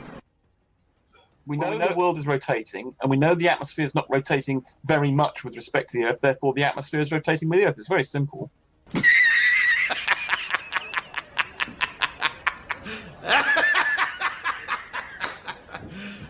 You serious? Let me get this straight. My tire is rotating, but my bumper with respect to the tire isn't rotating very much. Therefore, my bumper is rotating with the tire. Hey? Is that what you're going for here? Mr. Magoo, Baby Huey, and Elmer Fudd are doubled over in the corner, dying from tear-jerking belly laugher syndrome. This gets exponential magnitudes worse for these abject morons. You see, folks, I was listening to the Jose J.G. Retard show live and heard Rumpy the Numpty say that cockamamie horse pucky. So I quickly wrote it up and sent it to Jose J.G. Retard within about 45 seconds, while they were still live. Jose Retard then reads it back to Rumpy as if I made the comment and asked Rumpy what he thinks. Priceless. This is from John Stonja, aka Quantum Eraser. And I quote, "The Rumpus, we know the world is rotating and we know the atmosphere is non-rotating very much with the respect to the Earth. Therefore, the atmosphere is rotating with the Earth. It's very simple." You agree with that comment, or what do you think about it? I sure hope he agrees. He stated it word for word less than 2 minutes ago. We know the world is rotating, and we know the atmosphere is not rotating very much with respect to the Earth. Therefore, the atmosphere is rotating with the Earth. It's very simple. Sorry, I got distracted by another comment. Sorry, can you repeat that? Quantum Eraser says, "We know the world is rotating, and we know that the atmosphere is non-rotating very much with the respect to the Earth. Therefore, the atmosphere is rotating with the Earth." It's very simple. But it's contradicting. But it's a contradiction. It's a contradiction. Yeah, that's right. Alert! Newsflash! You said it, Rumpus! You dumbass cracker! My word. We know the world is rotating, and we know the atmosphere is not rotating very much with respect to the Earth. Therefore, the atmosphere is rotating with the Earth. It's very simple. Go on, all cars. Go on, all cars. We have Numpty dipshit. all cars. Please assist. All cars. Please assist. Listen, here's some advice. You need to return to your true vocation, picking up cans alongside of the road. Supervised. You are so dumb. Damn. I'm the person telling you how reality is, and I'm always right. Entropy is not entropy just simply tells you how disordered something is. Fatality. No, it doesn't. You treat objects like women. From the legend, Professor Lambert, entropysite.oxy.edu. This view was broached partially in a previous article that showed disorder was outmoded and misleading as a descriptor for entropy. Footnotes 1 and 2. Again from Professor Lambert, entropy is not disorder, not a measure of disorder, not a driving force. From Chem Libre text, there is no basis in physical science for interpreting entropy change as involving order and disorder.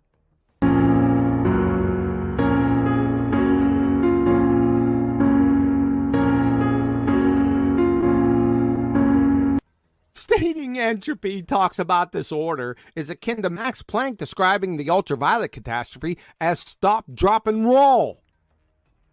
The second law of thermodynamics does not apply to the Earth.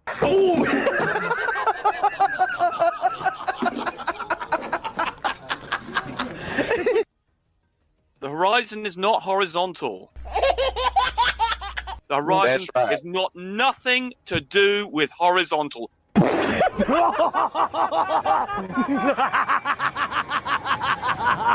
Are you serious? Are you From math.openreference.com, in geometry, a horizontal line is one which runs from left to right across the page. It comes from the word horizon, in the sense that horizontal lines are parallel to the horizon. The horizon is horizontal. You are so dumb. Damn. I'm always right.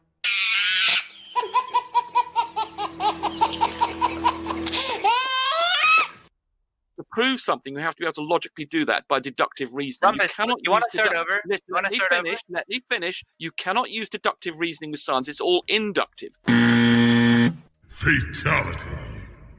Induction has nothing whatsoever to do with natural science, you delusional putz. From the King Cheese philosopher of science, Karl Popper, 1963, Conjectures and Refutations, via Wiki. As mentioned in the section The Problem of Induction, Popper's response to the problem of induction is simply that induction is actually never used in science. Uh-oh! Back to Karl Popper, Conjectures and Refutations via Wiki. Karl Popper, a philosopher of science, sought to solve the problem of induction. He argued that science does not use induction, and induction is in fact a myth. Uh-oh!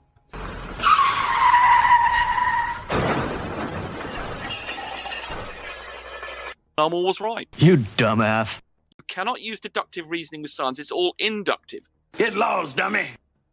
Which means that invisible green pixies could be responsible for all the phenomena we put down in science.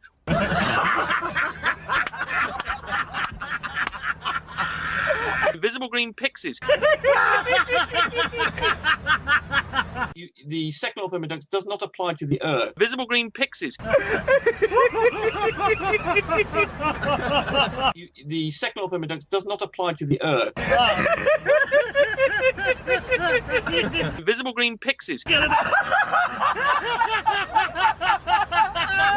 The second law of thermodynamics does not apply to the Earth. Invisible green pixies.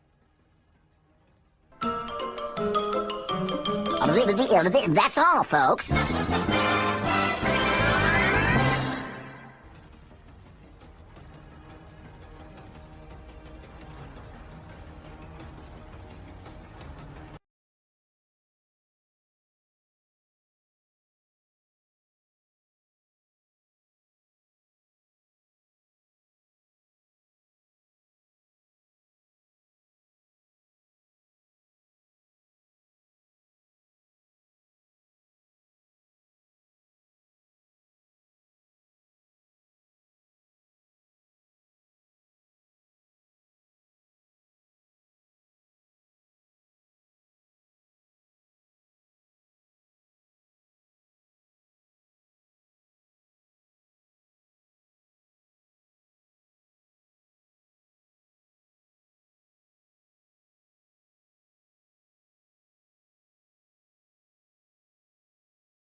Hello?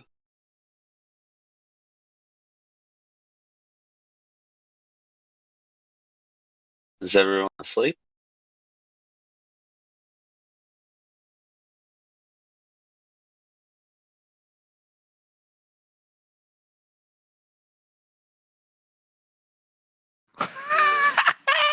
I just wanted to stay quiet and see what he had to say. uh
Yo, yo, yo, everybody.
Greetings, greetings, greetings. How are you doing today?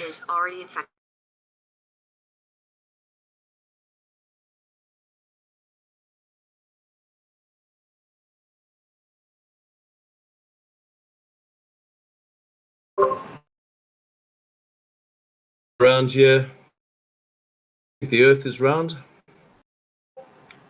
Come on, the chat. Come and chat with us. We're waiting for you. Anyone think the Earth is round by any out there? Anyone? Going. Do we have any nominations for a round Earth? Please come in. Let's chat.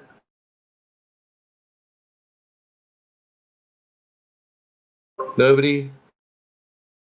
7 billion people and nobody's going to challenge flat Earth? Anyone?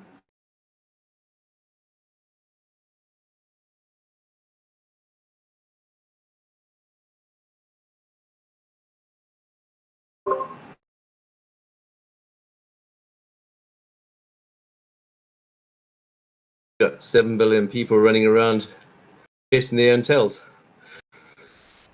Anyone coming to chat about Earth? Are you going to defend your globe, round, sphere beliefs, religion? Anyone want to defend their religion?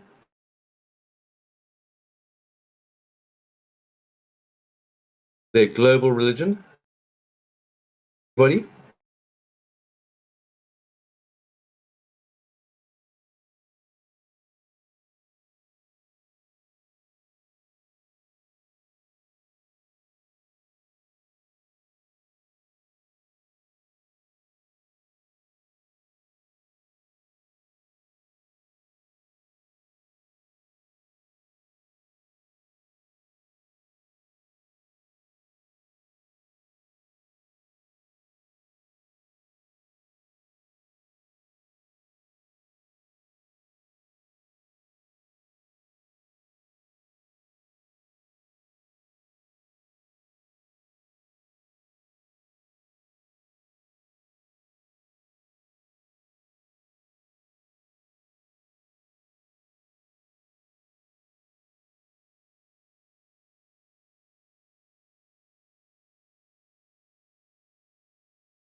Three new movies that have quite a lot to do with what's happening at the moment. The Fast and Furious 9, with a lot of space nonsense in it. And then you got the Black Widow movie, the mind control they have on the people that causes people to be controlled by others. Interesting take on that. And then they got the new James Bond 007, which sounds very much like what's happening. The whole theme of the movie, if you go into the whole details, I'm going to talk about it because it sounds like what they're trying to do at the moment. So interesting, all the movies are coming out to try and get you to accept what's being done. It's the normal. So you watch the movie and you think, oh, it's fine. It's in the movie, so it's fine. And it makes you relaxed and think that you're actually okay, because you just watched a movie of something. So it can't be real because it's just in the movies. So even though it's real, it's not real because it's been in the movies. So once it's in the movies, we're not going to really accept it. There's a lot of overlap between reality and fantasy.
Newsflash, Elon Musk is promoting fear about machines taking over and aliens, of course.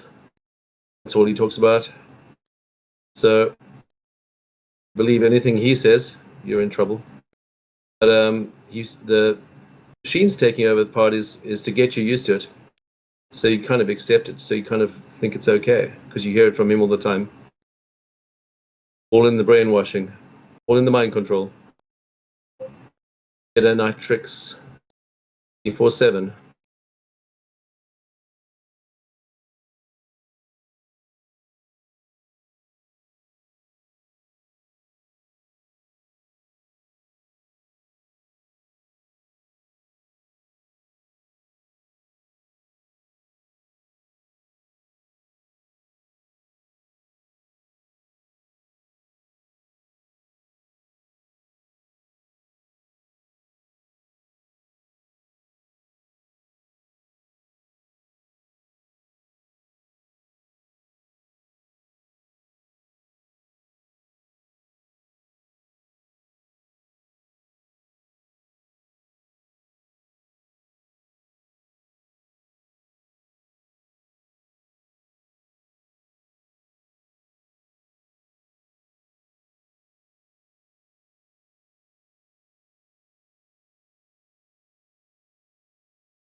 Yeah, the social credit, universal basic income, blockchain, crypto economy is coming.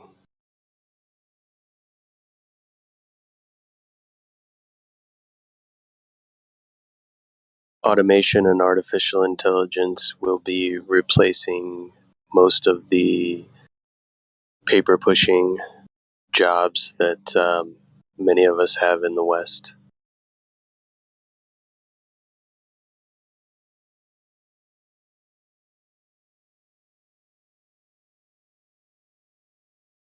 That's true.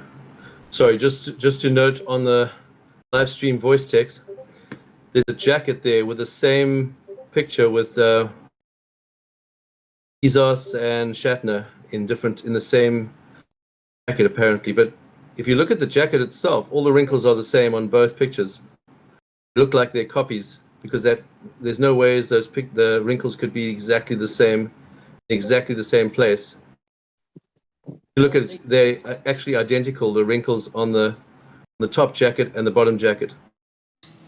Where are what are the source images for both of these? Look at the jackets and look at where the wrinkles are. I know. I'll post them. I'll post the source images. Yeah, please, thanks. Because like anything, you can Photoshop shit, So How can they have the same wrinkles at the exact same places? Look at how identical they are, the wrinkles on the jackets. That's just a copy of the one picture. So someone copied the picture and put the heads on there. I don't know. I'm just saying. I just noticed that, but I'm not saying it's not true. What you're saying. The overall principle could be true. I'm just saying this picture was doctored. Those are just heads pasted on at the top there. Yes. Because exactly what they do whenever you go to the military and you're getting your basic training photos taken. All you do is you put on the base outfit, right? And then they take your photo, right? Whenever I went through, I was wearing my PTs. Okay, so all I did was put on the overcoat, took my photo, gave them back the overcoat, and they digitally put in my name, okay, and then they digitally put in the beret. They did that for everybody. That's nothing new. So just saying, just noticed that, by the way. Yeah, I thought it was pretty cool. And then someone was like, "Oh my gosh, what's going on?" And I'm like, "They do the same thing in the army."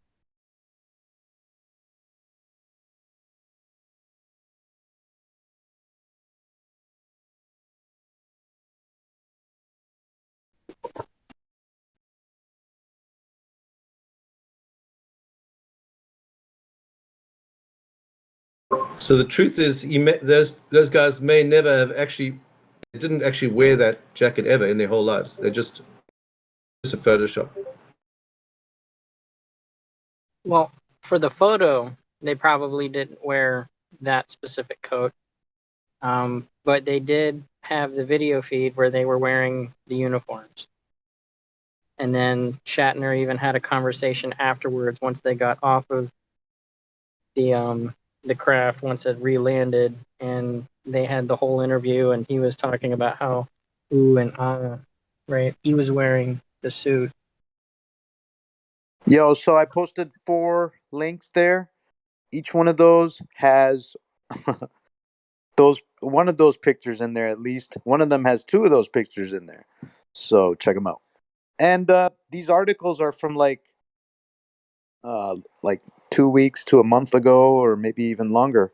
So it's kind of weird.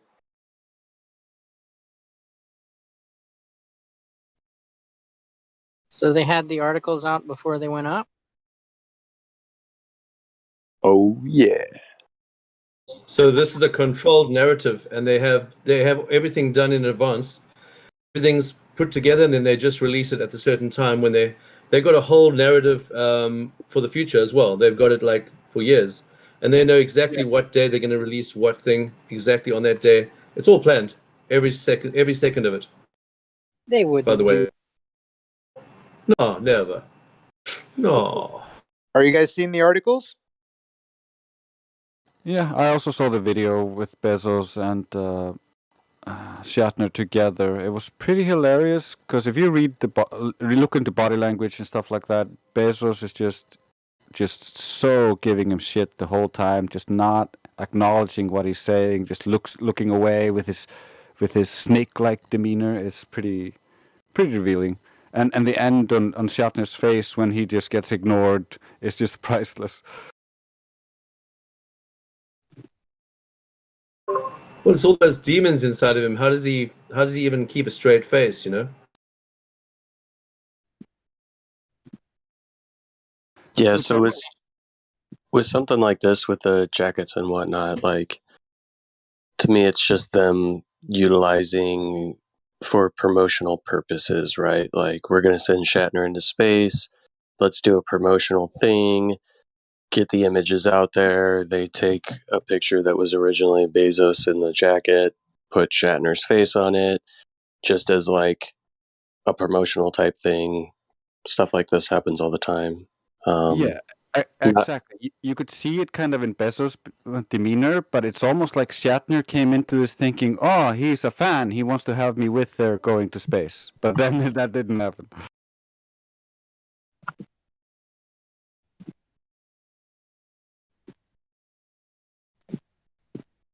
Yeah, so for me, with like these high altitude flights that they're doing, the parabolic flights and the Blue Origin stuff, like, I don't even care to really get into the rabbit hole of it because it really doesn't prove anything, and it's even what they're claimed to be doing doesn't necessarily. It's nothing revolutionary, right? It's just more information to put out there about space and to kick the can down the road, right? Like, oh, just wait, we're getting closer to when commercial flights, the average Joe's going to be able to go to space. We're going to be building hotels in space, you know? To me, it's just to show a little bit of progression, but there's nothing significant about anything that they're doing that I care to waste my time about. Yeah, it doesn't work against us in any way since there are still clouds above where they are or where they went, so it's still within the containment. Yeah, soon they'll have McDonald's on Mars. Don't worry, you'll be fine. It doesn't matter about air. You don't need air as long as you got McDonald's. You're fine.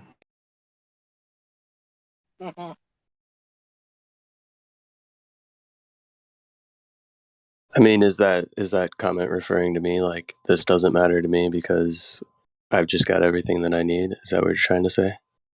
Or are you trying to say that all of this stuff nobody pays attention to because they're comfortable in their lives?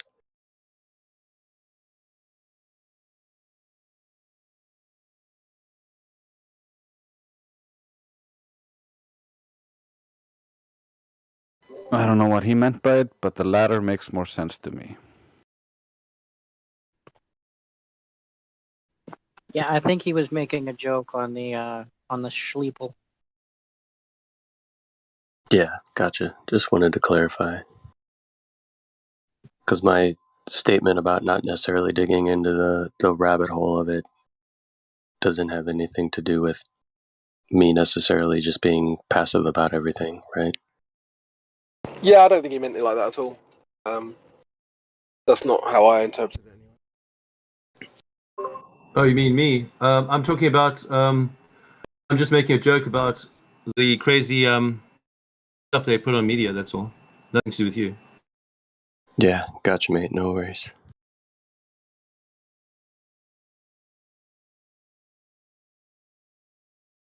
Yeah, Just trying to keep it funny and light. That's all. Hard and funny. They put this absolutely batshit insane stuff out as if it's true. I think that's what's so maddening about it all, is like this stuff is completely absurd, and then they just say, "Yeah, this is true," and then people go, "Oh, well, if you say so."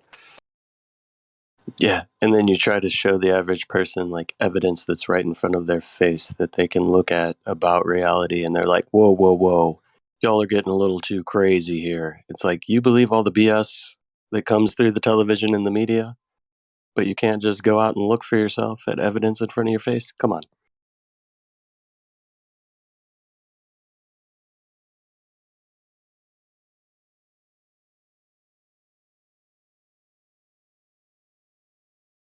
I think when you haven't laughed at the madness, then it kind of like, you know, it's fun. It's part of the pleasure. You can actually laugh at the madness that's going on in a way. I mean, obviously there's a lot of sad things, but you can have compassion. You can still have compassion, but also laugh at the silliness of the whole narrative of, you know, that they're doing.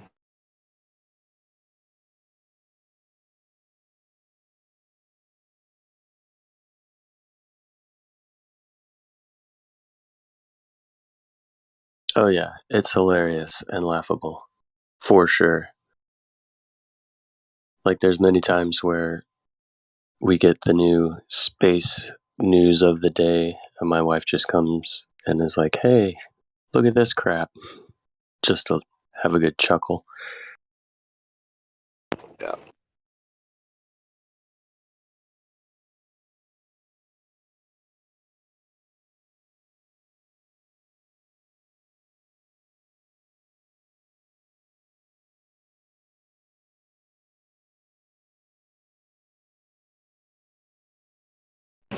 Yo, all this stuff is to just kick the can down the road.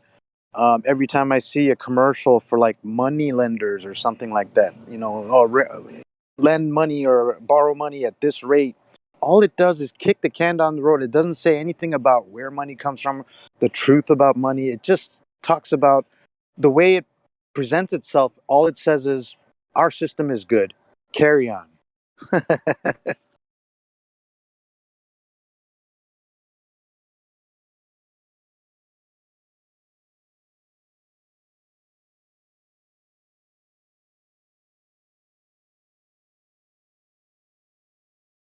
The new old James Bond movie, Autobots inside people. It's the new thing.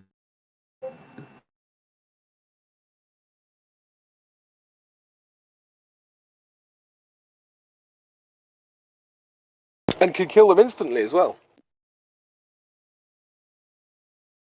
License to Kill. 007.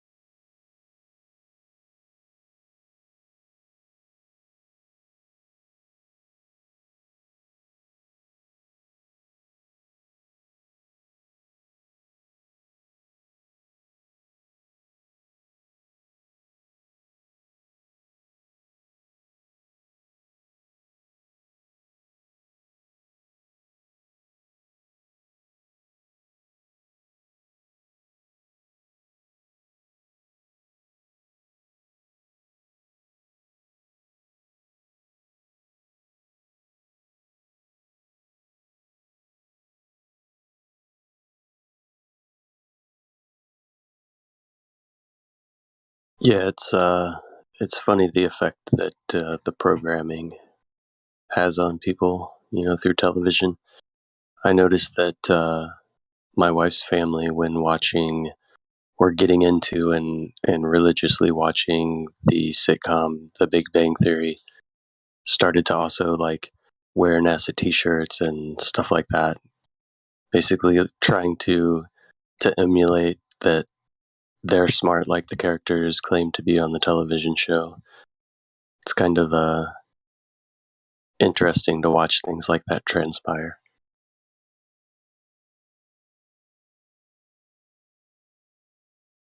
Yeah, like get everyone into totally obsession with assassins and space from a young age. Just lots of movies, and they're fine. It'll help them to develop into balanced, loving, good people. Not. No, there seems to be an overarching theme of movies being about war, space, or some sort of debauchery. And even in the lovey-dovey romantic comedies and things like that, there always seems to be some sort of element of infidelity within relationships and almost justifying those choices by the characters who choose to partake in the infidelity. And then we have the gay Superman just came out. He just came out the closet today. It was yesterday. Awesome. That's going to be a downhill for everyone. Everyone's going to be, okay, well, let's just accept the new norm. Well, they're slowly killing all of the kind of modern fables, aren't they? So James Bond is no longer going to be a British man anymore. He's going to be something else.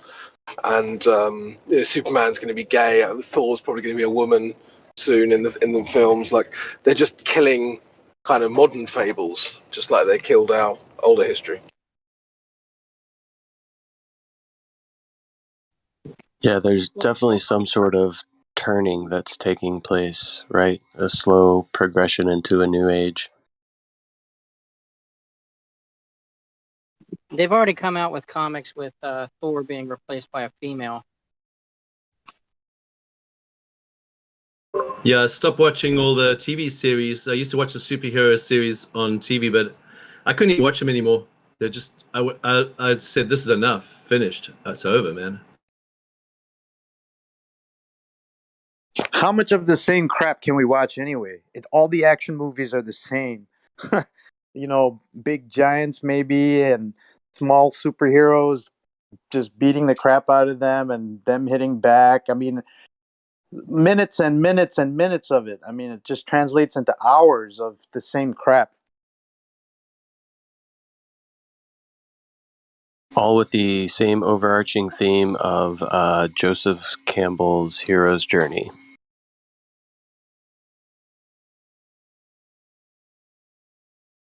Some guy gets flung into a wall really hard and then he gets right back up normal. Like, people start to think like, hey, I can do that too. But no, even if you walk across your living room and you stub your toe against your coffee table, you'll be in immense amount of pain.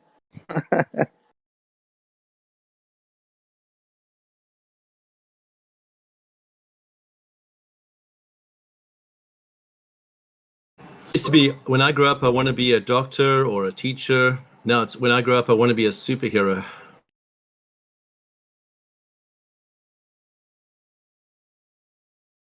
Bro, I wanted to be an astronaut. And how Oh, do you me become a too, me too. superhero? You go through some accident, or you get some injectables, or something along those lines. You're not normal. Oh, but that You go to the military.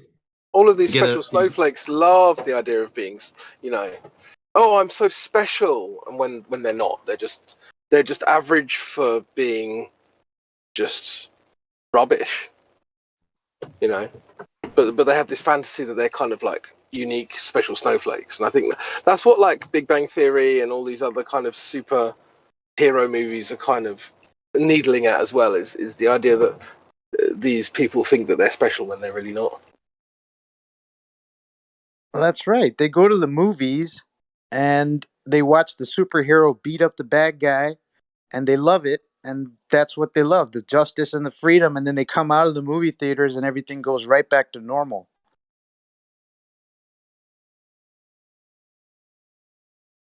Of course, Monty Python puts it the best. I was gonna say, in regards to you talking about people coming out of the superhero movies and all of that, it's because you get emotionally invested and you have this spectacle in front of you where you feel like you're part of the movie, and it's playing out things within your head that normally people would get to a point and they would have let's just say they would step up, they would be less apathetic, and they would do more things in reality, but they're constantly getting in their head through movies and television that they've already been a part of a character who is a hero, right? Yep. So it's subconsciously fulfilling that need that would be, you know, kind of aching inside you to actually perform such heroic things in real life, but you're getting the dopamine and the satisfaction of it, you know, vicariously through movies, which kind of lulls people into, you know, apathy. Oh yeah. Wow, that was really good. Yep. That's a perfect explanation.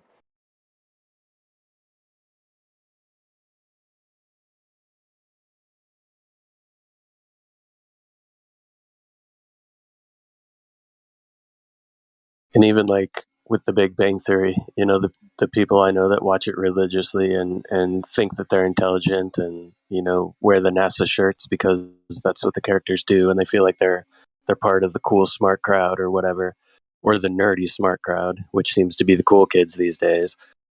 The funny part is they don't understand most of the jokes within the series because they don't understand the intellectual concepts that these characters are talking about or the science. They understand none of that, but they're projecting themselves as smart and part of these characters. When if I'm in the room with them, it's literally like I'm the only one that's understanding the joke that's taking place because I understand the concepts or the scientific premise behind what they're saying. These other people that like worship and follow these people don't even understand these things that are taking place within the sitcom. It's hilarious.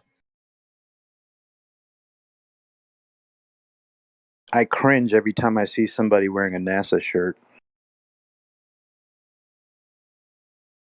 I talk to him.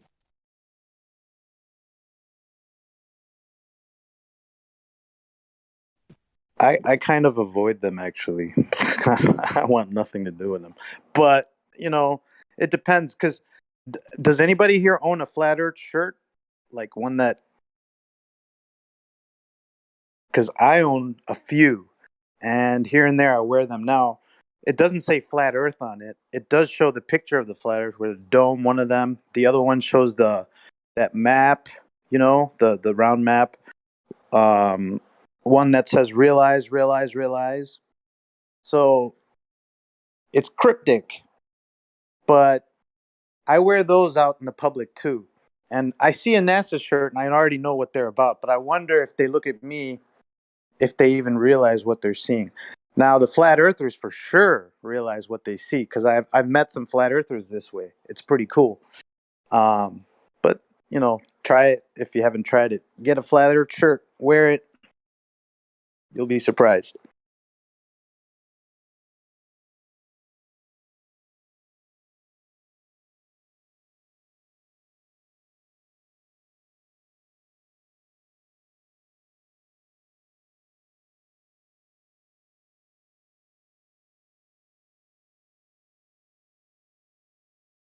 You know, I don't have any shirts, but I did bump into somebody at a bar a few months back that had like a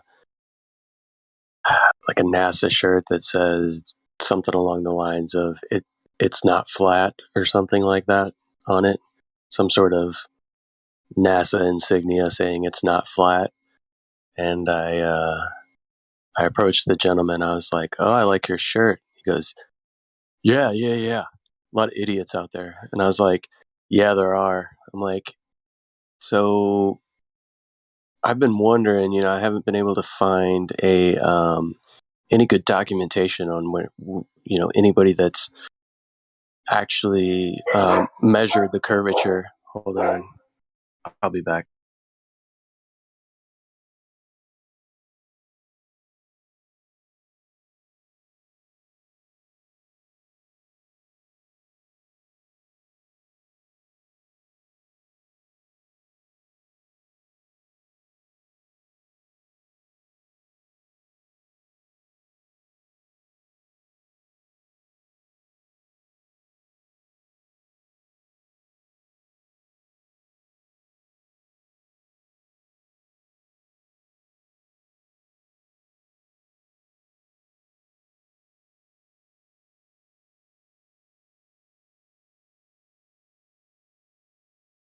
Shame. It was just getting interesting.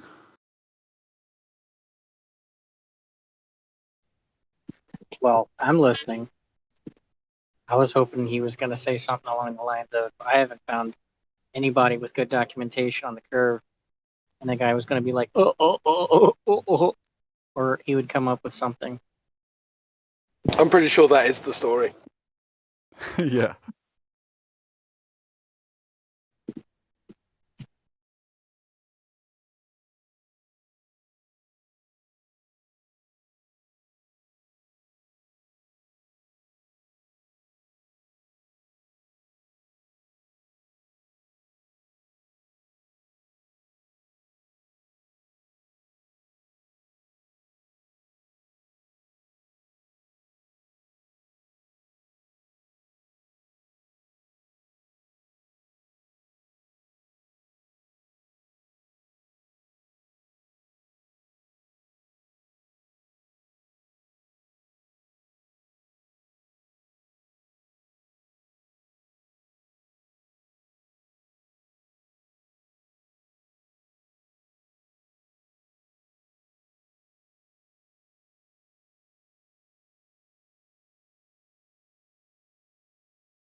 Everybody thinks they're so smart.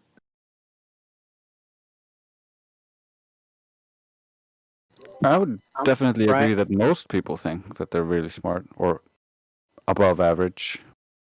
They think they really know things. So what we have here is a whole bunch of really evil people that think they're superheroes. They think they're doing the world a favor somehow. They know it's evil, but they somehow think that they're part of this elite group of superheroes because they've conditioned themselves to think that they're better than everyone else. And that's what we have here. They're just doing it for your own good, for the good of the world, because overpopulation is a really big problem. Their words. Like that movie with those weird superheroes that blew up, that nuked that city in the end. What's it called? Trying to remember the name of that movie. It's kind of like that in a way. That kind of describes it pretty well. Trying to remember the name now. Look, I'm trying to find it.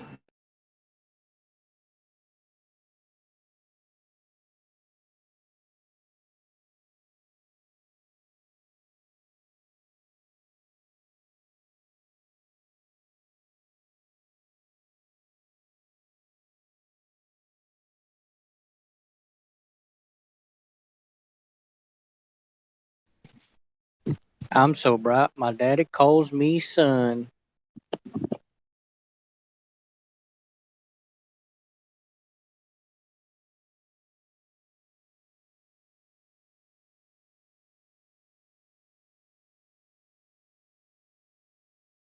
I was having a chat with a client the other day, and this I just refuse. I don't want to get into it with clients, especially because he brought it up to me. He's like, "Yeah, you should come down to Louisiana." I'm like, "Yeah, I'd love to." He's like, "Yeah, but we're only 44% vaccinated here. A lot of people here are like, COVID's a lie. I don't know what the heck's wrong with people." That's what he said. I'm like, "Oh." Anyway, what's going on with the software? And there was a slight pause, and then he got into it with the software. So I kind of just I don't want to get into it with people sometimes, especially clients and strangers. It depends. They act so.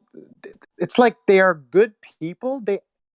But they just don't get it. What the heck? It's like, ugh. And I feel like no responsibility to make them get it either. Unfortunately. It depends on the person, though. It depends on the person. If the person strikes me as a person who's open, willing to talk, I'll get into it. But a lot of times, I'll just let them go, and I won't even want to talk to them long. I'll make my way away from them.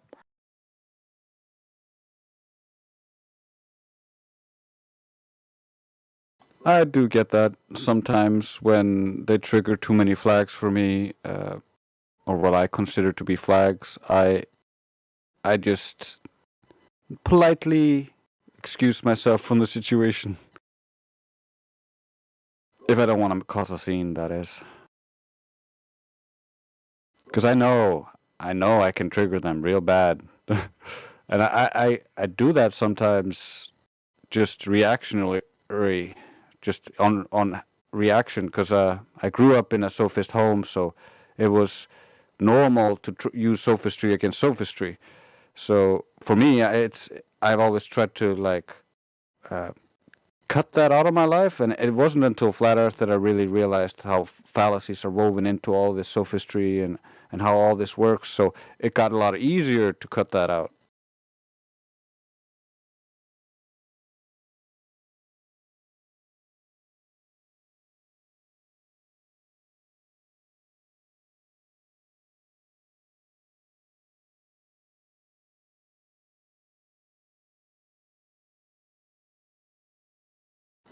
And I took it off on a tangent.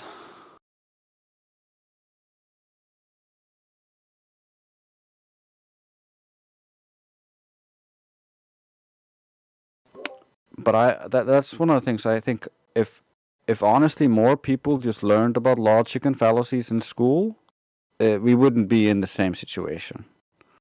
Oh, I bang on about this all the time. Completely agree. But that's why they won't teach them. Like if you know what Hegelian dialectic is, then the political if everyone knows what Hegelian dialectic is, then the political systems of the US and the UK and other countries collapse overnight. Yeah. But why does it matter? Why would they lie? So what was that you were mentioning? You mentioned something dialect. What is that? A Hegelian dialectic. Okay. What is that? I'm not sure what that means. Okay, so to put it in like really, really simple terms, it's a way of presenting two sides of an argument as a way to remove a third or fourth or multiple other options. So, for example, you might, I don't know, let's just say that you wanted a population to believe that dragons existed. Then you might set up two political parties, and one's talking about dragon scales, and another's talking about dragon breath, right? Both existing, therefore dragons exist. But they're arguing over the minutiae of whether scales or breath do whatever. I don't know. Yeah, I'm sure you know where I'm going with this. Like the idea that they're both arguing for the existence of dragons removes the possibility in the public discourse that dragons don't exist. Correct. It's also a way of creating middle ground between two subjects, two opposing viewpoints.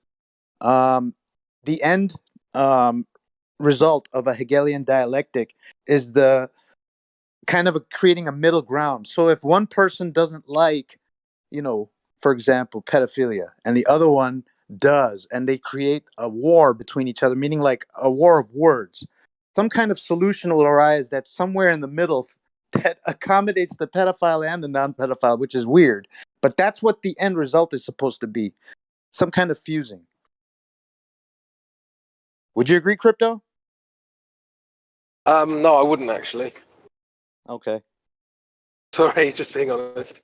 The way I interpret Hegelian dialectics is to remove an option, not to fuse two options.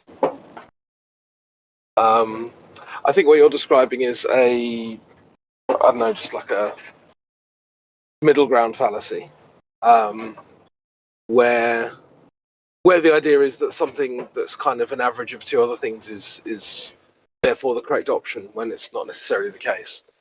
Like, yeah, I mean, an example of a middle ground fallacy would be like if someone's thirsty and they require, say, a litre of water to survive, one party might say, no, he doesn't need any water to survive, right? And then the guy might have half a litre and then die anyway because you chose the middle ground. So, in that case, the extreme of 1 litre of water would have meant that the guy doesn't die of dehydration. I don't know. Does that make sense? It does. It does. I'm glad we had this conversation because I didn't want to be confused on this. I also posted the actual definition up there that I found on Google, whatever. But yeah, man. Cool. I'd go out on. So that would be like give him poison instead of water, or what? Then he's okay. Well, I mean, what's the scenario? With the water, give him poison instead, and then you'll be okay. Instead of giving him water, give him some poison. I don't So, understand. so here's the definition that I've posted. Right, philosophy, an interpretive method in which the contradiction between a proposition thesis and its antithesis is resolved at a higher level of truth. Synthesis. Yeah, I think that's fair.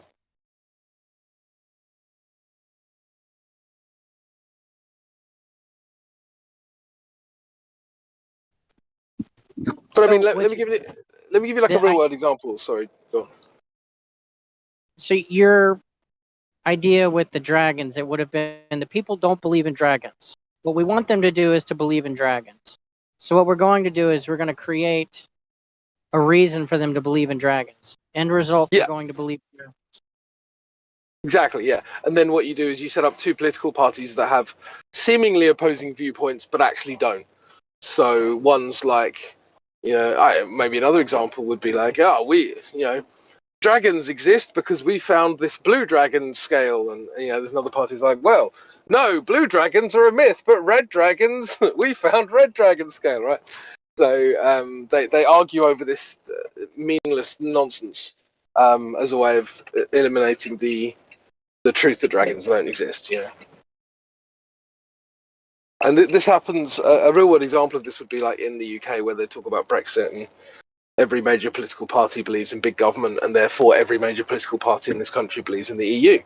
And so they basically argue over reforming the EU, or maybe we should just be nicer to the EU, or all this other. But none of it is actually let's have smaller government. And so they're trying to remove like the idea of small government from the minds of people by saying, how can we stay part of the big government? And there's like 6 different flavors of how can we stay part of big government.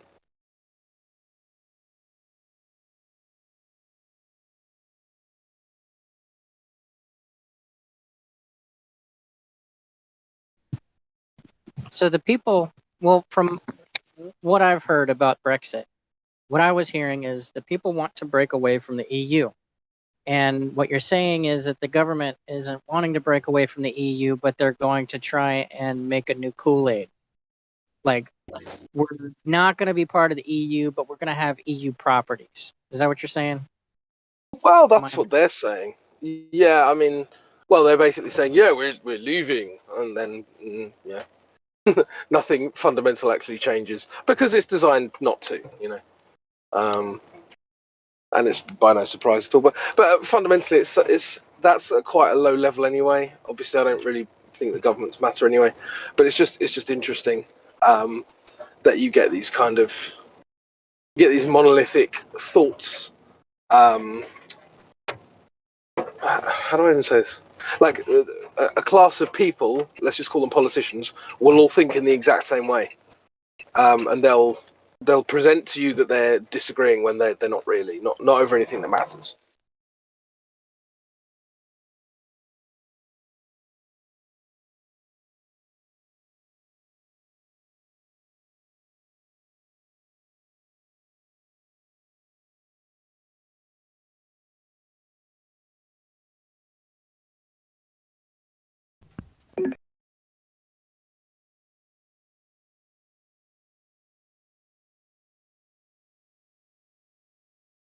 Kind of like that weird society called Flat Earth Society. That would kind of be an example of that.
Mic check. Mic check. What's up, man?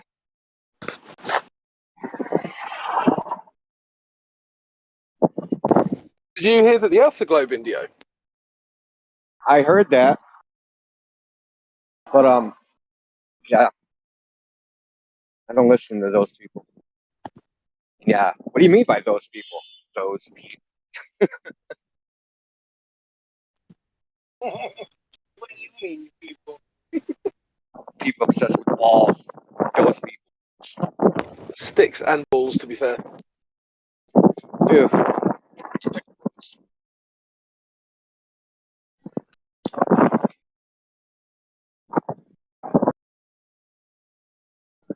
So, Jen, were you in here yesterday when Jen was talking to I don't know. They've been a flat earther for 2 hours, right? Somehow she had to throw in that she's gender fluid. Just like out of the... Brilliant. Like, what does that got to do with anything? And kudos to Jen for just, like, moving on past it. But, man, just prove a goal. Stop trying to get the server deleted by freaking carrying the SJW flag. If we don't carry it with you, we get deleted. Yeah, it's pretty sad, isn't it, these people? Because they decide that they don't like what we're saying, so they try and get us shut down for some complete nonsense, like gender fluidity, which fundamentally can't exist. Right? Why are we even talking about it? Like, why? It's like, I mean, am I going to be a unicorn phobe if they, oh, I'm a unicorn. No, you're not. And this is flat Earth, so let's talk about flat. Like, is that unicorn phobia? Like. Stuff nonsense. But anyway, no, I didn't see it or hear it at the time. No, she was like talking to this girl for like girl, guy, whatever, for like, I don't know, 30, 40 minutes. They're talking about flat earth, yada yada yada. Just about flat earth, nothing else. Didn't just out of the blue just brings this up. Like, why? Hella suspicious, isn't it? Yeah. But I don't understand with people with their gender bending things. Like, why do they have to tell everybody? I don't run around going, by the way, I'm a heterosexual. By the way, I'm a heterosexual. By the way, I'm a, like. Yeah. I don't feel the need to like tell everybody.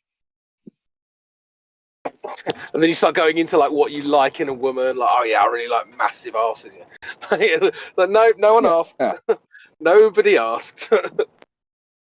Nobody asked. No one really cares. Yeah, exactly. No one gives a fuck. I think this is the thing that really winds a lot of these people up, because a lot of them are attention seekers, and most people don't care.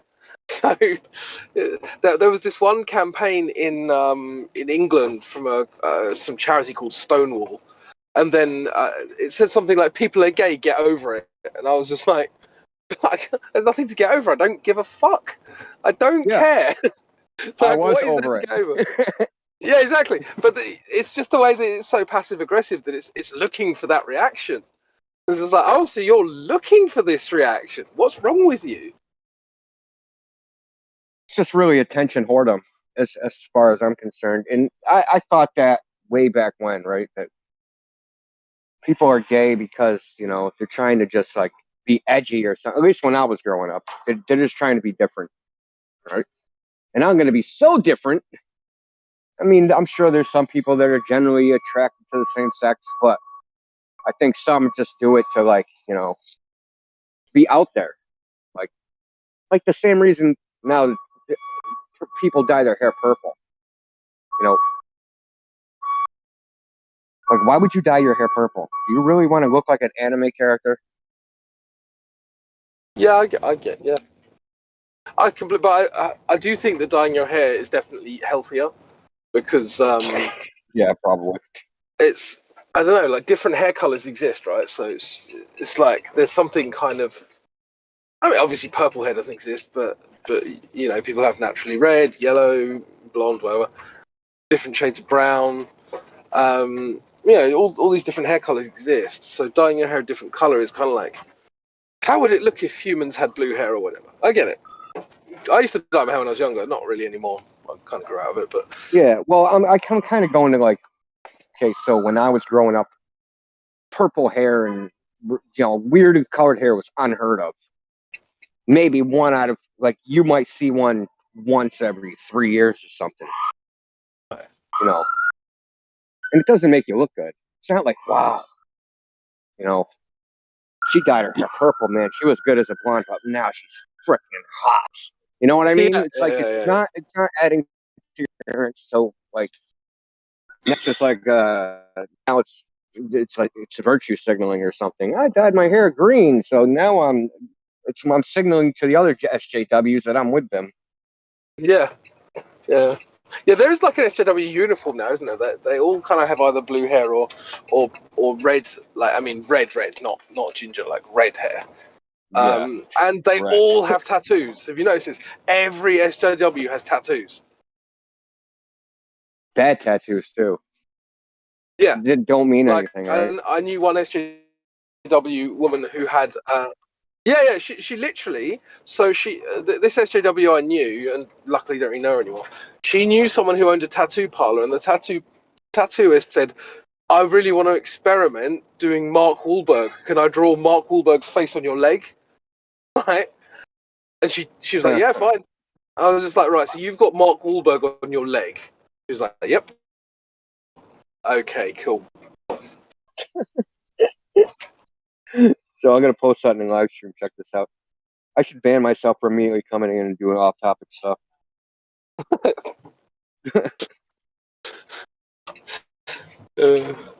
So check this out.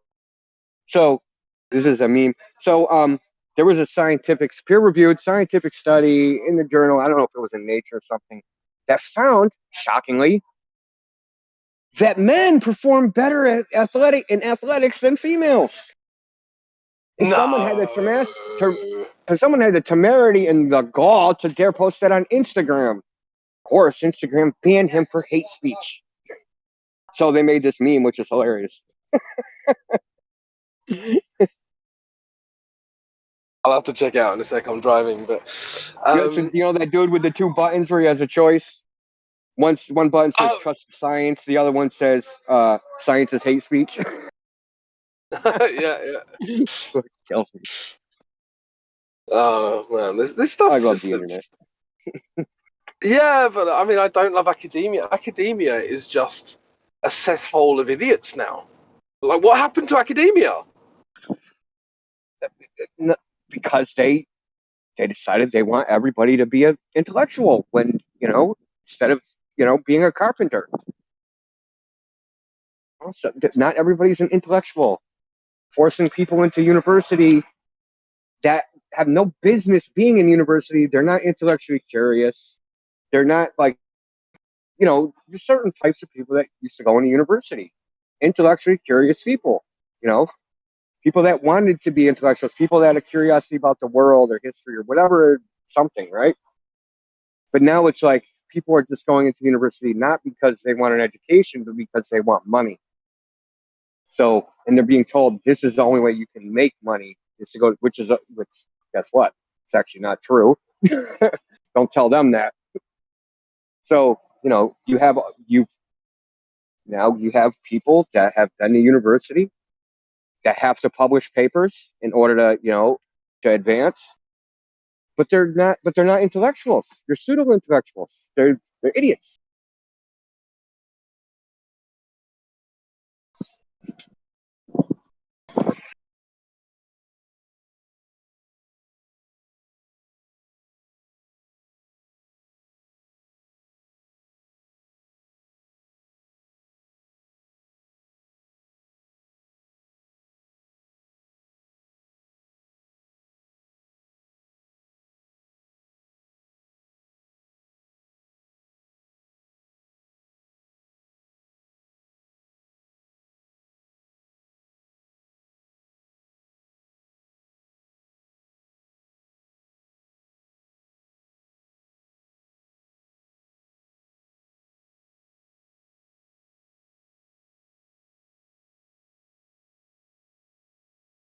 Yeah, I don't mean to beat the Hegelian dialectic subject to death with a stick or anything, but I did post a little Arsenio Hall clip.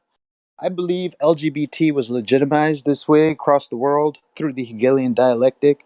And this is just an example, that little clip. It basically starts out with him starting out a show. There's a bunch of gays in the back who are like throwing up signs and saying, "Oh yeah, we don't get represented." And then he starts an argument, and then it's played out throughout TV for all the audiences across America to see. It's just one example of how they did it, you know. That's all.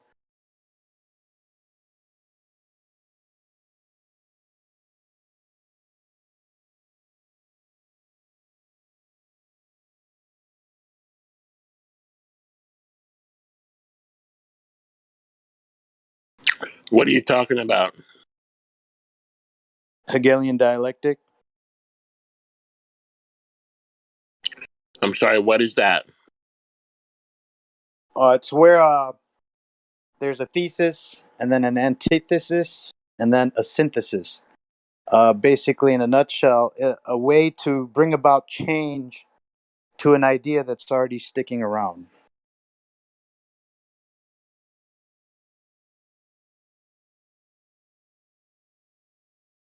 Another version is problem, reaction, solution.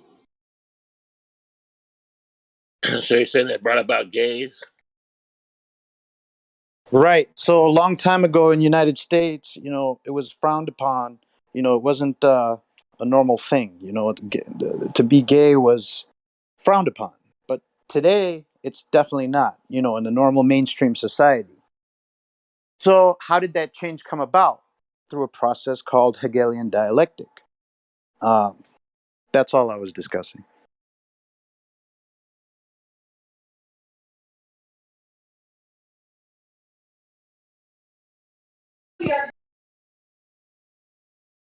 So did the Illuminati insert this also? How's Illuminati got to do with anything? If you look at most government agenda, it's basically achieved through the Hegelian dialectic, right? They create the problem, control or guide the reaction, and come in with their solution, which their solution was something that the people wouldn't normally accept had there not been the problem to begin with. So the end goal is always the solution. Typically, they know they can't get that solution pushed unless the people accept it. The way to get them to accept it is to create a problem that the people react to, and then the people ask for the solution, which they would normally not have asked for to begin with.